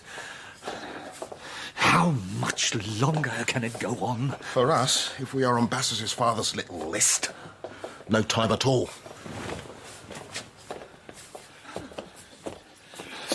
Sorry, Caesar. Sorry, I came as quick as I could. Look at him. My uncle Claudius. Wretched creature. Is he fit to be emperor? Who? Me, divine majesty? When Bassus had killed me, would you have made this poor stammering cripple your emperor as he planned? Majesty. I am one, and you are many. I am defenseless. Kill me. Go on. Kill me! Put that poor idiot in my place! We are innocent of any such treacherous thoughts, Caesar. If you disbelieve us, kill us. Very well. Guards! Yeah. Kill them! Divine Majesty! Wait! If I might be spared a word... Yes, uncle. Mighty Caesar, Cassius Chaerea told me of the charge brought by Bassus's father. Yes, and? It's falsity is evident. Is it? How? If Bassus had really been employed by myself and Cassius, would he have needed to question the captain about your movements? Would he not have been able to get that information from us? Oh. I see. Possibly. His father has tried to save himself and his son with a clumsy lie. You may be right. Of course you are. Duh, you may kiss my hand. Thank you, Caesar. Cassius, you may have your sword back. Thank you, Caesar. Guards! Kill Bassus and his father. So we cheated death, but for how long? His latest wife, Caesonia, advised him to rule mildly and earn people's love instead of their fear, for she realized how dangerously he was placed. He said he approved her advice and called the Senate together. Soon I shall grant you all an amnesty, my enemies, and reign with love and peace for 1,000 years. That is the prophecy. But before that golden time comes, heads must roll along the floor of this house and blood spurt up to the beams. A wild 5 minutes that will be. If the 1,000 years of peace had come first, and then the wild 5 minutes, we should have preferred it. But Caligula was madder every day. Uncle, there you are. I shall have 3 imperial cities, and Rome won't be one of them. I shall have my city on the Alps, and I shall rebuild Rome at Antioch, because that's where I was born and it deserves the honour, and because it's on the sea, and then I shall have Alexandria in case the Germans capture the other 2. Alexandria is a very cultivated place. Yes. I'm going slightly thin on top. What? So unfair. Majesty. Why have you got all that hair when I'm... Really, How dare you go about with a great ugly bush of hair in my presence? Guards! Cut his head off.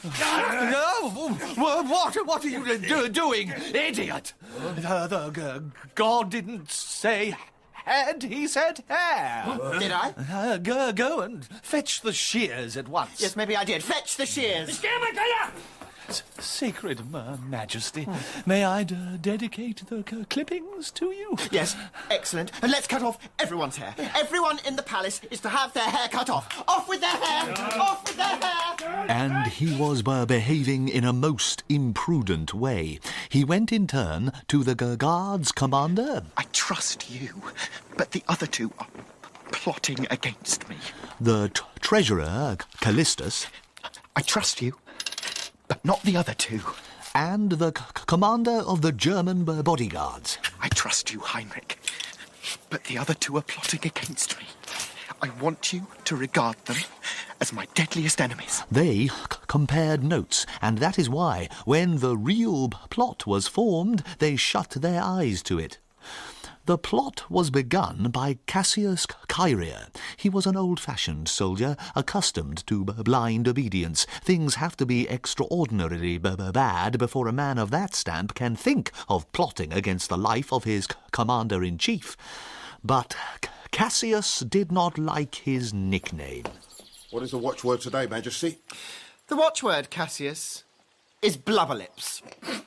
And tomorrow I think we will have boo-hoo, or possibly kiss me, Sergeant. Let's see. So. Cassius had decided to kill Caligula. That evening, he met Lesbia's husband, who, from something Caligula had let drop, knew he was not likely to live much longer. What's the watchword for today, Cassius, my friend? Friend? Cornelius, when were we ever friends? We should be friends. At times like these. The watchword is blubberlips.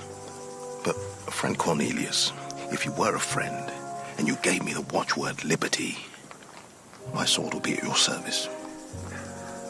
Lupus is with me. But what about the Germans? We'll have to take our chances with them. Caligula's German bodyguard were fanatically loyal to their emperor, and the more bizarre his behaviour, the more they worshipped him as a divine and inexplicable being.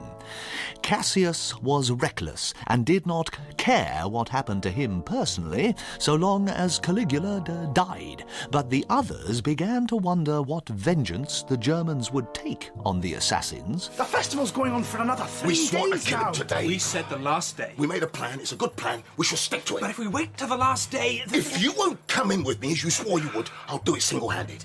But when they come for me, I'll shout, Lupus, Cornelius, why aren't you here as you promised?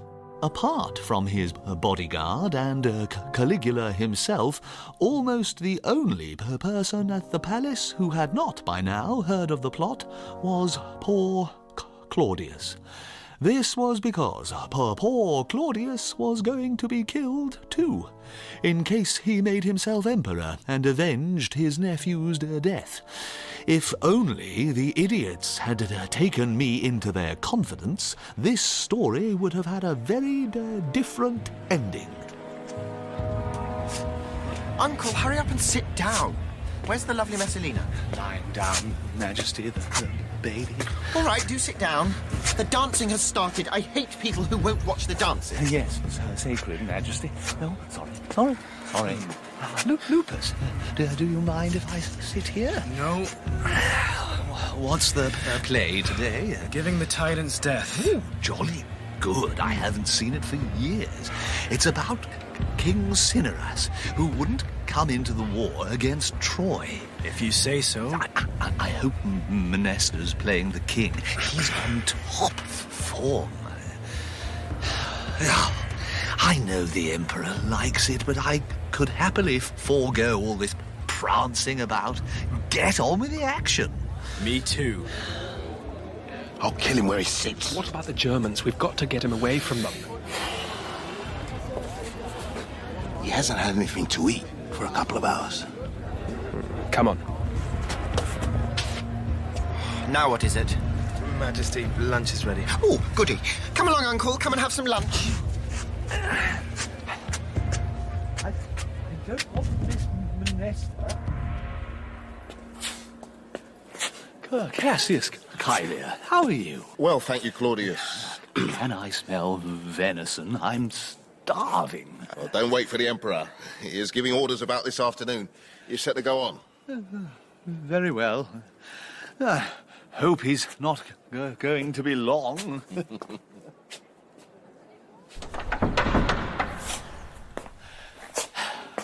Hello? Hello? Odd.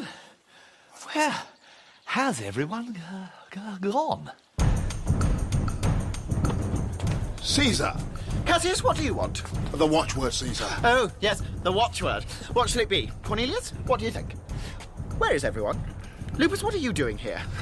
Shall the watchword be sob story? Shall it be death? What? Death. Lupus, save me! Death! Oh, Joe! Granted.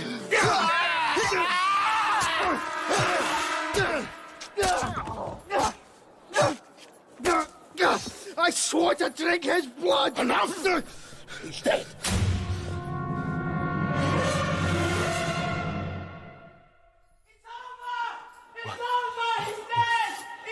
Oh, good heavens! No! Oh, dear, what shall I do? I'm only a historian. What would a historian do? A true historian will always rise, superior to the political disturbances of the day. Ah, sweet heaven, I'll hide in my room!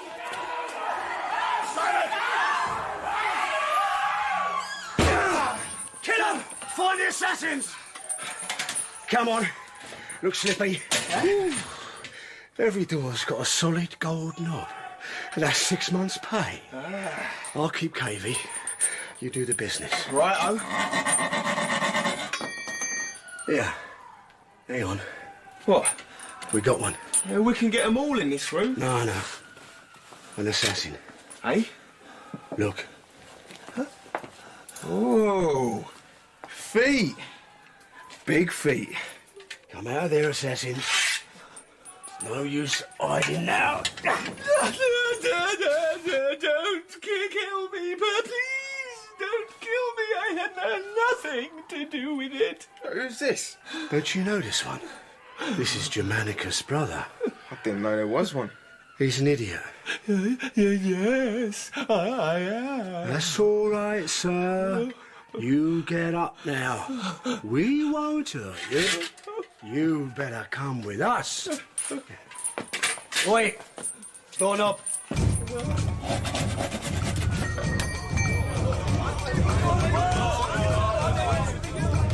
Got to have a new emperor. We need someone for the Germans to kowtow to before they run amok. You know what those buggers are like. But who? It doesn't matter who. It can be his bloody horse as far as I'm concerned. Gratis. Look what we got. So Claudius. So it is. What about him? You do limp and stammer a bit. Say, I'd have thought you'd have been dead by now. Let's have you up on the table. No. Put me down, I said. Please. Come on, up you get. We need someone that'll do for a crown. Put me down. I don't want to be emperor. I'm a republican. Long live the republic. Long live the emperor. No, I refuse. Long live the emperor. Claudius. No. Long live the emperor. Hail Caesar. Give me a sword. Here you are, sir. I want to kill myself. Oh, no, you don't. Oh, here's his missus. Claudius, do what they ask. For my sake, for our child's sake. They've killed Caesonia, and they took her little girl by the feet and bashed her brains out against the wall. Just do what they ask. You'll be all right, sir, once you get used to it. It's not a bad life, being emperor. Yeah, look, a laurel wreath. Stick it on his head. Here come the Germans. Long live the Emperor Claudius! Long live the Emperor! Long live the Emperor! Hail Caesar! They prostrated themselves to me, and we were safe for the moment. They carried me out into the great court and paraded me round and round as more and more troops came to pledge their allegiance. What do you think was passing through my mind on this extraordinary occasion? The prophecy of the Sibyl, my father and liberty, my 3 imperial predecessors, the great danger I was still in, my wife and unborn child, my grandmother Livia, and the promise I had given to deify her, poor, lovely, young Camilla. No. What if I was emperor? I'd be able to make people read my books. Good books, too. 35 years hard work in them. It wouldn't be unfair. My history of Carthage has plenty of amusing anecdotes in it. I think they'd enjoy it. Put me down! We're going to take you across town to the guards camp. Keep you safe in case some sod tries to bump you off. Is that entirely necessary? Could I at least have a sedan chair? Who's the geezer in the purple? Seems to know you, sir. It's my dear friend, Herod Agrippa. Let him through. He'll know what to do. Claudius! Put me down. My dear Herod. For God's sake, get me out of this. Gently does it, old friend. We're not out of the woods yet. Congratulations, Caesar, on your election. May you long enjoy the great honours that these brave soldiers have bestowed upon you. And may I, Herod Agrippa, have the glory of being your first ally. Claudius, I know what you're thinking. You don't want to be emperor. No, I don't. You'd like to yield power to the Senate as soon as these good fellows give you the chance. Yes, I would. Don't be a fool. Why not? Because it would be the signal for civil war. No, You are the only obvious candidate, and you seem to have the army behind you. No. And the only alternative is ruin and destruction. Think it over. Romans, you could not have made a better choice. Your new emperor is courageous, generous, learned, and just. You can trust him as much as you trusted his glorious brother Germanicus. Don't let the Senate mess you about. Stick by Claudius, and he'll stick by you. Herod left me then, and I felt very hopeless. He was the only man who really kept his head through the entire crisis. The soldiers carried me in a sedan chair towards their camp. I sat quite numb. Messengers from the Senate! Killed us! No, don't do that. Their persons are inviolate. Please, let them through. Claudius, the Senate would be much obliged by your immediate attendance. They are anxious to learn your intentions. No, no! Friends, please, allow me.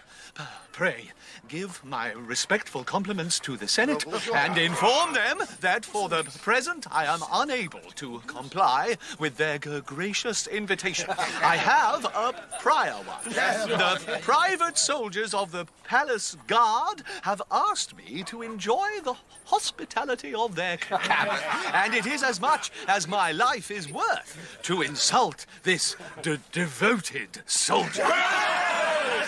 What a wag and new emperor! That's right! Piss off, respected senators! Piss off! So away we went, and when we reached the camp, I was greeted with greater enthusiasm than ever. I should have liked to have been an eyewitness to the historic meeting of the Senate, which was even then taking place. We all hated Caligula, and now he's dead and we can breathe again. Cast down their statues! One thing at a time, please, my lords. One thing at a time. Sentius. Friends, we are free at last. No longer subject to the madness of a tyrant. We are free. Each emperor has been worse than the last. But we have been cowards. We have been slaves. Let us decree the greatest honours to the tyrannicides. Yes. Welcome Cassius Kyria and his brave assembly.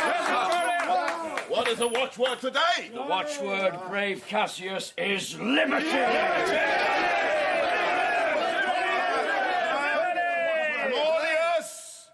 Has been taken to the camp of the Guards Regiment. His friend Herod Agrippa has been with him and asked leave to address the House. Let him speak! Thank you, my lords. As a trusted ally of Rome, I am prepared to speak frankly at this dangerous hour. Monarchy or republic is all the same to me. But I would make one general observation. No one would believe for an instant in any government that cannot count on the loyal support of the armed forces. So, my lords, my question is this. Do you have the army behind you? Well, the city watch are loyal to a man. You see their colonels here. We would all enlist ourselves and our households and spend any amount to raise further My forces. dear Asiaticus, what sort of a show do you think you'd make against the guards? I gather they have shown some hesitation in allowing my friend Claudius to attend this house. Perhaps if another delegation was sent, the Guards officers might treat it with more respect. I am ready, if you desire, to go with them. I believe I have great influence with my old friend Claudius, and sufficient interest with the officers at the camp to be able to settle matters.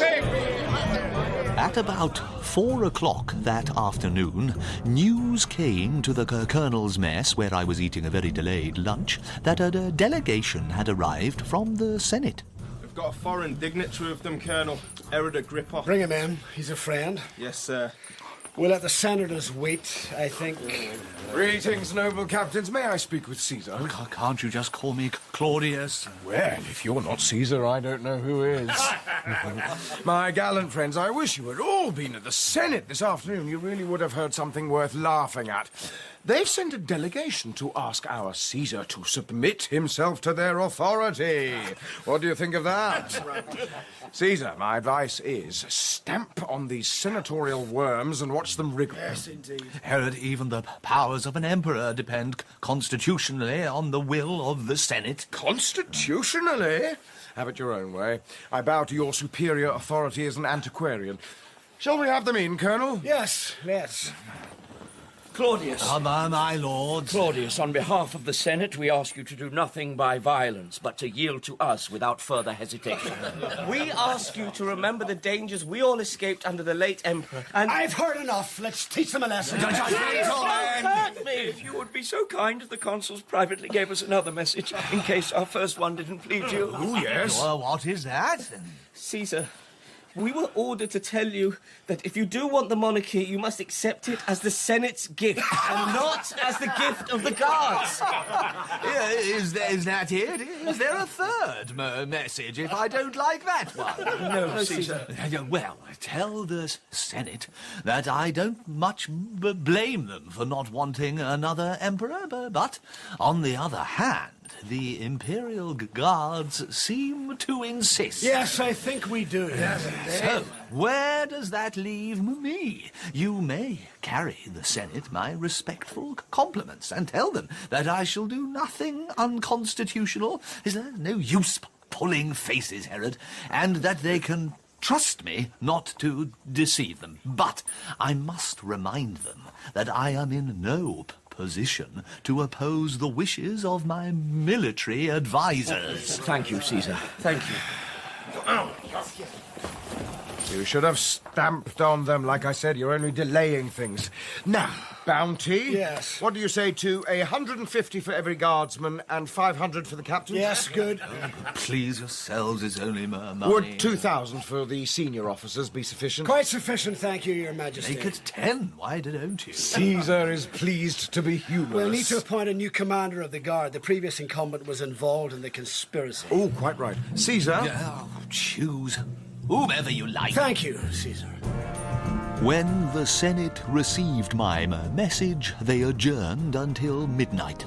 Most of them hurried back home, packed up, and headed for their country estates. The house that met at midnight was very thin and close to panic. Cassius Kyria and the rest of Caligula's killers were there. The officers of the watch have gone over. They're at the camp, swearing allegiance to Claudius. Someone must give us an emperor. It's our only hope. Well, what about the Republic? I didn't kill Caligula just for a change of face. If you appoint another one, I'll kill him too. There's no harm in an emperor so long as he's a good one. We were all perfectly happy under Augustus. Now you're all slaves. You've forgotten how to be free. I can't understand you people. You've been ruled for 4 years by a madman, and now you want to give the government to an idiot. But he could not persuade the Senate, and all pretense of devotion to the Republican cause vanished. The assassins began to quarrel among themselves. I'd rather kill myself than swear allegiance to Claudius. It's not time to talk like that yet, Lupus. And you don't mean it anyway. Oh, you love your life too well, Cassius. Who struck the first blow? I did. And I struck from in front, not from behind. What fool doesn't love his own life? I'm not going to lay mine down unnecessarily. Claudius may decide to resign. He must be terrified. Until I know what he's going to do, I prefer to live. Look, they've all gone. All our white senators have buggered off home. Or they've gone to grovel to Claudius. It's absurd for us to fight. Let's go and have some breakfast. I was about to have my own breakfast when the last of the senators arrived to offer me homage. They've come early, Caesar. Maybe we should let them wait. I'm in no mood to receive them. I prefer men who stick to their principles. I'll have my breakfast first, I think. Very good, Caesar. I hope you're not going to keep the senators waiting too long. I'd be very sorry if they were all killed by a mutinous soldiery. Where else would you rake up such a marvellously subservient crew? Herod, this is ridiculous. I'm the only true anti-monarchist left. But unfortunately forced to act as a monarch. What shall I do? Summon the Senate, give them audience at the palace, and deal with the conspirators. My dear friend, what else can you do? I consulted Herod and Messalina as to what action I should take towards the conspirators. I cannot find it in me blame Cassius for the murder. Caligula invited assassination in 1,000 ways. It was the injury to his own dignity that forced him to strike. It was done in cold blood. His military record is unequalled. He broke his oath of allegiance. He sent Lupus to murder you and the Lady Messalina. Lupus just got there too late. Did he? If you let them go free, the city will think you are afraid of them. Cassius Kyria, you are a brave man and a good soldier. My dear brother once commended you to me as the finest officer under his command. But I swore to protect and revenge his children, and you planned the murder of Gaius Caligula as a matter of personal resentment. I must condemn you to death. Hail Caesar! I also gave orders for Lupus's execution, and they were both marched out to their death. It was a cold day. Lupus, put your cloak back on. I didn't want to get blood-stained. What does that matter? A wolf shouldn't complain of the cold. Come on, old wolf. We did our best. You're to kneel down, please, sir. Have you done this before, soldier? I was a butcher in Civvy Street, sir. That's good. Would you do me a favour? What's that? Use my sword. I killed Caligula with this. Very good, sir.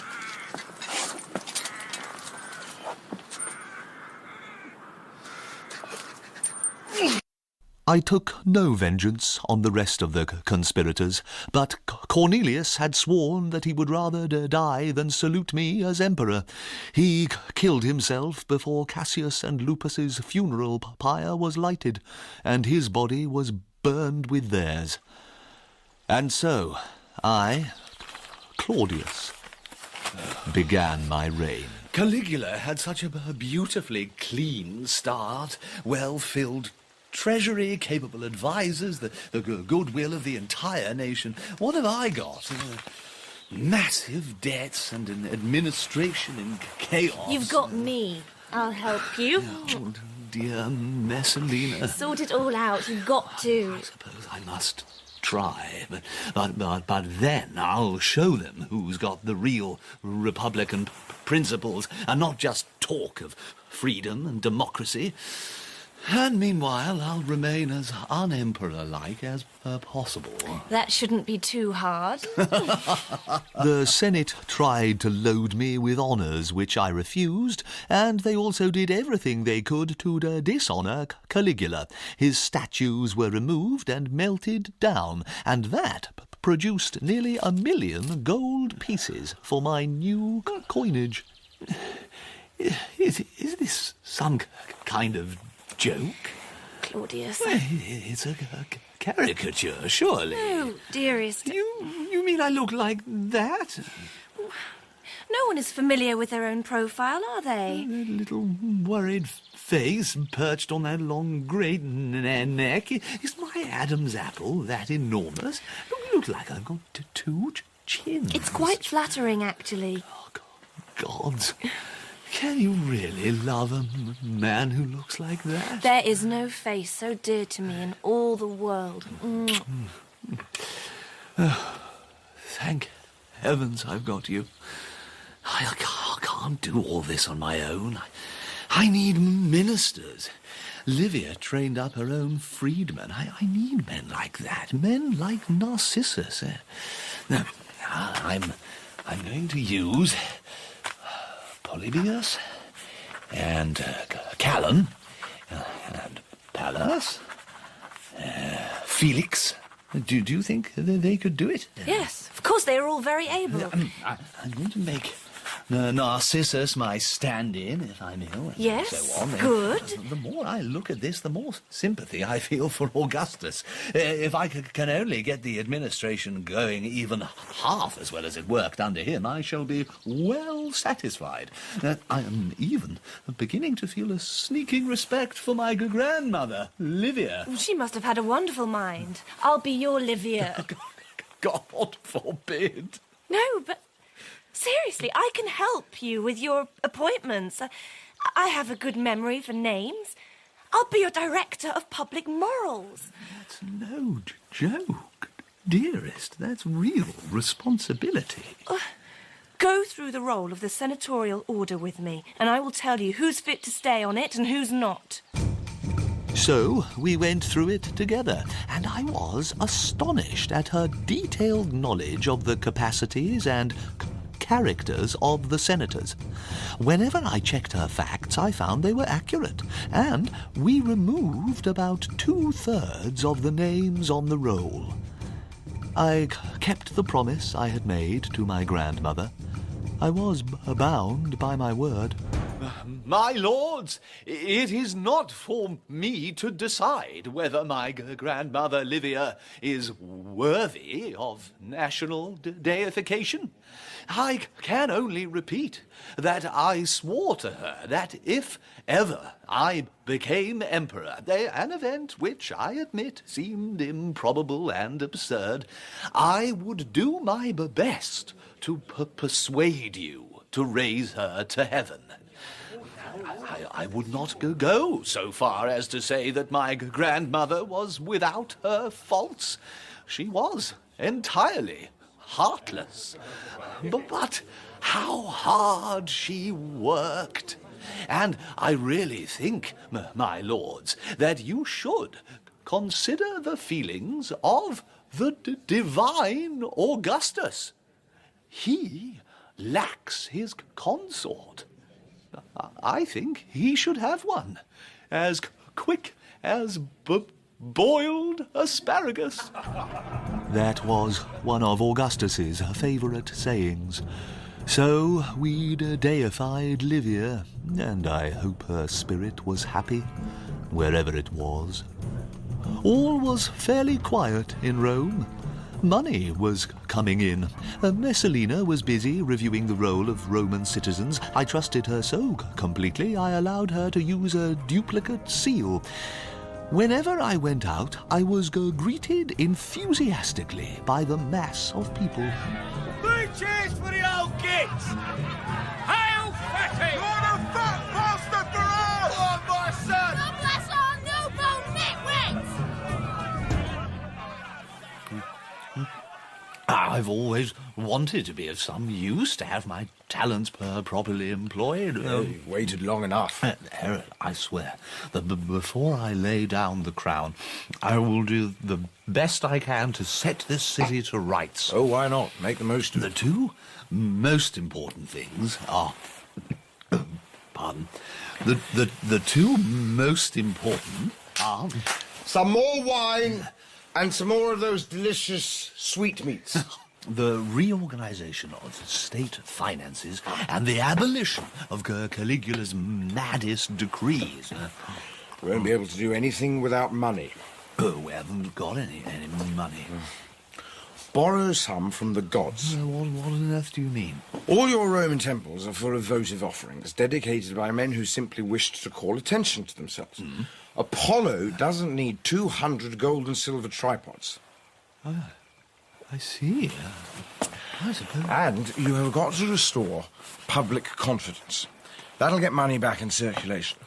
Whenever I'm in debt, I always make a point of spending all the money I have left on good clothes, rings, fine cloaks. That sends my credit up, and I can borrow again. Oh, dear Herod, you are a man of ideas. I wish I could keep you by me. Ah, you give me a kingdom to look after, remember? I always expected you to be king, but if anyone ever told me I'd be your emperor, I'd have called him a madman. Dear Claudius, you're a fool, as I've always told you, but you have a fool's luck. You'll be an Olympian god when I'm wandering in the underworld. Rubbish. Well, I grant you there's no question which of us is the better man. But that's how it'll be. I'm going to miss you very much.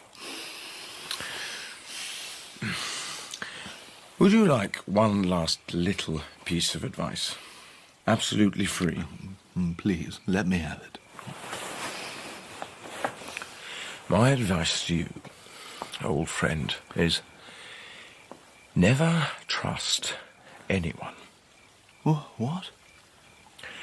Not your most grateful freedman, not your most intimate friend, your dearest child, the wife of your bosom, the ally sworn to you by the most sacred oath. Trust only yourself. And if you can't trust yourself, trust your fool's luck. Why are you saying this? Don't you trust your wife? Don't you trust your son? Don't you trust me? Forget I said it. I'm drunk. I'm hopelessly drunk. I say the most extraordinary things when I'm drunk. Whoever said there's truth in wine, he must have been completely pissed. But the next day, when his carriage rolled away, I wondered what he meant.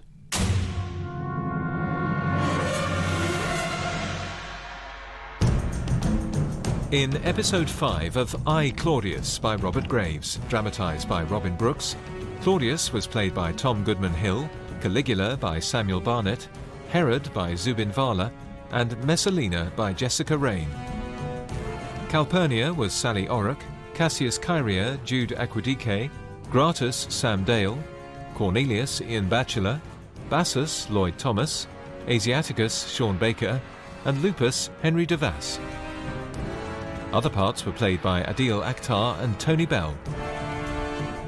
The music was by David Pickvance. The director was Jonquil Panting.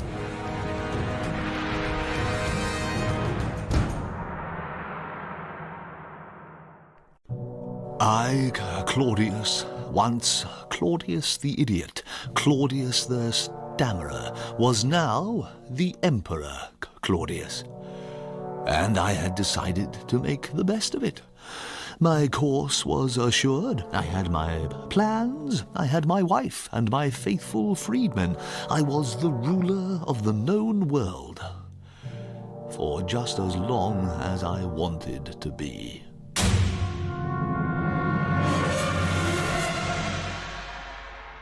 I, Claudius by Robert Graves, dramatised by Robin Brooks. Starring Tom Goodman-Hill and Jessica Rain. Episode 6, Messalina. Early in August, 20 days after I had finally allowed myself to be voted the title of Emperor, Messalina bore me a boy. I saw it as a good omen. As soon as he was old enough, I carried him about and showed him to the soldiers. They loved him almost as much as I did. He's a fine, healthy baby. He's to be known as Drusus Germanicus, after his noble uncle. I began to enjoy getting things done. I decided if there was one thing I should accomplish before restoring the Republic and stepping down, it would be the conversion of the port of Ostia into a safe winter harbour to alleviate the dreadful food shortages when bad weather prevented the grain ships from docking.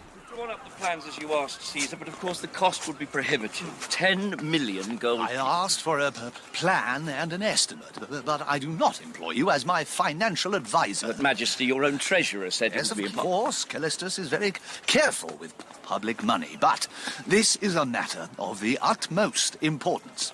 In any case, I should not be surprised to learn that the corn dealers influenced your report. The scarcer corn becomes, the richer they grow. We would never take bribes, Caesar. I said influenced. not bribed. Now, listen to me. I am determined to do this, whatever it costs. You may think I'm a fool, but I'm not a fool. I'm a historian. I've been looking in the archives, and I've found a detailed scheme drawn up by Julius Caesar's engineers. Come along.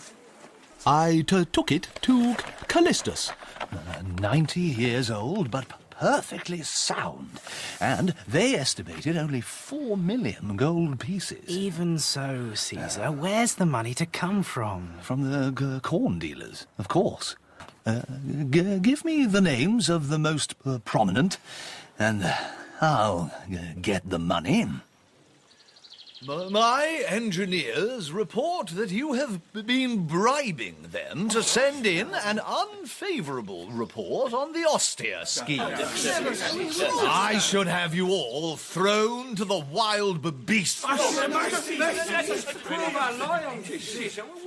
In any way, Caesar. That's easy, then. I want an immediate loan of $1 million in gold, repayable as soon as the financial situation allows. Caesar! You've got a month, or you're all banished to the Black Sea, or further. And remember, when this harbour is built, it'll be my harbour. If you want to use it, you'll have to ask me. Thank you, gentlemen. I got the money in 5 days. Workmen's huts have gone up, and they're pegging out the ground already. I must confess, Narcissus, it's rather pleasurable to be a monarch. A republic can never hope to carry through public works on so grand a scale as a monarchy.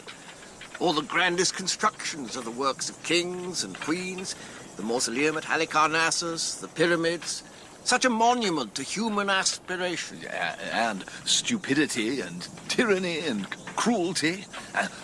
Look at that. Now that's the greatest monument ever built. What, the baths? The Appian Way. The Roman road is the greatest monument to liberty ever raised by a noble people. You haven't seen the Pyramid of Cheops? Cheops was mad, like Caligula. What about that city in the Alps he was going to build? Caligula was a jackdaw and a monkey. Yet I seem to recall we adored him as a god, Narcissus. And I seem to recall that the example to do so came first from you, sir. Heaven forgive us all. Narcissus was one of the few people who treated me like an ordinary person. Messalina, of course, was another. It's no fun being the director of public morals. You wanted the job. I'm beginning to repent of my kind heart. About what? Your niece? Lesbia? Why is she so often in your rooms?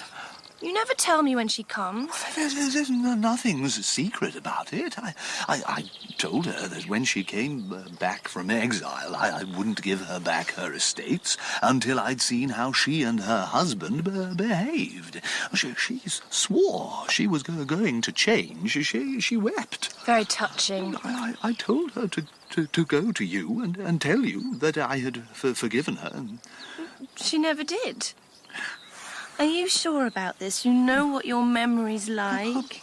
Positive. Or I wouldn't have given her the estates. So what does she want now? Nothing. She just comes for a visit. She chatters for a few minutes. Kisses me like a good niece, and off she goes. The woman's a snake. I know her plan. She'll start slandering me in a quiet, hinting way at first, then more directly. She'll say that behind your back I live a life of debauchery, actors and sword fighters. I bet she's started already, has she? Certainly not, and I wouldn't let her. I wouldn't believe anyone who said such things about you. Oh, forgive me, my dear, for being so jealous.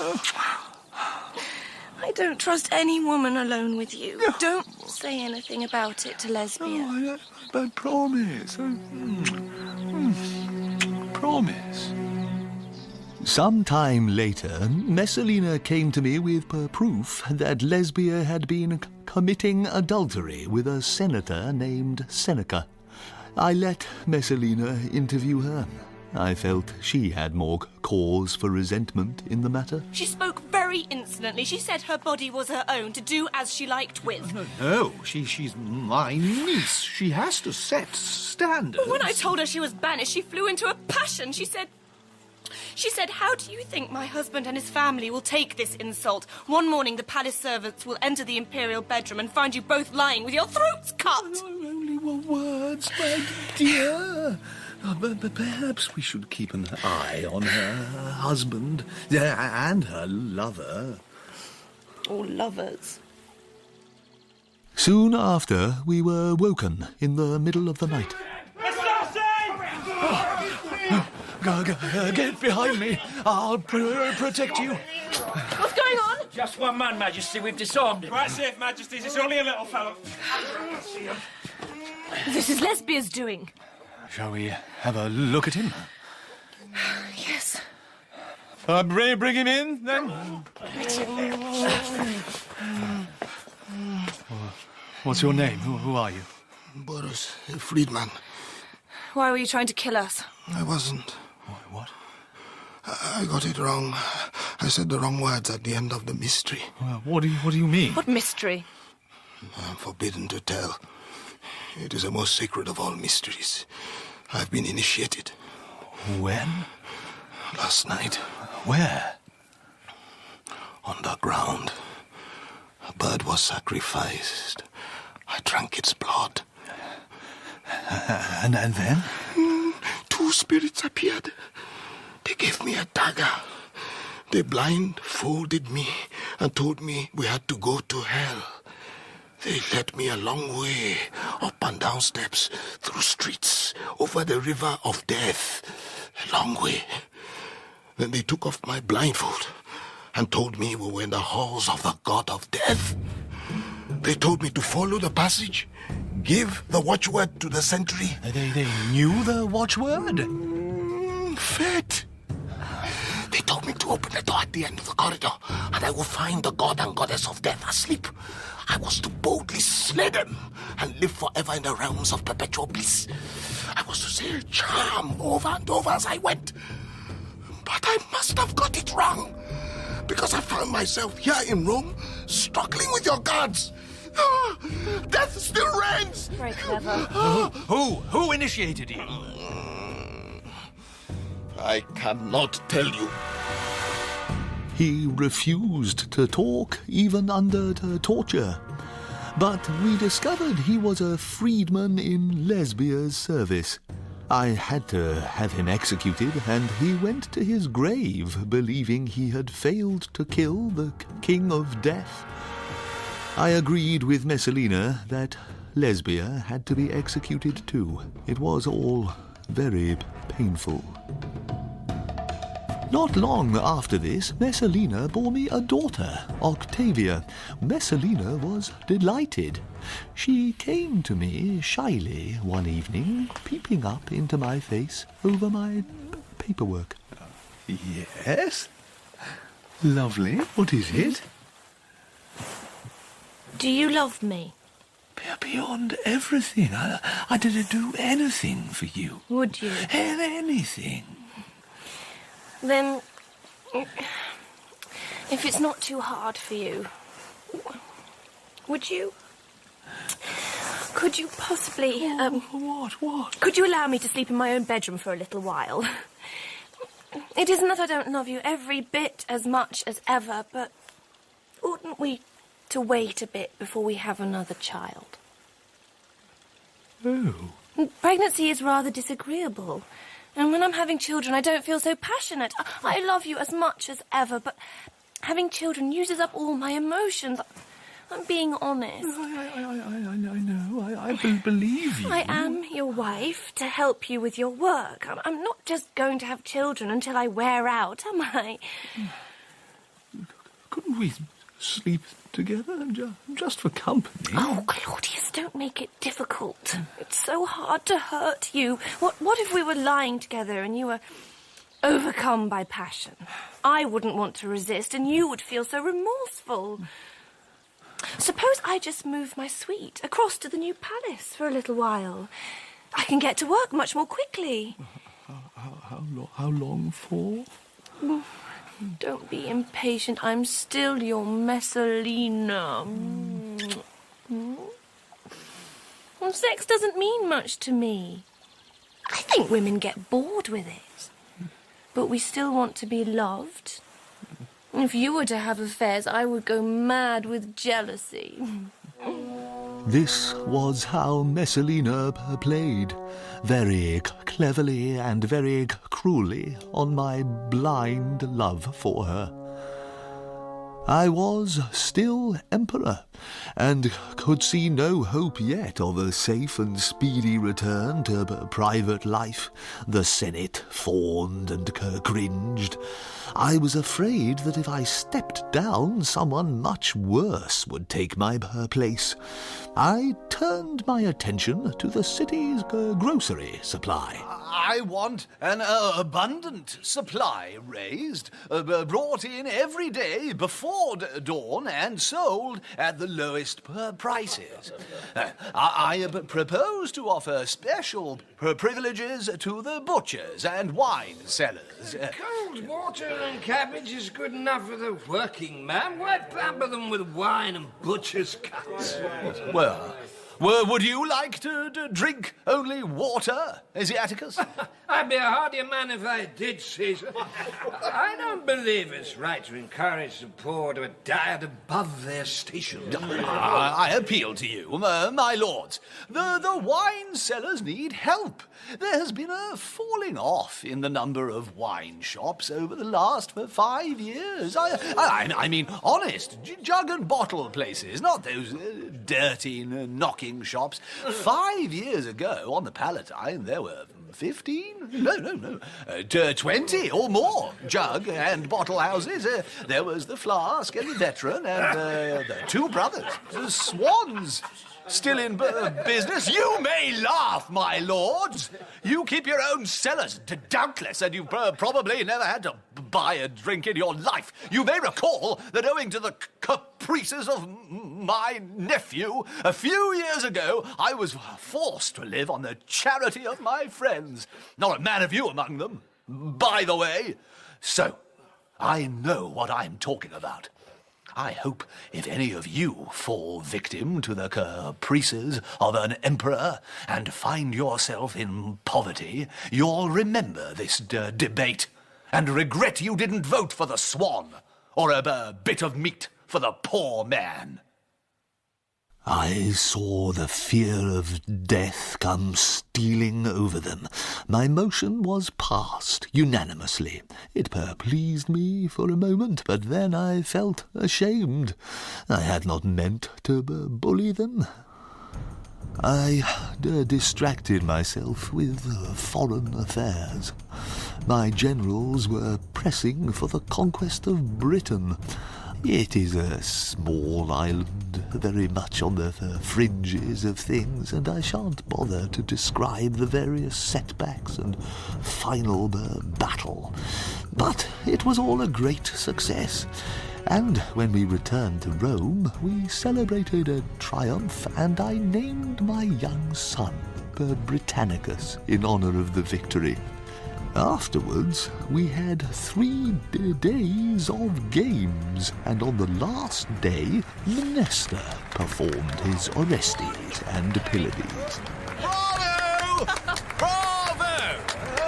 Have him up, we'll give him a little purse. Caesar? He is splendid at the moment, isn't he? Absolutely on top form. Darling, I want to talk to you about Mnester. He is marvellous, but while you were away, he was rather rude to me. What? When I asked him to rehearse the Minotaur for me, he refused.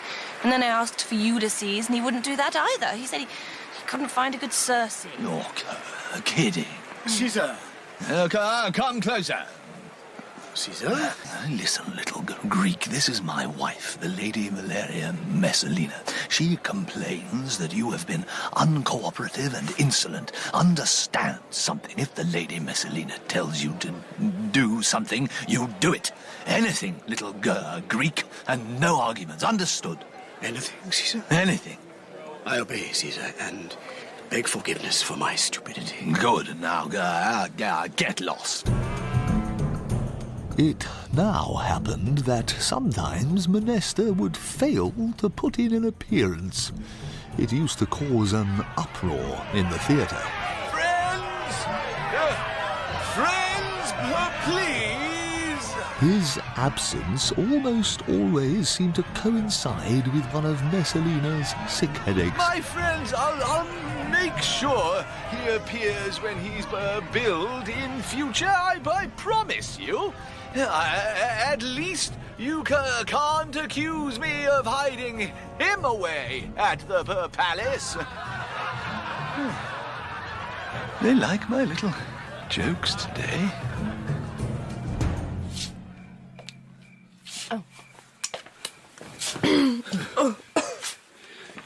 He didn't turn up again. You mean I didn't miss anything? No, not a thing, dearest. But I was lying here, seething with envy. I tried to get up, but I felt so dizzy. Poor you. Was the play very dull without him? Yes, we really must insist on his keeping his engagements. Oh, he's very highly strung. Great artists are always like that. But when he's fit, he's a marvellous performer. And suddenly I was home. I was safe. I had done everything I intended. My rule was good. The country was contented. Our finances were back to rights. I had completed my reforms. Our armies were victorious everywhere. My health was sound. My children were flourishing. In a few years, my son Britannicus would be putting on his manly gown. We celebrated the Tarentine Games, held every 100 years to mark the beginning of a new age. And I decided that the time had come to hand back the government to the Senate and people.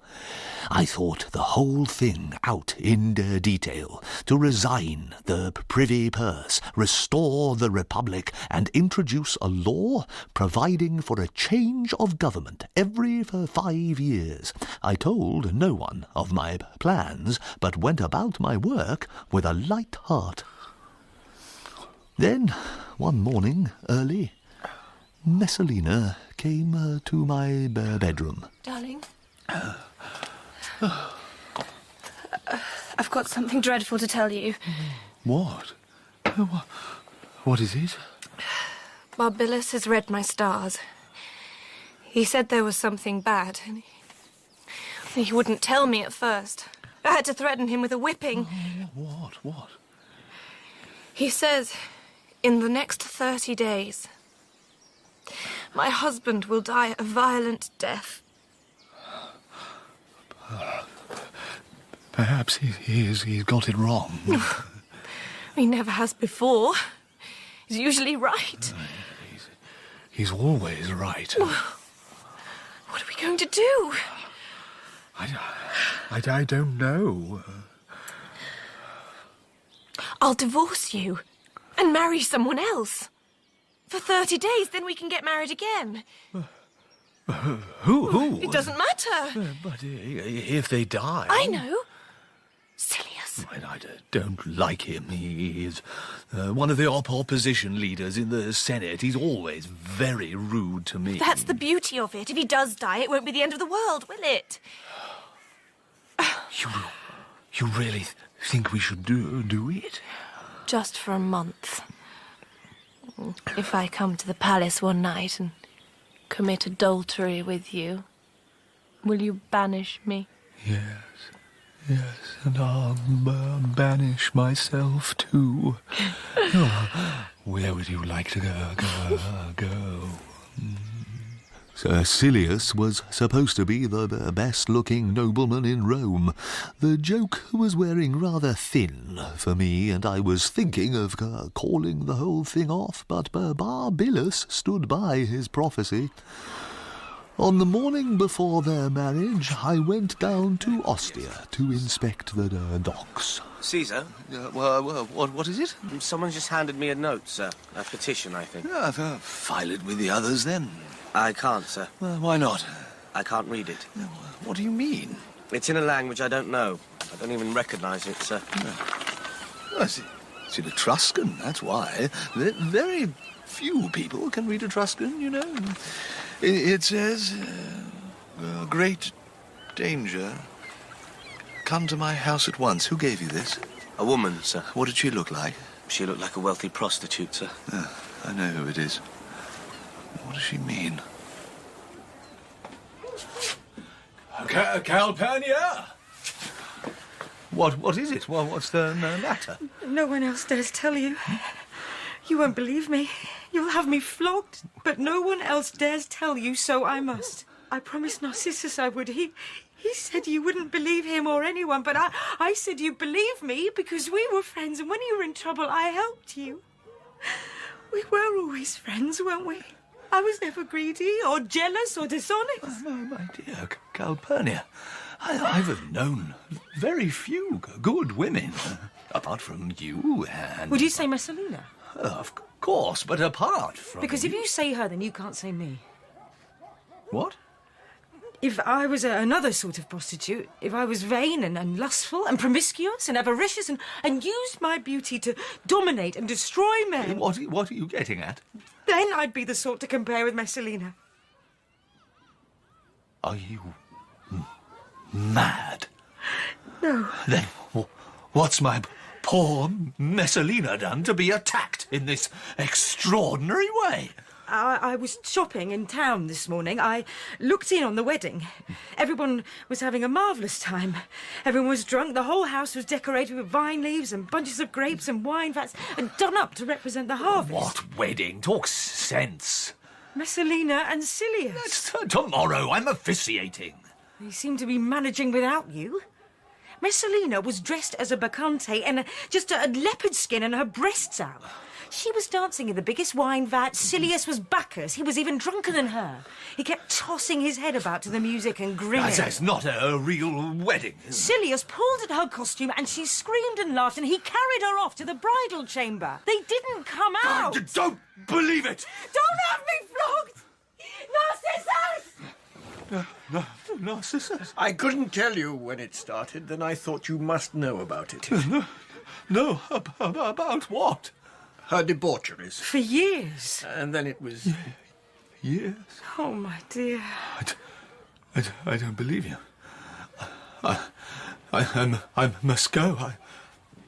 I feel like Augustus when Julia, when he found out about... Years? Claudius. I want to go to my room. With whom? Apart from Silius. Many. How many? Lester. Yes, many more. I want to go to my room. Claudius, listen. Silius is married to Messalina. He can claim legitimacy. All he needs to do is get the soldiers behind him. He can find the money. I expect it's already collected, maybe even distributed. This is not adultery. This is rebellion. Unless you act at once, Silius will be master of Rome and we'll all be dead. They're the first games I ever saw. I saw a Spanish sword fighter. His shield arm lopped off. It's such a stupid look when he saw what had happened. The whole crowd roared with laughter. I thought it was funny, too. God forgive me. God forgive me. They gave me something to drink. It made me very clear-headed and impersonal and slightly godlike. My feet seemed to be treading on clouds like a god. Dear Claudius, You have been very foolish and very unlucky, and now you must do something to save yourself. Sir, if you don't act at once, you'll be sentencing us all to death. Well, what am I going to do? Go to the guards' camp. Make sure of their loyalty. Send out arrest warrants for everyone at the wedding. No violence, though. Send soldiers with the warrants now. Claudius, you must, or we'll all die. When the soldiers arrived, the wedding party was just breaking up. The party had come to the stage that parties reach when the first excitement of drink has worn off and everyone begins to feel a little tired and at a loss. Interest now centred on a knight called Vettius, who had climbed a tree in the garden and was pretending to carry on a dalliance with a dryad who lived in it. She says she's in love with me. She says if I climb a little higher, we can be private together. She's up! Oh, gorgeous spirit. My beautiful wood girl. Oh.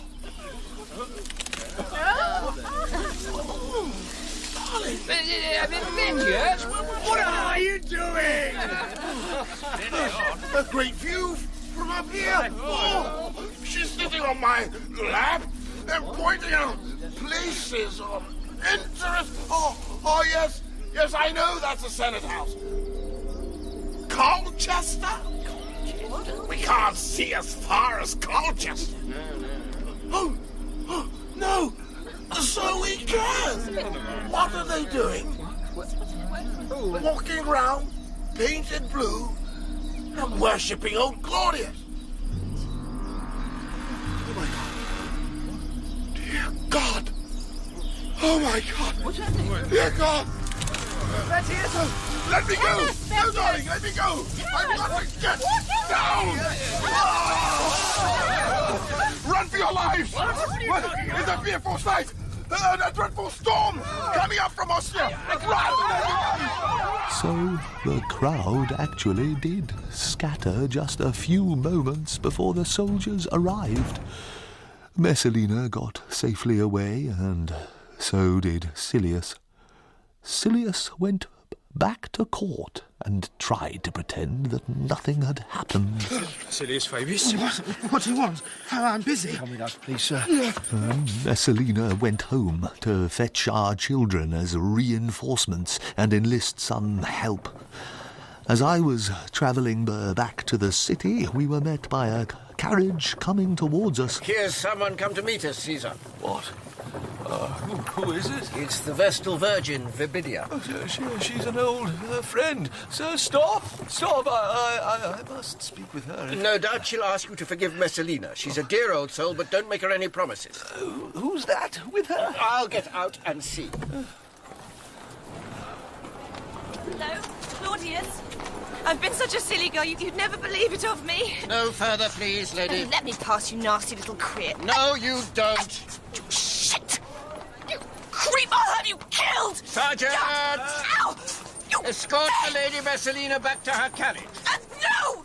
No! No! I'll have you crucified! Let me go! Was it Vibidia? Had she come to plead? Yes. I told her we'll deal justly with the lady. Well, what was that screaming? Oh, that. Some woman in the crowd got into labour by the sound of it. Drive on!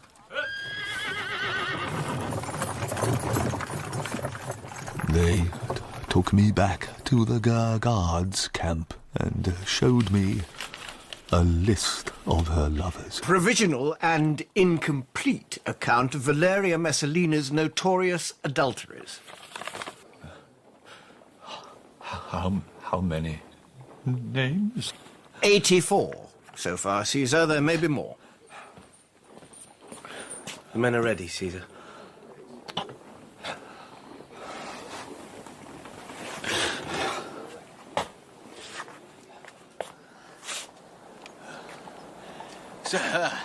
Soldiers of the guard, Your emperor. Sir, souls... Oh, bugger that. I've had a bit to drink, sorry. Though why I should apologize to the most notorious bunch of piss artists in the Empire, I don't know. Heard about my wife? 84 and still counting. She's been a busy girl. I didn't have a clue. I thought I was doing so well.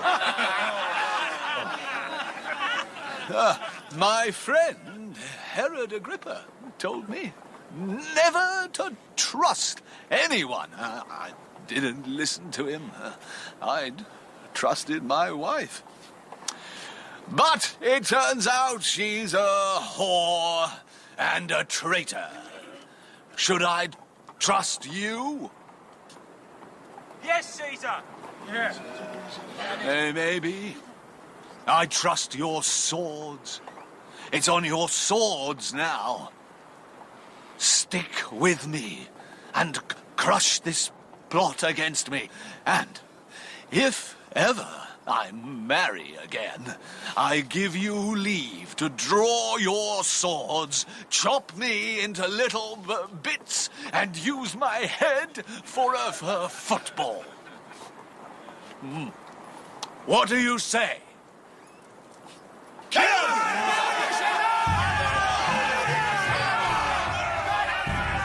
They gave me food.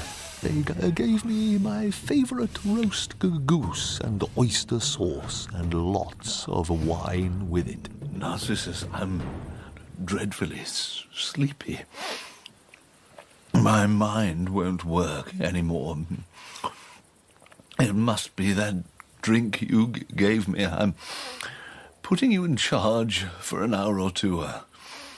I'm going to lie down for a bit. Yes, Caesar. We'll give her a fair trial in the morning.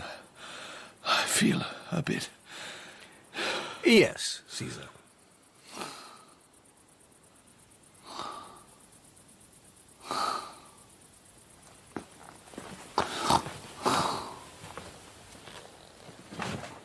Colonel. Sir. Emperor's orders, choose 6 men and come with me to the new palace. Sir.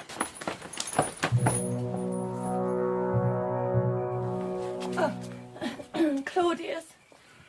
Oh, I'm so miserable and ashamed. You are mistaken, madam. The Emperor is asleep with orders not to be disturbed. But he won't... The Colonel of the Guard is here to cut your throat. I came to let you know so you can do the decent thing. You're lying. He'd never dare. They're coming now. This is all your fault. I should have had you killed years ago. Too late. I bought a dagger in case you hadn't one handy. Is it sharp? Do you want them to wait while I fetch you a grindstone?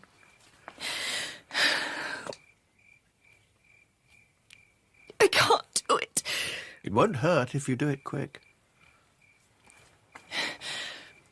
I can't. Lady.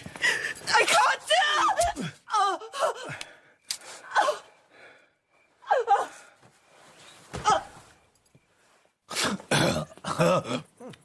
Caesar! I've been asleep. Yes, Caesar, for nearly an hour, Caesar. I'd dreamt I was a god. Actually, Caesar, I've been meaning to tell you the people of Britain have built a temple to you. They've been worshipping you since the summer. I didn't agree to that. We told them to dedicate it to Augustus, but they thought we meant you. So, I'm a god now, am I? No wonder I feel odd. We'd better have that woman in for her trial as soon as it gets light. She's dead, Caesar. What? You ordered it an hour ago. I don't remember. Give me another drink. have a bit more of that goose? Sir? Dead. Yes, Caesar. Oh, she was beautiful. Beautiful, but bad. So, I'm a god now, am I? Herod Agrippa said I would be. Some more sauce. I wonder what sort of god I am. Old Athenodorus used to say that the Stoic idea of God was a perfectly rounded whole, immune from accident or event. I always pictured God as an enormous pumpkin. If I eat much more of this, I'll become pumpkinified. So, Messalina's dead. Yes, Caesar. A beautiful woman, but bad.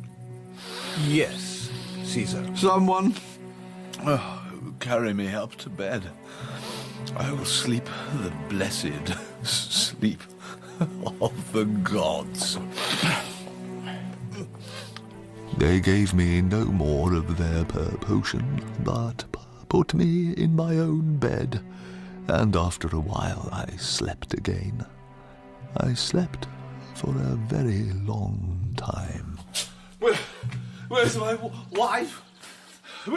Where's my breakfast? I have a splitting headache. Caesar, what's the matter with you all? Narcissus! Where's the lady, Messalina? She's dead, Caesar. She died yesterday on your orders. Dead? I didn't know. I had forgotten that she...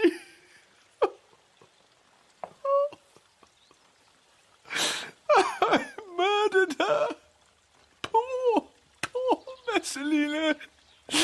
She made a fool of me. But it was my fault. I'm so ashamed.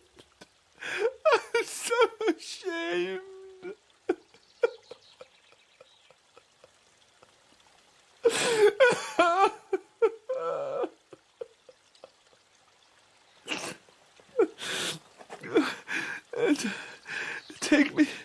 Take me to the gardens of Lucullus.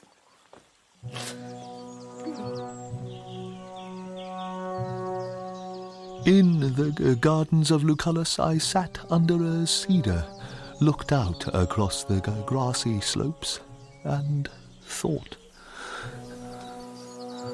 I love liberty. I detest tyranny. I am now, paradoxically, an emperor. I am a patriotic Roman.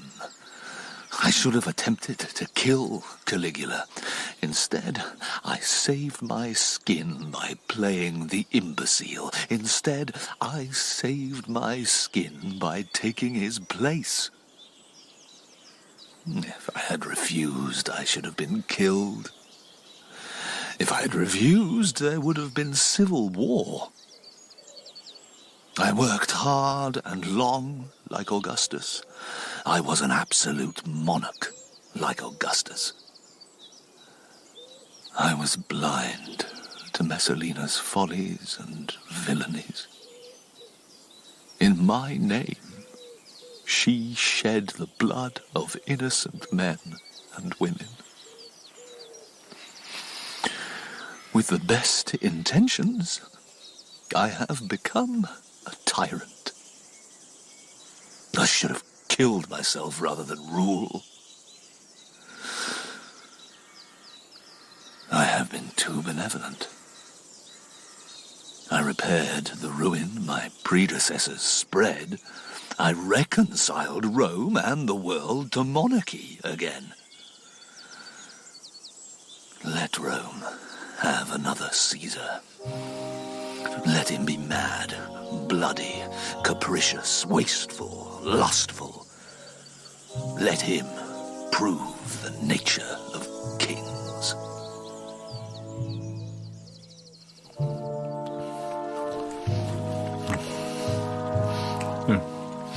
You know what, Narcissus? What?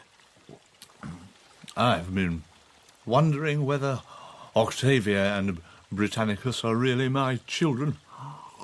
Oh, sir, surely. Octavia isn't a Claudian, and she hasn't inherited Messalina's looks, let's face it.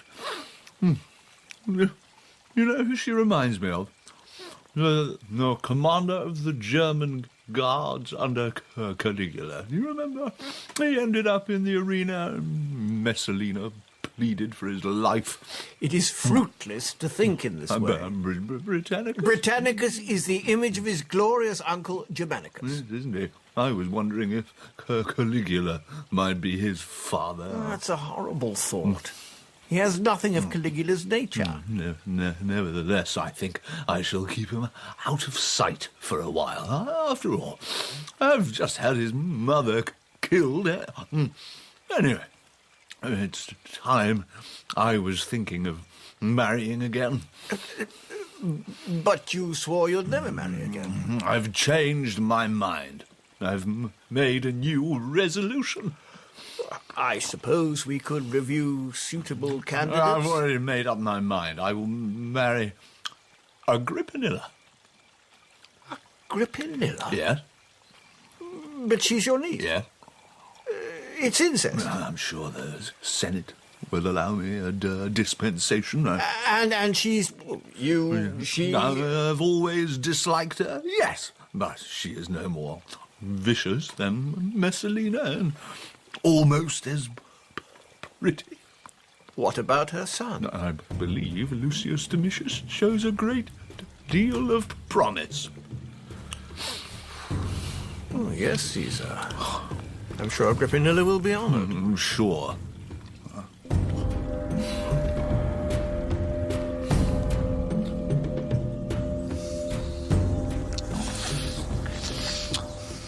You needn't worry about having to share a bed with me. Good. To be honest, Agrippinilla, physically you are quite repulsive to me. For all your charms. Suits me. You're not the sort of lover one dreams about. The truth is, I'm tired of being emperor. I need someone to do the work for me. It takes a woman to run a business like this. A woman who likes power and knows what to do with it might stay the course.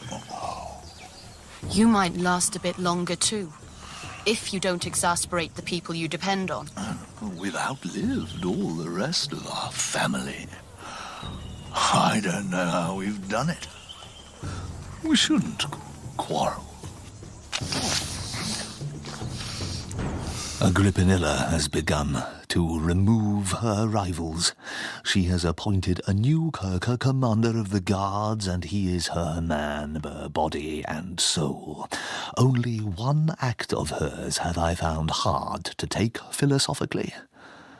My poor friend Calpurnia has been killed. Someone set fire to her house one night. I made a statement to the Senate about my temple in Britain. Surely, my lords, you won't object to one little temple so far away? I never intended to be a god, and I give you my word, it will be the only one. But nobody, it seems, grudges me my temple. I see very little of my son, Britannicus. He's 14 years old now. He's growing up to be a fine boy. I've kept him away from court as much as I can. He likes spending time on my estate at Capua. He likes beekeeping and stock breeding. I find I love him dearly, but I conceal it as best I can. The sort of education Britannicus is getting would have been all very well in the days of the Republic, Caesar, but surely in the 9th cycle of the city's history it's a little out of date. The ancient Persians taught their children to shoot straight and speak the truth. What's wrong with that? Would you rather he went about with Lucius Domitius and his shameless flatterer, the great Seneca? Lucius Domitius likes to be known as Nero, Caesar. How old is he now? 16? 17.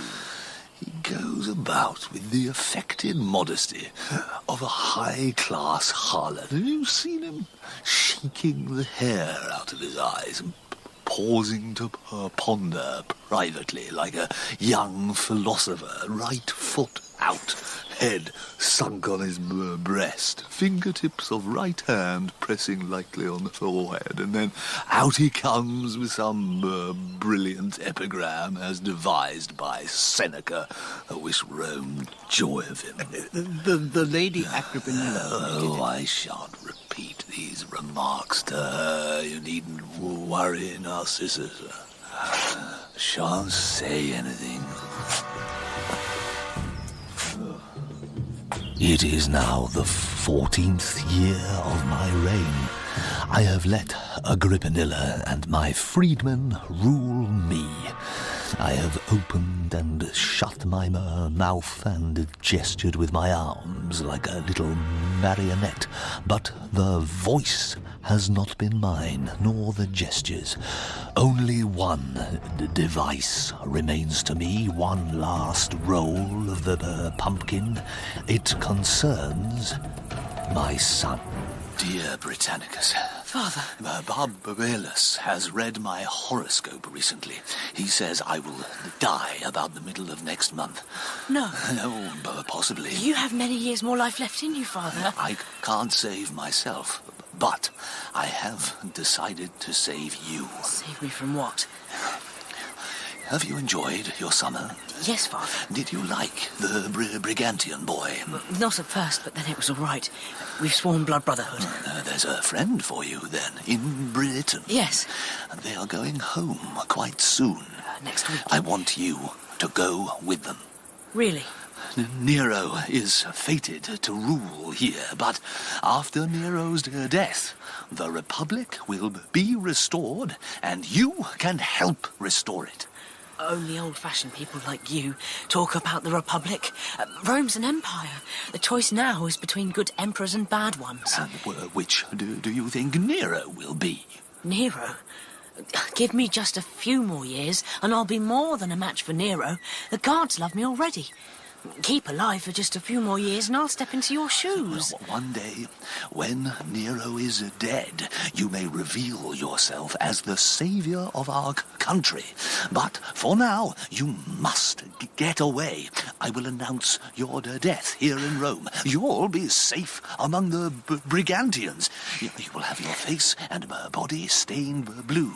I shall load your hosts with gifts and bind them with oaths to keep you safe. It isn't honourable to paint one's face blue and hide among the British, Father. Give me my manly gown. I will not hide, I will fight. Nero is a coward.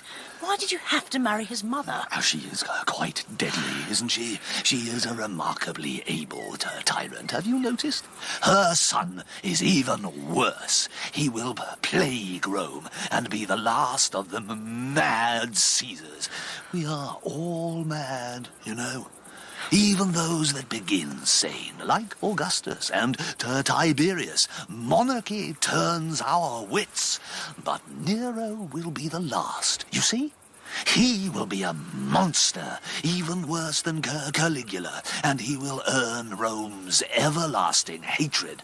And then there will be no more emperors. But what They if... no longer have any use for me. They will kill me soon, and when I am dead, they will kill you. Please, Britannicus, I beg you, let me save you. proper tutors now. I want to study public speaking and finance, and I want to learn to rule. I'm tall and strong for my age. I want to learn how to be an emperor. I'm nearly 14. You're too young to die. I don't mind for myself. I'm ready for it. But you, as sure as fire is hot and ice is cold, if you stay here, you are doomed. You wouldn't make me go.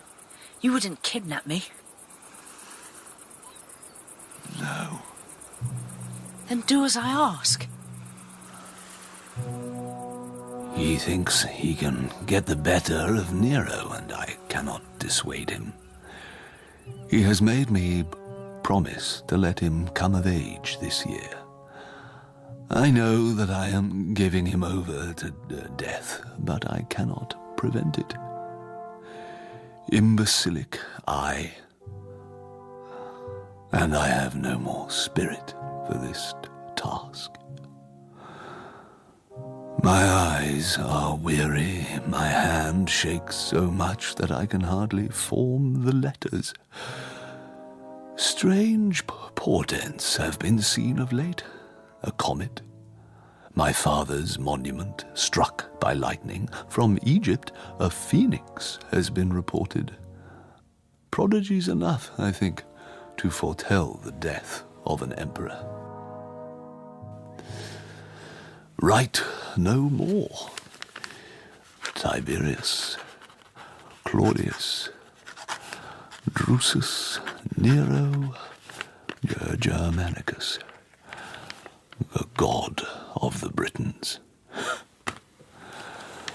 Write no more.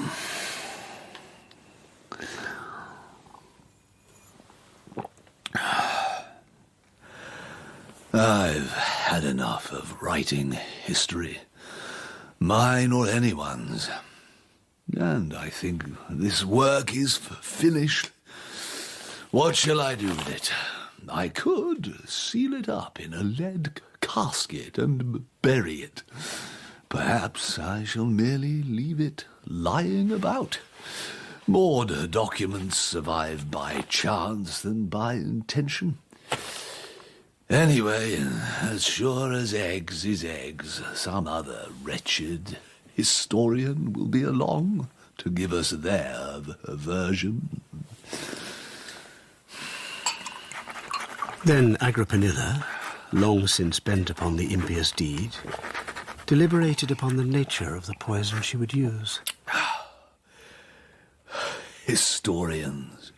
You can't shut them up. Good luck to them.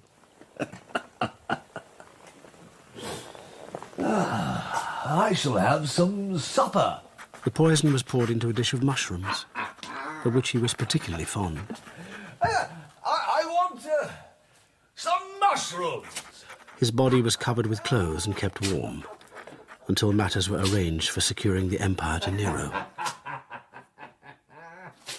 Agrippinilla, feigning grief, clasped Britannicus in her arms, called him the very model of his father, and by various artifices withheld him from leaving the chamber. At last, at noon, the gates of the palace were thrown open, and Nero went forth.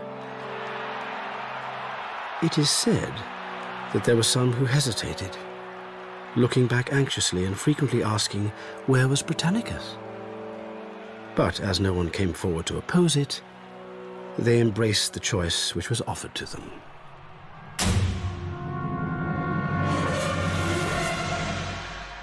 And Nero declared mushrooms to be the food of the gods.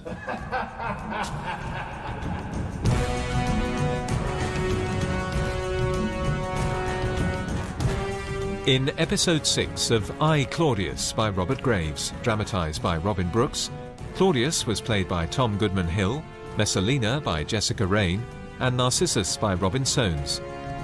Calpurnia was Sally Orrock, Burrus Jude Aquidike, and Britannicus Ryan Watson.